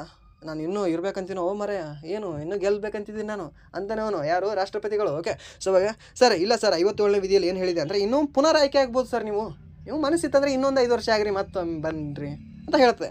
ಯಾವುದು 57ನೇ ವಿಧಿ ಏನು ಹೇಳ್ತಂದರೆ ಮತ್ತೆ ಪುನರ್ ಆಯ್ಕೆ ಆಗೋದ್ರ ಬಗ್ಗೆ ಹೇಳ್ತದೆ. ಸರಿನಾ? ಸೊ ನೆಕ್ಸ್ಟ್ 58ನೇ ವಿಧಿ ಏನು ಹೇಳ್ತಂದ್ರೆ ನಿಮಗೆ ಅರ್ಹತೆ ಬೇಕಲ್ಲ. ಓಕೆ, ಅರ್ಹತೆ. ನಾನು ಹೋಗಿದ್ರೆ ಇವಾಗ ರಾಷ್ಟ್ರಪತಿ ಆಗ್ತೀನಿ ಅಂದರೆ ಓಟ್ ಹಾಕ್ತಾರೆ ಯಾರಾದರೂ? ನಾನು ಅರ್ಹತೆನೇ ಇಲ್ಲ ಮೊದಲಾಗಿ. ಓಕೆ, ಅರ್ಹತೆ ಏನು ಅಂದರೆ 35 ವರ್ಷ ಇರಬೇಕು. ಏಜ್ ಎಷ್ಟಾಗಿರಬೇಕು? 35 ವರ್ಷ ಆಗಿರಬೇಕು. ಹಾಗೆ ಅವರು ಲೋಕಸಭೆಗೆ ಆಯ್ಕೆ ಆಗಲಿಕ್ಕೆ ಏನೇನು ಅರ್ಹತೆ ಬೇಕಲ್ವ, ಆ ಎಲ್ಲ ಅರ್ಹತೆಗಳನ್ನು ಹೊಂದಿರಬೇಕು. ಯಾವುದಕ್ಕೆ? ಲೋಕಸಭೆಗೆ, ನಾಟ್ ರಾಜ್ಯಸಭೆಗೆ, ಲೋಕಸಭೆಗೆ ಆಯ್ಕೆ ಆಗುವಂತಹ ಎಲ್ಲ ಅರ್ಹತೆಗಳನ್ನು ರಾಷ್ಟ್ರಪತಿ ಹೊಂದಿರಬೇಕು. ಅದಾದ ನಂತರ ಇನ್ನೊಂದು ದಿವಾಳಿಕೋರ ಆಗಿರಬಾರ್ದು. ಅವನೇ ಮನಿ ಮಠ ಮಾಡ್ಕೊಂಡು ಬಂದಿರಬಾರ್ದು. ಅವನೇ ಮನಿ ಮಠ ಮಾಡ್ಕೊಂಡು ಬಂದರೆ ಅವನಿಗೆ ಹೆಂಗೆ ನಾವು ದೇಶದ ಮೊದಲ ಪ್ರಜೆ ಅಂದು ಕಿಮ್ಮತ್ತು ಕೊಡೋಕ್ಕಾಗತ್ತೆ ಅಲ್ವಾ? ಸೊ ಅದಕ್ಕೆ ಅವ್ನು ದಿವಾಳಿಕೋರ ಆಗಿರಬಾರ್ದು. ಹಾಗೆ ಮೆಂಟಲಿ ಅವನು ಇಲ್ಲಾಗಿರಬಾರ್ದು. ಸರಿನಾ? ಯಾರೋ ಪೊಸಿಷನ್ಗೆ ನಿಲ್ಬೇಕಂತಿರ್ತಾರಲ್ವ, ರಾಷ್ಟ್ರಪತಿಯ ಹುದ್ದೆಗೆ ನಿಲ್ಬೇಕಂತಿರ್ತಾರಲ್ವ, ಅವರು ಮೆಂಟಲಿ ಇಲ್ಲಾಗಿರಬಾರ್ದು, ಮೆಂಟಲಿ ಹುಚ್ಚುತನ ಇರಬಾರ್ದು ಅವರಿಗೆ. ಸರಿನಾ? ಇದು ನೆನಪಿರಲಿ ನಿಮಗೆ. ಇದೆಲ್ಲವೂ ಕೂಡ ಕೇಳ್ತಾನೆ. ಹಾಗೆ ಅವರು ಸ್ಪೆಷಲಿ ಇನ್ನೊಂದೇನೆಂದರೆ ಭಾರತೀಯನೇ ಆಗಿರಬೇಕು. ಭಾರತೀಯನೇ. ಓಕೆ, ಮೀನ್ಸ್ ಯಾವುದೋ ಒಂದು ದೇಶದಲ್ಲಿ ಹುಟ್ಟಿ ಅದಾನಂತರ ನಮ್ಮ ಭಾರತದ ಪೌರತ್ವ ತೊಗೊಂಡವನಲ್ಲ, ನಮ್ಮ ಭಾರತದ ಮೂಲ ನೆಲದಲ್ಲೇ ಹುಟ್ಟಿರಬೇಕು. ಅವರ ತಂದೆ ತಾಯಿ ನಮ್ಮ ಭಾರತದವರೇ ಆಗಿರಬೇಕು. ಸರಿನಾ? ಸೊ ಈ ರೀತಿ ಆದವರಿಗೆ ನಾವು ಭಾರತದ ರಾಷ್ಟ್ರಪತಿಯಾಗಿ ಆಯ್ಕೆ ಮಾಡ್ಬೋದು. ಅವರ ಅರ್ಹತೆಯ ಬಗ್ಗೆ ಹೇಳುವ ವಿಧಿ ಯಾವುದು ಅಂದರೆ ನಿಮಗೆ 58ನೇ ವಿಧಿ. ಎಷ್ಟು ಅರ್ಹತೆಗಳು? 5ರಿಂದ 8 ಅರ್ಹತೆಗಳು ಅಂತ ನೆನ್ಪಿಟ್ಕೊಳ್ಳಿ. 5ರಿಂದ 8 ಅರ್ಹತೆಗಳು ಬೇಕಪ್ಪ. ಸೊ ಅದಕ್ಕೆ 58ನೇ ವಿಧಿಯಲ್ಲಿ ಅರ್ಹತೆಗಳ ಬಗ್ಗೆ ಹೇಳಿದೆ ಅಂತ ನೆನ್ಪಿಟ್ಕೊಳ್ಳಿ. ಸರಿನಾ? ಸೊ ಸಿಂಪಲ್ಲಾಗಿ ನೆನ್ಪಿಡುತ್ತದೆ. ಹಾಗೆ ಅವರ ಅಧ್ಯಕ್ಷರ ಹುದ್ದೆಯ ನಿಯಮಗಳ ಬಗ್ಗೆ, ಅವರೆಲ್ಲ ರೂಲ್ಸ್ಗಳ ಬಗ್ಗೆ ಎಷ್ಟನೇ ವಿಧಿ ಹೇಳ್ತಂದರೆ 59ನೇ ವಿಧಿ ಹೇಳ್ತದೆ. ಸರಿನಾ? ಅವ್ರು ಏನೇನು ಮಾಡಬೇಕು, ಏನೇನು ಬಿಡಬೇಕು, ಅದಾದ ನಂತರ ಅವ್ರು ಹೆಂಗೆ ಇರಬೇಕು, ಹೆಂಗೆ ಇರಬಾರ್ದು, ಅವೆಲ್ಲ ರೂಲ್ಸ್ಗಳನ್ನ ಹೇಳೋ ವಿಧಿ ಯಾವುದಂದ್ರೆ ನಿಮಗೆ 59ನೇ ವಿಧಿ. ಹಾಗೆ 60ನೇ ವಿಧಿ ಏನು ಹೇಳ್ತಂದರೆ ಅಧ್ಯಕ್ಷರ ಪ್ರಮಾಣ ವಚನದ ಬಗ್ಗೆ ಹೇಳ್ತದೆ. ಓಕೆ, ಇಷ್ಟೆಲ್ಲ ಆಯಿತು. ಕಷ್ಟಪಟ್ಟು 52ನೇ ವಿಧಿಯಿಂದ 59ನೇ ವಿಧಿವರೆಗೂ ಬಂದ್ರವರು. ಸೊ ಇವಾಗ ಪ್ರಮಾಣ ವಚನ ಒಂದು ಫೈನಲ್ ಉಳಿದಿದೆ. ಸರಿನಾ? ಸೊ ಪ್ರಮಾಣ ವಚನ ಮಾಡೋದ್ರ ಬಗ್ಗೆ ಎಷ್ಟನೇ ವಿಧಿ ಹೇಳ್ತಂದರೆ 60ನೇ ವಿಧಿ ಹೇಳ್ತದೆ. ಓಕೆ, 60ನೇ ವಿಧಿ ಏನು ಮಾಡ್ತದೆ ಅಂದರೆ ನಿಮಗೆ ಪ್ರಮಾಣ ವಚನದ ಬಗ್ಗೆ ಹೇಳ್ತದೆ. ಯಾರ್ದು? ಅಧ್ಯಕ್ಷರ ಪ್ರಮಾಣ ವಚನದ ಬಗ್ಗೆ ಹೇಳ್ತದೆ. ಸರಿನಾ? ಆ್ಯಂಡ್ ದೆನ್ ನೆಕ್ಸ್ಟ್ 61ನೇ ವಿಧಿ ಏನು ಹೇಳ್ತದೆ ಅಂದರೆ ನಿಮಗೆ ಅಧ್ಯಕ್ಷರ ವಿರುದ್ಧ, ಓಕೆ, ಅಧ್ಯಕ್ಷರ ವಿರುದ್ಧ ಹಂಬಲನೆ ವಿಧಾನ ಅಂತ. ಮೀನ್ಸ್ ಏನು ಮಹಾಭಿಯೋಗ ಪ್ರಕ್ರಿಯೆ ನಡೀತದೆ ಗೊತ್ತಾ? ಮಹಾಭಿಯೋಗ, ಇಂಪೀಚ್ಮೆಂಟ್. ಓಕೆ, ಇಂಗ್ಲೀಷಲ್ಲಿ ಇಂಪೀಚ್ಮೆಂಟ್ ಅಂತ ಕರಿತೀವಿ, ಕನ್ನಡದಲ್ಲಿ ಮಹಾಭಿಯೋಗ ಅಂತ ಕರಿತೀವಿ. ಆ ಮಹಾಭಿಯೋಗದ ಬಗ್ಗೆ ಹೇಳುವ ವಿಧಿ ಯಾವುದಂದರೆ 61ನೇ ವಿಧಿ. ಇಂಪಾರ್ಟೆಂಟ್ ಇದೆ, ಹೆವಿ ಇಂಪಾರ್ಟೆಂಟ್ ಇದೆ. ಈ ಮಹಾಭಿಯೋಗ ಪ್ರಕ್ರಿಯೆಯನ್ನು ನಾವು ಯಾವ ದೇಶದಿಂದ ಎರವಲು ಪಡ್ಕೊಂಡು ಬಂದಿದ್ದೀವಿ ಅಂತ ಕೇಳ್ತಾನೆ. USA ಅಮೆರಿಕದಿಂದ ಪಡ್ಕೊಂಡು ಬಂದಿದ್ದೀವಿ. ಸರಿನಾ? ಮೀನ್ಸ್ ಅವ್ರು ಏನಾದರೂ ಚೆನ್ನಾಗಿರಲಿಲ್ಲ ಅಂದರೆ ಲೋಕಸಭೆ ಅವ್ರಿಗೆ ಕಿತ್ತೊಗಿಬೋದು ಯಾರನ್ನ? ರಾಷ್ಟ್ರಪತಿಗಳನ್ನು. ಸರಿನಾ? ಎಷ್ಟನೇ ವಿಧಿಯಲ್ಲಿ ಹೇಳ್ತಾರೆ? 61ನೇ ವಿಧಿಯಲ್ಲಿ ಹೇಳ್ತಾರೆ. ಅದಕ್ಕೆ ಆ ಕಾರ್ಯಕ್ಕೆ ನಾವು ಏನಂತ ಕರಿತೀವಿ? ಮಹಾಭಿಯೋಗ ಅಂತ ಕರಿತೀವಿ. ಇಂಗ್ಲೀಷಲ್ಲಿ ಹೇಳಿದ್ರೆ ಇಂಪೀಚ್ಮೆಂಟ್ ಅಂತ ಕರಿತೀವಿ. ಸರಿನಾ? ಅದು ಏನಂತ ಹೇಳುತ್ತೆ? ಅಧ್ಯಕ್ಷರ ಮಹಾಭಿಯೋಗದ ಬಗ್ಗೆ ಹೇಳುತ್ತೆ 61ನೇ ವಿಧಿ. ಹಾಗೆ ಇಂಪೀಚ್ಮೆಂಟ್ ಆಯಿತು, ಖಾಲಿ ಅದರ ಪ್ಲೇಸ್ ಖಾಲಿ ಆದಾಗ ಅವರು 6 ತಿಂಗಳ ಒಳಗಡೆ ಮರು ಆಯ್ಕೆ ಆಗ್ಬೇಕು ಮತ್ತೊಬ್ಬರು ಯಾರಾದರೂ. ಸೊ ಅದು ಹೇಳೋದು ವಿಧಿ ಯಾವುದು ಅಂದರೆ ನಿಮಗೆ 62ನೇ ವಿಧಿ. ಮೀನ್ಸ್ ರಾಷ್ಟ್ರಪತಿ ಹುದ್ದೆ ಖಾಲಿ ಇದ್ದಾಗ 6 ತಿಂಗಳ ಒಳಗಡೆ ಎಲೆಕ್ಷನ್ ಆಗಿ ಮತ್ತೊಬ್ಬ ರಾಷ್ಟ್ರಪತಿ ಬರಬೇಕಪ್ಪ ನಿಮ್ಮ ದೇಶಕ್ಕೆ ಅಂತ ಹೇಳುವ ವಿಧಿ ನಿಮಗೆ 62ನೇ ವಿಧಿ. ಸರಿನಾ? 6 ತಿಂಗಳ ಒಳಗಡೆ ಆಗಬೇಕು. 6 ತಿಂಗಳಕ್ಕಿಂತ ಜಾಸ್ತಿ ಆಗಂಗಿಲ್ಲ. ಏನಾದರೂ ಸರ್ ಇವಾಗ ರಾಷ್ಟ್ರಪತಿ ಖಾಲಿ ಇದ್ದರೆ, ರಾಷ್ಟ್ರಪತಿ ಎಂಟಿ ಇದ್ದರೆ 6 ತಿಂಗಳಲ್ಲಿ ಅಂತ ಹೇಳಿದ್ರಿ. ಉಪರಾಷ್ಟ್ರಪತಿ ಎಂಟಿ ಇದ್ದರೆ ಸರ್ 6 ತಿಂಗಳಾದರೂ ತೊಗೊಳ್ಳಿ, 6 ವರ್ಷ ಆದರೂ ತೊಗೊಳ್ಳಿ, ಅಲ್ಲೇನು ನಿಮಗೆ ಟೈಮ್ ಮೆನ್ಷನ್ ಮಾಡಿಲ್ಲ. ಸರಿನಾ? ಉಪರಾಷ್ಟ್ರಪತಿಗೆ ಟೈಮ್ ಮೆನ್ಷನ್ ಮಾಡಿಲ್ಲ. ಅವರು ಇರಲೂಬಹುದು, ಇರಬಹುದು. ಬಟ್ ರಾಷ್ಟ್ರಪತಿಗಳು 6 ತಿಂಗಳ ಒಳಗಡೆ ಸೆಲೆಕ್ಟ್ ಆಗಿ ಬರಬೇಕು. ಸರಿನಾ? ಅದು ನೆನಪಿರಲಿ ನಿಮಗೆ. ಆ್ಯಂಡ್ ದೆನ್ 63ನೇ ವಿಧಿ ಏನು ಹೇಳ್ತದೆ? ಎಲ್ಲಿ 57ರಿಂದ 62 ಏನು ಹೇಳುತ್ತೆ ನಿಮಗೆ? 52 to 62 ರಾಷ್ಟ್ರಪತಿಗಳ ಬಗ್ಗೆ ಹೇಳ್ತದೆ ಸಿಂಪಲ್ ಆಗಿ. ಇವಾಗ ನೆಕ್ಸ್ಟ್ 63ರಿಂದ ಏನು ಹೇಳ್ತದೆ ಅಂದರೆ ಉಪಾಧ್ಯಕ್ಷರ ಬಗ್ಗೆ ಹೇಳ್ತದೆ. ಅಧ್ಯಕ್ಷರ ಬಗ್ಗೆ ಮುಗೀತು. ಇವಾಗ ಉಪಾಧ್ಯಕ್ಷರ ಬಗ್ಗೆ, ಪ್ರೆಸಿಡೆಂಟ್ ಬಗ್ಗೆ ಮುಗೀತು. ಇವಾಗ ವೈಸ್ ಪ್ರೆಸಿಡೆಂಟ್ ಬಗ್ಗೆ ಯಾರಾದರೆ ಪ್ರಸ್ತುತ wise president? Jagdeep Dhankhar. Okay, ಯಾರು? ಜಗದೀಪ್ ಧನ್ಖರ್. ಸರಿನಾ? ಸೊ ರೀಸೆಂಟಾಗಿ PC ಎಕ್ಸಾಮಲ್ಲಿ ಏನೋ ಕೇಳಿದ್ದ ಅನಿಸುತ್ತೆ ನಮ್ಮ ಕರ್ನಾಟಕ PC-ನಲ್ಲಿ. ಸರಿನಾ? ಸೊ ಇಲ್ಲಿ 63ನೇ ವಿಧಿ ಏನು ಹೇಳ್ತದೆ ನಿಮಗೆ? ಉಪಾಧ್ಯಕ್ಷರ ಬಗ್ಗೆ ಹೇಳುತ್ತೆ. 64ನೇ ವಿಧಿ ರಾಜ್ಯಸಭಾ ಅಧ್ಯಕ್ಷರ ಸ್ಥಾನ. ಓಕೆ, ರಾಜ್ಯಸಭೆಯಲ್ಲಿ ಅಧ್ಯಕ್ಷರು ಯಾರಾಗಿರ್ತಾರೆ? ಇದೇ ಉಪಾಧ್ಯಕ್ಷರಾಗಿರ್ತಾರೆ. ಸರಿನಾ? ಸೊ ಪದನಿಮಿತ್ತ ಅಧ್ಯಕ್ಷರ ಸ್ಥಾನದ ಬಗ್ಗೆ ಹೇಳುವ ವಿಧಿ ಯಾವುದು ಅಂದರೆ ನಿಮಗೆ 64ನೇ ವಿಧಿ. ಹಾಗೆ 64ನೇ ವಿಧಿ ಅವರ ಸ್ಥಾನದ ಬಗ್ಗೆ ಹೇಳಿದ್ರೆ 65ನೇ ವಿಧಿ ಏನು ಹೇಳುತ್ತೆ ಗೊತ್ತಾ? ಇಫ್ ಏನಾದರೂ ಅಧ್ಯಕ್ಷರು ಅಕಾಲಿಕ ಮರಣವನ್ನು ಹೊಂದಿದರೆ ಓಕೆ ಅಥವಾ ಅವರ ಸ್ಥಾನವನ್ನು ತೆರವುಗೊಳಿಸಿದರೆ ಅವ್ರು ಏನಾದರೂ ಮಹಾಭಿಯೋಗ ಆಗಿ ಹೊರಗೆ ಹೋಗಿದ್ರೆ ಅವಾಗ ಸ್ಥಾನ ಖಾಲಿ ಇರುತ್ತೆ ಅಂತ 6 ತಿಂಗಳ ಮಜಾ ಚೆಂದಾಗಿ ಆ ಸೀಟಿನ ಸ್ವಲ್ಪ ಅಲಂಕರಿಸೋಕ್ಕೆ ಒಬ್ರಿಗೆ ಹೇಳ್ತದೆ. ಯಾರಿಗೆ? ಅದೇ ಈ ಉಪಾಧ್ಯಕ್ಷರಿಗೆ. ಓಕೆ, ಉಪಾಧ್ಯಕ್ಷರಿಗೆ ಹೇಳ್ತದೆ. ಸರಿನಾ? ಇದು ನೆನಪಿರಲಿ ನಿಮಗೆ. ಓಕೆ, 65ನೇ ವಿಧಿ ಏನು ಹೇಳ್ತಂದರೆ ಅಧ್ಯಕ್ಷರ ಅಭಾವದಲ್ಲಿ, ಅಂದರೆ ಅಧ್ಯಕ್ಷರು ಏನಾದರೂ ಅಲ್ಲಿ ಗೈರಾಗಿದ್ದರೆ, ಅವ್ರಿಗೆ ಏನಾದರೂ ಅವ್ರು ಅಕಾಲಿಕ ಮರಣ ಹೊಂದಿದರೆ, ಅಲ್ಲಿ ಸೀಟ್ ಖಾಲಿ ಇತ್ತಂದರೆ ನೀವು ದೇಶವನ್ನು ಮುನ್ನಡೆಸಬೇಕ್ರಿ ಅಂತ ಹೇಳ್ತದೆ. ಯಾರಿಗೆ? ಉಪಾಧ್ಯಕ್ಷರಿಗೆ. ಸರಿನಾ? ಎಷ್ಟು? 65ನೇ ವಿಧಿಯಲ್ಲಿ. ಆ್ಯಂಡ್ ದೆನ್ 66ನೇ ವಿಧಿ ಏನು ಹೇಳ್ತದೆ ಅಂದರೆ ಉಪಾಧ್ಯಕ್ಷರ ಆಯ್ಕೆಯ ಬಗ್ಗೆ ಹೇಳ್ತದೆ. ಹೆಂಗೆ ಆಯ್ಕೆ ಮಾಡೋಣಪ್ಪ? ಇಷ್ಟೆಲ್ಲ ಮಾಡಿದ್ವಿ, ನಿಂದು ಇಷ್ಟೆಲ್ಲ ಕಾರ್ಯ ಆಯಿತು, ನೀನು ಹುದ್ದೆ ಬಗ್ಗೆ ಹೇಳಿದೆ, ನೀನು ಪದನಿಮಿತ್ತ ಅಧ್ಯಕ್ಷ ಕೂಡ ಆದಿ. ಎಷ್ಟನೇ ವಿಧಿಯ ಪ್ರಕಾರ? 64ನೇ ವಿಧಿಯ ಪ್ರಕಾರ. 65ನೇ ವಿಧಿಯ ಪ್ರಕಾರ ರಾಷ್ಟ್ರಪತಿ ಇರಲಿಲ್ಲ ಅಂದರೆ ಇನ್ನೂ ಕೂಡ ರಾಷ್ಟ್ರಪತಿ ಆಗ್ತೀಯಾ. ಬಟ್ ಇಲ್ಲಿ 66ನೇ ವಿಧಿಯ ಪ್ರಕಾರ ಹೇಳ್ತೀನಿ, ನೀನು ಹೆಂಗೆ ಆಯ್ಕೆ ಮಾಡ್ತೀಯ ಅಂತ ಕೇಳ್ತೇವೆ. ಸರಿನಾ? ಸೊ 66ನೇ ವಿಧಿಯಲ್ಲಿ ಅವರ ಚುನಾವಣೆಯ ಬಗ್ಗೆ ಹೇಳ್ತದೆ. ಯಾರ ಚುನಾವಣೆ? ಉಪರಾಷ್ಟ್ರಪತಿಯ ಚುನಾವಣೆ ಬಗ್ಗೆ ಹೇಳ್ತದೆ. ಹಾಗೆ ಅವರ ಅವಧಿಯ ಬಗ್ಗೆ ಎಷ್ಟು ಹೇಳ್ತದೆ ಅಂದರೆ 67ನೇ ವಿಧಿ ಹೇಳ್ತದೆ. ಉಪಾಧ್ಯಕ್ಷರ ಅವಧಿಯ ಬಗ್ಗೆ ಎಷ್ಟನೇ ವಿಧಿ ಹೇಳ್ತಂದರೆ 67ನೇ ವಿಧಿ. ಇವರ ಅವಧಿ ಎಷ್ಟು? 5 ವರ್ಷ, ಸೇಮ್. ಸರಿನಾ? ಸೊ ಅದಾನಂತರ ಉಪಾಧ್ಯಕ್ಷರ ಹುದ್ದೆ ಖಾಲಿ ಆದಾಗ ಆಯ್ಕೆ ಮಾಡೋದು ಎಷ್ಟನೇ ವಿಧಿ ಹೇಳ್ತಂದರೆ, ಇವ್ರು ಏನಾದರೂ ಖಾಲಿ ಆದಾಗ ಇವ್ರು ಆಯ್ಕೆ ಮಾಡಬೇಕಲ್ವ, ಅದನ್ನು ಎಷ್ಟನೇ ವಿಧಿ ಹೇಳ್ತಂದರೆ 68ನೇ ವಿಧಿ ಹೇಳ್ತದೆ. ಆ್ಯಂಡ್ ದೆನ್ 69ನೇ ವಿಧಿ ಏನು ಹೇಳ್ತಂದರೆ ಉಪಾಧ್ಯಕ್ಷರ ಪ್ರಮಾಣ ವಚನದ ಬಗ್ಗೆ ಹೇಳ್ತದೆ. ಉಪಾಧ್ಯಕ್ಷರ ಪ್ರಮಾಣ ವಚನದ ಬಗ್ಗೆ 69 ಹೇಳ್ತದೆ. ಅಧ್ಯಕ್ಷರ ಪ್ರಮಾಣ ವಚನ ಬಗ್ಗೆ 65 ಹೇಳ್ತದೆ. 60 ಆ್ಯಂಡ್ 69 ಎರಡು ಪ್ರಮಾಣ ವಚನದ ಬಗ್ಗೆ ಇದೆ ನೋಡಿ. ಇದು ಅಧ್ಯಕ್ಷರದು, ಇದು ಉಪಾಧ್ಯಕ್ಷರದು. ಸರಿನಾ? ನೆನ್ಪಿಟ್ಕೊಳ್ಳಿ. ಸರಿನಾ? ಇದನ್ನು ನೆನ್ಪಿಟ್ಕೊಳ್ಳಿ. ಆ್ಯಂಡ್ ದೆನ್ 70ನೇ ವಿಧಿ ಏನು ಹೇಳ್ತಂದರೆ ಅಧ್ಯಕ್ಷರ ಅಧಿಕಾರದ ತಾತ್ಕಾಲಿಕ ಕ್ರಮಗಳ ಬಗ್ಗೆ ಹೇಳ್ತದೆ. ಯಾವುದು? 70ನೇ ವಿಧಿ ಅಧ್ಯಕ್ಷರ ಅಧಿಕಾರದ ತಾತ್ಕಾಲಿಕ ಕ್ರಮಗಳ ಬಗ್ಗೆ ಹೇಳ್ತದೆ. ಆ್ಯಂಡ್ ದೆನ್ 71ನೇ ವಿಧಿ ಅಧ್ಯಕ್ಷ ಮತ್ತು ಉಪಾಧ್ಯಕ್ಷರಿಗೆ ಸಂಬಂಧಿಸಿದ ಆಯ್ಕೆಗೆ ಸಂಬಂಧಿಸಿದ ವಿಷಯಗಳು. ಓಕೆ, ಅಧ್ಯಕ್ಷರು ಮತ್ತು ಉಪಾಧ್ಯಕ್ಷರ ಆಯ್ಕೆಗೆ ಸಂಬಂಧಿಸಿದಂತೆ ಏನಾದರೂ ಗೊಂದಲಗಳು ಉಂಟಾದರೆ ಅಲ್ಲಿ ಸುಪ್ರೀಂ ಕೋರ್ಟು ಮಧ್ಯ ವಹಿಸಬಹುದು. ಸುಪ್ರೀಂ ಕೋರ್ಟ್ ಅದನ್ನು ತೀರ್ಮಾನವನ್ನು ತಗೋಬಹುದು ಅಂತ ಎಷ್ಟನೇ ವಿಧಿ ಹೇಳ್ತಂದರೆ 71ನೇ ವಿಧಿ ಹೇಳ್ತದೆ. ಸರಿನಾ? ಇದು ನೆನಪಿರಲಿ ನಿಮಗೆ. ಹಾಗೆ 72ನೇ ವಿಧಿ ರಾಜಕೀಯ ತೀರ್ಪು ತಗ್ಗಿಸಲು ಅಧ್ಯಕ್ಷರ ಅಧಿಕಾರ. ಮೀನ್ಸ್ ಇವಾಗ ನಾನೇನಾದರೂ ಒಂದು ತಪ್ಪು ಮಾಡಿದ್ದೀನಿ, ಓಕೆ, ನಾನೇನಾದರೂ ಒಂದು ಕೊಲೆ ಮಾಡಿದ್ದೀನಿ ಅಂತ ಅಂದ್ಕೊಳ್ಳಿ. ಓಕೆ, ನಾನು ಕೊಲೆ ಮಾಡಿಲ್ಲ, ಮೀನ್ಸ್ ಮಾಡಿದ್ದೀನಿ ಬಟ್ ಮಾಡಿಲ್ಲ. ಹೇಗೆ ಅಂದರೆ ನಾನು ಸೀಟಲ್ಲಿ ಮಾಡಿದ್ದೀನಿ. ಸರಿನಾ? ಸರ್, ನಾನು ಸೀಟಲ್ಲಿ ಮಾಡಿದ್ದೀನಿ, ಏನೋ ಒಂದಾಗಿದೆ, ಬಟ್ ನನಗೆ ಕೋರ್ಟ್ ಶಿಕ್ಷೆ ಕೊಟ್ಟಿದೆ. ಎಷ್ಟು ವರ್ಷ? ನನಗೆ ಒಂದು 5 ವರ್ಷ ಅಥವಾ ಒಂದು 10 ವರ್ಷ ಶಿಕ್ಷೆ ಕೊಟ್ಟಿದೆ. ಸರಿನಾ? ಸೊ ಅವಾಗ ನಾನು ಯಾರ ಹತ್ರ? ರಾಷ್ಟ್ರಪತಿಗಳ ಹತ್ರ ಹೋಗ್ಬೋದು. ಓಕೆ, ಯಾರ ಹತ್ರ? ರಾಷ್ಟ್ರಪತಿಗಳ ಹತ್ರ. ರಾಷ್ಟ್ರಪತಿಗಳ ಹತ್ರ ಹೋಗಿ, ಮೇಡಮ್ ದ್ರೌಪದಿ ಮುರ್ಮು ಮೇಡಮ್ ಅವರೇ, ಸೊ ನಾನು ಹೀಗೆ ನನ್ನ ಸ್ವಲ್ಪ ಮೆಂಟಲಿ ನಾನು ಸ್ವಲ್ಪ ಸರಿ ಇಲ್ಲ, ನನಗೆ ಸ್ವಲ್ಪ ಸಿಟ್ಟು ಬಂದಿತ್ತು. ಸೊ ಆ ಸಮಯದಲ್ಲಿ ನನ್ನ ಮನಸ್ಸಿಗೆ, ನನ್ನ ಹೃದಯಕ್ಕೆ, ನನ್ನ ಬುದ್ಧಿಗೆ ತಿಳಿಲಾರದೆ ಇದು ಏನೋ ಒಂದು ತಪ್ಪು ಅವಘಡ ಆಗಿಬಿಟ್ಟಿದೆ, ದಯವಿಟ್ಟು ನನಗೆ ಕ್ಷಮಿಸ್ರಿ ಅಂತ ನಾನು ಅವ್ರನ್ನ ಕೇಳ್ಬೋದು. ಅವ್ರ ಮನಸ್ಸು ಏನಾದರೂ ನಮ್ಮ ಮೇಲೆ ಕರಗಿ ನಾವು ಒಳ್ಳೆಯವರು ಅಂತ ಅವ್ರಿಗೆ ಅನಿಸಿದ್ರೆ, ಏನಾದರೂ ಅದು ಸ್ವಲ್ಪ ಆಕಸ್ಮಿಕವಾಗಿ ಆಗಿದೆ ಅಂತ ಅವ್ರಿಗೆ ಅನಿಸಿದ್ರೆ, ಅವಾಗ ಏನು ಮಾಡ್ತಾರೆ ಅಂದರೆ ಅವರು ನಮಗೆ ಕ್ಷಮಾದಾನ ನೀಡಬಹುದು. ಸೊ ರಾಷ್ಟ್ರಪತಿಯ ಕ್ಷಮಾದಾನದ ಬಗ್ಗೆ ಹೇಳುವ ವಿಧಿ ಯಾವುದು ಅಂದರೆ ನಿಮಗೆ 72ನೇ ವಿಧಿ. ಓಕೆ, 72ನೇ ವಿಧಿ. ಇದೆಲ್ಲ ಬಿಟ್ಬಿಡಿ, ನಾನು ಹೇಳೋದು ಮಾತ್ರ ಕೇಳ್ಕೊಳ್ಳಿ. ಓಕೆ, ರಾಷ್ಟ್ರಪತಿಯ ಕ್ಷಮಾದಾನದ ಬಗ್ಗೆ ಹೇಳುವ ವಿಧಿ ಯಾವುದು ಅಂದರೆ ನಿಮಗೆ 72ನೇ ವಿಧಿ. ಸರಿನಾ? ಇದು ನೆನಪಿರಲಿ ನಿಮಗೆ. ಹಾಗೆ ಕೇಂದ್ರ ಸರ್ಕಾರದ ಕಾರ್ಯಪದ್ಧತಿಯ ವ್ಯಾಪ್ತಿಯ ಬಗ್ಗೆ 73ನೇ ವಿಧಿ ಹೇಳ್ತದೆ. ಹಾಗೆ ಸಚಿವ ಸಂಪುಟ, ಓಕೆ, ಮಂತ್ರಿಮಂಡಲ ಏನಿದೆ ಅಲ್ವಾ, ಆ ಮಂತ್ರಿಮಂಡಲದ ಬಗ್ಗೆ ಹೇಳುವ ವಿಧಿ ಯಾವುದಂದ್ರೆ ನಿಮಗೆ 74ನೇ ವಿಧಿ. ಸರಿನಾ? 74ನೇ ವಿಧಿ ನಿಮಗೆ ಸಚಿವ ಸಂಪುಟದ ಬಗ್ಗೆ ಹೇಳ್ತದೆ. ಹಾಗೆ 75ನೇ ವಿಧಿ ನಿಮಗೆ ಪ್ರಧಾನಮಂತ್ರಿಯ ನೇಮಕದ ಬಗ್ಗೆ ಹೇಳ್ತದೆ. ಹಾಗೆ ಸಚಿವ ಸಂಪುಟದ ನೇಮಕದ ಬಗ್ಗೆ ಕೂಡ ಹೇಳ್ತದೆ. ಎಷ್ಟು? 75ನೇ ವಿಧಿ. ಹಾಗೆ ತೇಲಿದರೆ ಎಲ್ಲರೂ ಸೇರೇ ತೇಲ್ತಾರೆ, ಸಚಿವ ಸಂಪುಟ ಮುಳುಗಿದರೆ ಎಲ್ಲರೂ ಸೇರೇ ಮುಳುಗ್ತಾರೆ ಅಂತ ಹೇಳುವ ಒಂದು ಪದ ಇರೋದು ಕೂಡ ನಿಮಗೆ ಇದೇ 75ನೇ ವಿಧಿಯಲ್ಲಿ. ಸರಿನಾ? ಒಟ್ಟಿಗೆ ತೇಲುವ, ಒಟ್ಟಿಗೆ ಮುಳುಗುವ ವಿಧಾನ ಯಾವ ವಿಧಿಯಲ್ಲಿ ಕಂಡುಬರ್ತದೆ? 75ನೇ ವಿಧಿಯಲ್ಲಿ ಕಂಡುಬರ್ತದೆ. ಸರಿನಾ? ಸೊ ಅದಕ್ಕೆ ಯಾರಾದರೂ ಒಬ್ಬ ಪ್ರಧಾನಮಂತ್ರಿ ಏನಾದರೂ ಕೆಟ್ಟದಾಗಿ ಕೆಲಸ ಮಾಡಿದ್ರೆ ಇಡೀ ಸಚಿವ ಸಂಪುಟ ಅವನ ಜೊತೆ ನಿಲ್ತದೆ. ಯಾಕಂದರೆ ಅವನು ಏನಾದರೂ ರಾಜೀನಾಮೆ ಕೊಟ್ಟರೆ ಇವರೆಲ್ಲ ರಾಜೀನಾಮೆ ಕೊಡಬೇಕಾಗತ್ತೆ. ಅದು ಕಾನ್ಸೆಪ್ಟು.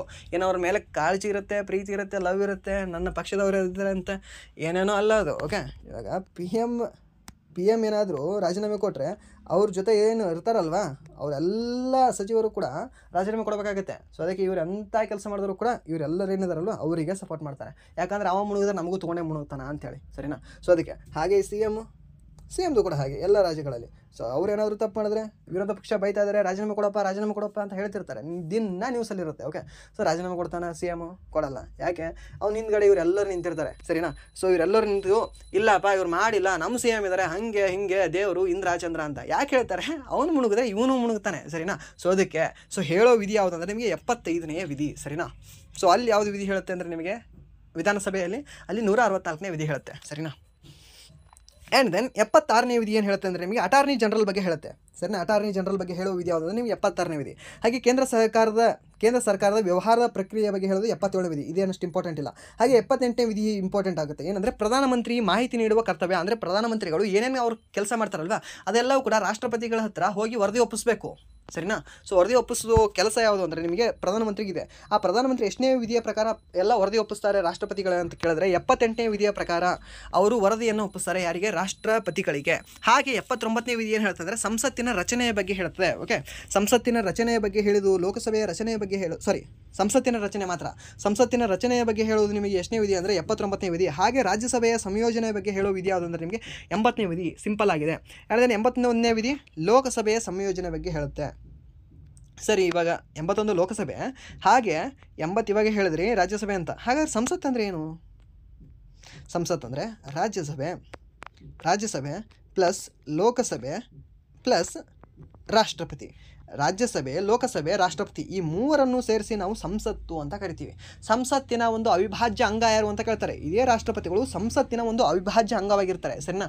ಇದು ಕೂಡ ನೆನ್ಪಿಟ್ಕೊಳ್ಳಿ. ಸಂಸತ್ತಿನ ಅವಿಭಾಜ್ಯ ಅಂಗ ಅಂದರೆ ಪ್ರಧಾನಮಂತ್ರಿ ಅಲ್ಲ, ಸಂಸತ್ತಿನ ಅವಿಭಾಜ್ಯ ಅಂಗ ಅಂದರೆ CM ಅಲ್ಲ, ಯಾರೂ ಅಲ್ಲ, ರಾಷ್ಟ್ರಪತಿಗಳು ಮಾತ್ರ, ಉಪರಾಷ್ಟ್ರಪತಿಯೂ ಅಲ್ಲ, ರಾಷ್ಟ್ರಪತಿಗಳು ಮಾತ್ರ, ಸರಿನಾ. ನೆನಪಿರಲಿ ನಿಮಗೆ. ಅವ್ರು ಉಪರಾಷ್ಟ್ರಪತಿಗೆ ಬರ್ತಾರಾ? ಅವರು ಕೂಡ ಎಡಪ್ ಆಗ್ತಾರಾ ಅಥವಾ ಇಲ್ವಾ? ಅದನ್ನೊಂದು ಹೇಳ್ಬೋದಾ ನೀವು?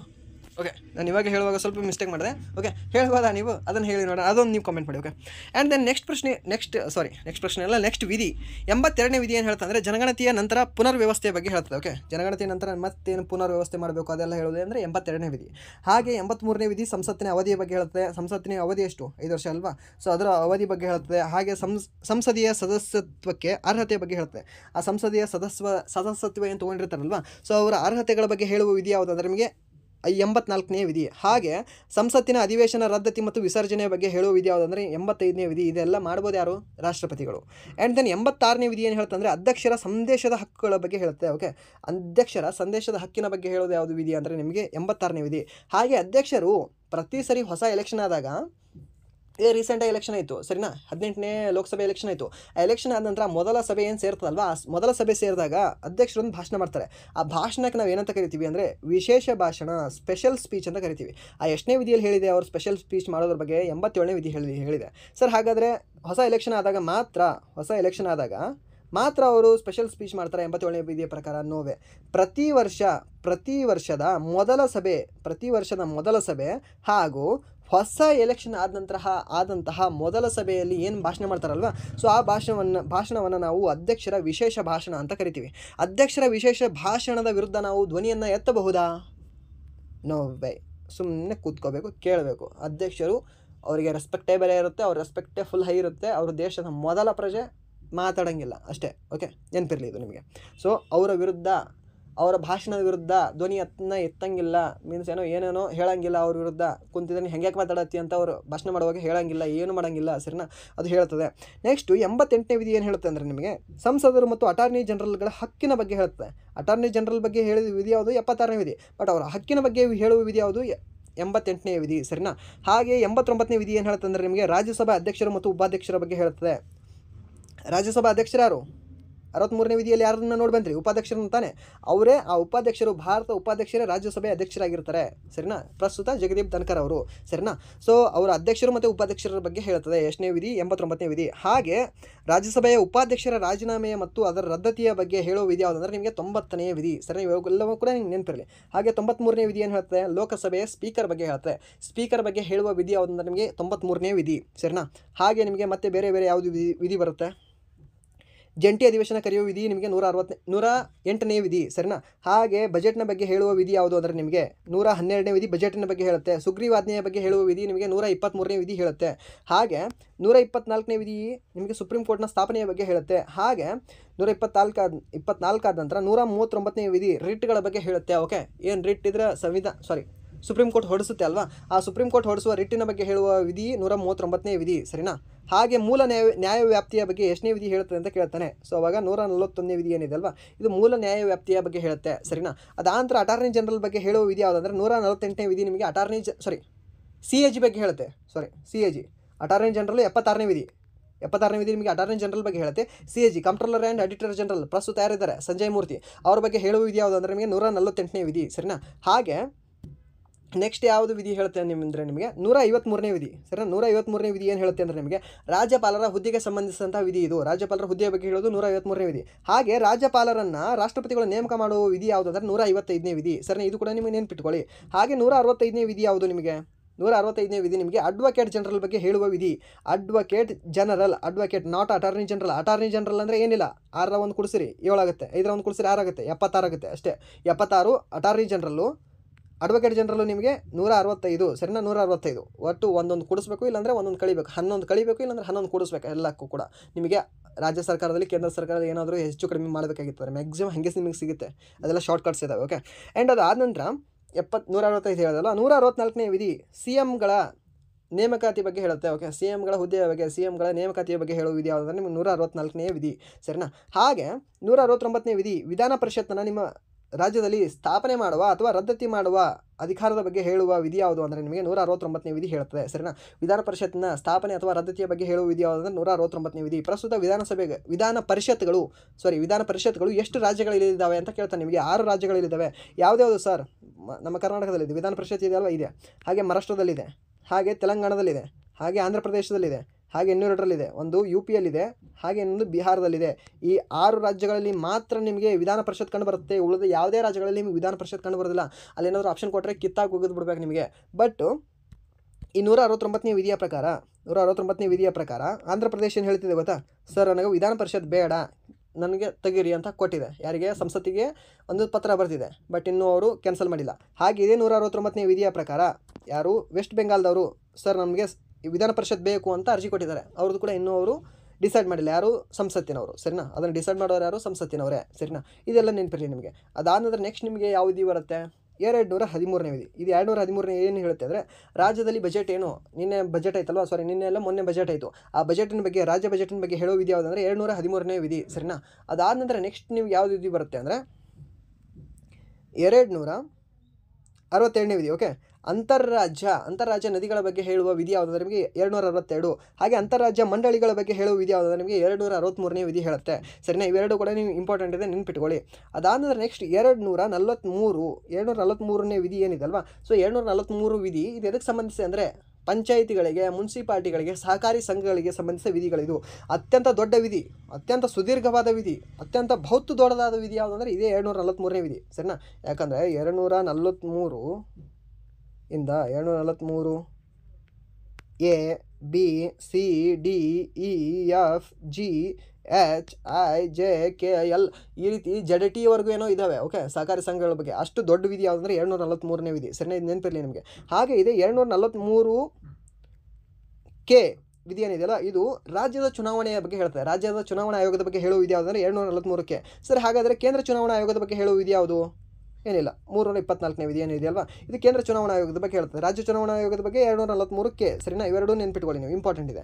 ಅದಾದ ನಂತರ ನಿಮಗೆ ತುರ್ತು ಪರಿಸ್ಥಿತಿಗಳು ಬರ್ತವೆ. 3 ರೀತಿಯ ತುರ್ತು ಪರಿಸ್ಥಿತಿಗಳು ಯಾವ್ಯಾವು ಅಂದರೆ, ಒಂದು ರಾಷ್ಟ್ರೀಯ ತುರ್ತು ಪರಿಸ್ಥಿತಿ ಎಷ್ಟನೇ ವಿಧಿ? 352ನೇ ವಿಧಿ. ಹಾಗೆ ಒಂದು ರಾಜ್ಯ ತುರ್ತು ಪರಿಸ್ಥಿತಿ 356ನೇ ವಿಧಿ. ಇನ್ನೊಂದು ಆರ್ಥಿಕ ತುರ್ತು ಪರಿಸ್ಥಿತಿ 360. ಸೊ ಸರ್, ಇವಾಗ ರಾಷ್ಟ್ರೀಯ ತುರ್ತು ಪರಿಸ್ಥಿತಿ ಎಷ್ಟು ಸಾರಿ ಹೇರಿದ್ರು ಸರ್? 3 ಸಾರಿ ಹೇರಿದ್ದಾರೆ. ಇಲ್ಲಿ ಮೊದಲನೇ ಅಕ್ಷರ ಇದೆಯಲ್ಲ 3 ಅಂತ, ಸೊ 3 ಸಾರಿ ಹೇರಿದ್ದಾರೆ ಸರ್. ಹಾಗಾದರೆ ರಾಜ್ಯ ತುರ್ತು ಪರಿಸ್ಥಿತಿ ನಮ್ಮ ಕರ್ನಾಟಕದಲ್ಲಿ ಎಷ್ಟು ಸಾರಿ ಹೇರಿದ್ದಾರೆ ಸರ್? ಇಲ್ಲಿ 6 ಇದೆ ಅಲ್ವಾ, ಸೊ 6 ಸಾರಿ ಹೇರಿದ್ದಾರೆ ನಮ್ಮ ಕರ್ನಾಟಕದಲ್ಲಿ. ಸರ್, ಹಾಗಾದರೆ ಮೊದಲ ಬಾರಿಗೆ ಯಾವ ರಾಜ್ಯದಲ್ಲಿ ಹೇರಿದ್ರು ಈ ತುರ್ತು ಪರಿಸ್ಥಿತಿನ? ಸರ್, ಪಂಜಾಬ್ದಲ್ಲಿ ಹೇರಿದ್ರು. ಸರ್, ಎಷ್ಟರಲ್ಲಿ? 1951ರಲ್ಲಿ. ಸರಿನಾ, ಸೊ ಹಾಗಾದರೆ ಈ ಆರ್ಥಿಕ ತುರ್ತು ಪರಿಸ್ಥಿತಿ ಇದೆಯಲ್ಲ, ಇದು ಎಷ್ಟು ಸಾರಿ ಹೇರಿದ್ರು? ಇದು 3 ಸರಿನಾ ಅಥವಾ 0 ಸರಿಯಾ? ಸರಿ, ಇಲ್ಲ ಸರ್, ಇದು ಲಾಸ್ಟ್ ಇದೆಯಲ್ಲ, ಇದು 0 ತಗೋಬೇಕಿಲ್ಲಿ. ಸೊ ಆರ್ಥಿಕ ತುರ್ತು ಪರಿಸ್ಥಿತಿ ಇಲ್ಲಿವರೆಗೆ 0 ಸರಿ, ಮೀನ್ಸ್ 1 ಸರಿ ಹೇರಿಲ್ಲ. ಆರ್ಥಿಕ ತುರ್ತು ಪರಿಸ್ಥಿತಿ ಇಲ್ಲಿವರೆಗೂ ನಾವು ಹೇರಿಲ್ಲ, ನೆನ್ಪಿಟ್ಕೊಳ್ಳಿ. ಹಾಗೆ ಈ 352ನೇ ವಿಧಿಯ ಪ್ರಕಾರ 3 ಸರಿ ನಾವು ರಾಷ್ಟ್ರೀಯ ತುರ್ತು ಪರಿಸ್ಥಿತಿಗಳನ್ನ ಹೇರಿದ್ದೀವಿ ಅಂತ ಹೇಳಿದೆ. ಯಾವ್ಯಾವ ವರ್ಷದಲ್ಲಿ? ಒಂದು 1962ರಲ್ಲಿ ಇಂಡೋಚೀನಾ ಯುದ್ಧವಾದಾಗ, 1971 ಭಾರತ ಮತ್ತು ಪಾಕಿಸ್ತಾನ ಯುದ್ಧವಾದಾಗ, ಹಾಗೆ 1975ರಲ್ಲಿ ಆಂತರಿಕ ಸಶಸ್ತ್ರ ದಂಗೆ ಆದಾಗ ರಾಷ್ಟ್ರೀಯ ತುರ್ತು ಪರಿಸ್ಥಿತಿಯನ್ನು ಹೇರಿದ್ರು. ಈ 2 ಸರಿ ಹೇರಿದವರು ಯಾರು ಅಂದರೆ ಇಂದಿರಾ ಗಾಂಧಿಯವರು. ಈ 1 ಸರಿ ಹೇರಿದವರು ಯಾರು ನಿಮಗೆ? ಜವಾಹರ್ಲಾಲ್ ನೆಹರು ಅವರು ಬರ್ತಾರೆ. ಓಕೆ, ಇದೇನಿರಲಿ ನಿಮಗೆ. ಸೊ ಇದಾಗಿತ್ತು ಇಲ್ಲಿವರೆಗೆ ವಿಧಿಗಳ ಬಗ್ಗೆ, ಅದು ಸ್ಪೆಷಲಿ 1ರಿಂದ 90ರವರೆಗೆ ವಿಧಿಗಳು. ಹಾಗೆ ಸ್ವಲ್ಪ ಎಡಿಷ್ನಲಿ ನಿಮಗೆ ಯಾವುದು ವಿಧಿಗಳನ್ನ ಸ್ವಲ್ಪ ಹೇಳಬೇಕನ್ಸುತ್ತೆ ಅಲ್ವಾ, ಸೊ ಆ ವಿಧಿಗಳ ಬಗ್ಗೆ ಹೇಳಿದ್ದೀನಿ. ಸೊ ಇದಾಗಿತ್ತು ಇಲ್ಲಿವರೆಗೆ ಆರ್ಟಿಕಲ್ಸ್ ಬಗ್ಗೆ ಕ್ಲಾಸು. ಸೊ ಇಲ್ಲಿವರೆಗೂ ನೀವು ವಿಡಿಯೋ ನೋಡಿ, ವಿಡಿಯೋ ಇಷ್ಟ ಆಗಿದ್ರೆ ಲೈಕ್ ಮಾಡಿ, ಸಬ್ಸ್ಕ್ರೈಬ್ ಮಾಡಿ. ಯಾವುದನ್ನು ಕೂಡ ಮನಸ್ಸಿಗೆ ತೊಗೋಬೇಡಿ ಅಂತ ಹೇಳ್ತಾ, ನಿಮಗೆ ಬೇಡವಾಗಿದ್ದು ನಿಮಗೆ ಯಾವುದು ಸಬ್ಜೆಕ್ಟಿಗೆ ನಿಮ್ಮ ಎಕ್ಸಾಮ್ಗೆ ಆಗುತ್ತೆ ಅಲ್ವಾ, ಸೊ ಅದನ್ನು ಮಾತ್ರ ಇಲ್ಲಿಂದ ತೊಗೊಂಡು ಹೋಗಿ ಅಂತ ಹೇಳ್ತಾ ವಿಡಿಯೋನ ಎಂಡ್ ಮಾಡ್ತಾ ಇದ್ದೀನಿ. ವಿಡಿಯೋ ಇಷ್ಟ ಆಗಿದ್ರೆ ಒಂದು ಸೆಕೆಂಡ್ ಹೇಳ್ತಾ ಇದ್ದೀನಿ, ಲೈಕ್ ಮಾಡಿ, ಸಬ್ಸ್ಕ್ರೈಬ್ ಮಾಡಿ, ನಿಮ್ಮ ಫ್ರೆಂಡ್ಸಿಗೆ ಕೂಡ ಶೇರ್ ಮಾಡೋ ಹಾಗೆ ಮನಸ್ಸಾಗಿದ್ದರೆ ಶೇರ್ ಮಾಡಿ ಅಷ್ಟೇ. ಓಕೆ, ವಿಡಿಯೋ ಎಂಡ್ ಮಾಡ್ತಿದ್ದೀನಿ. Thank you so much.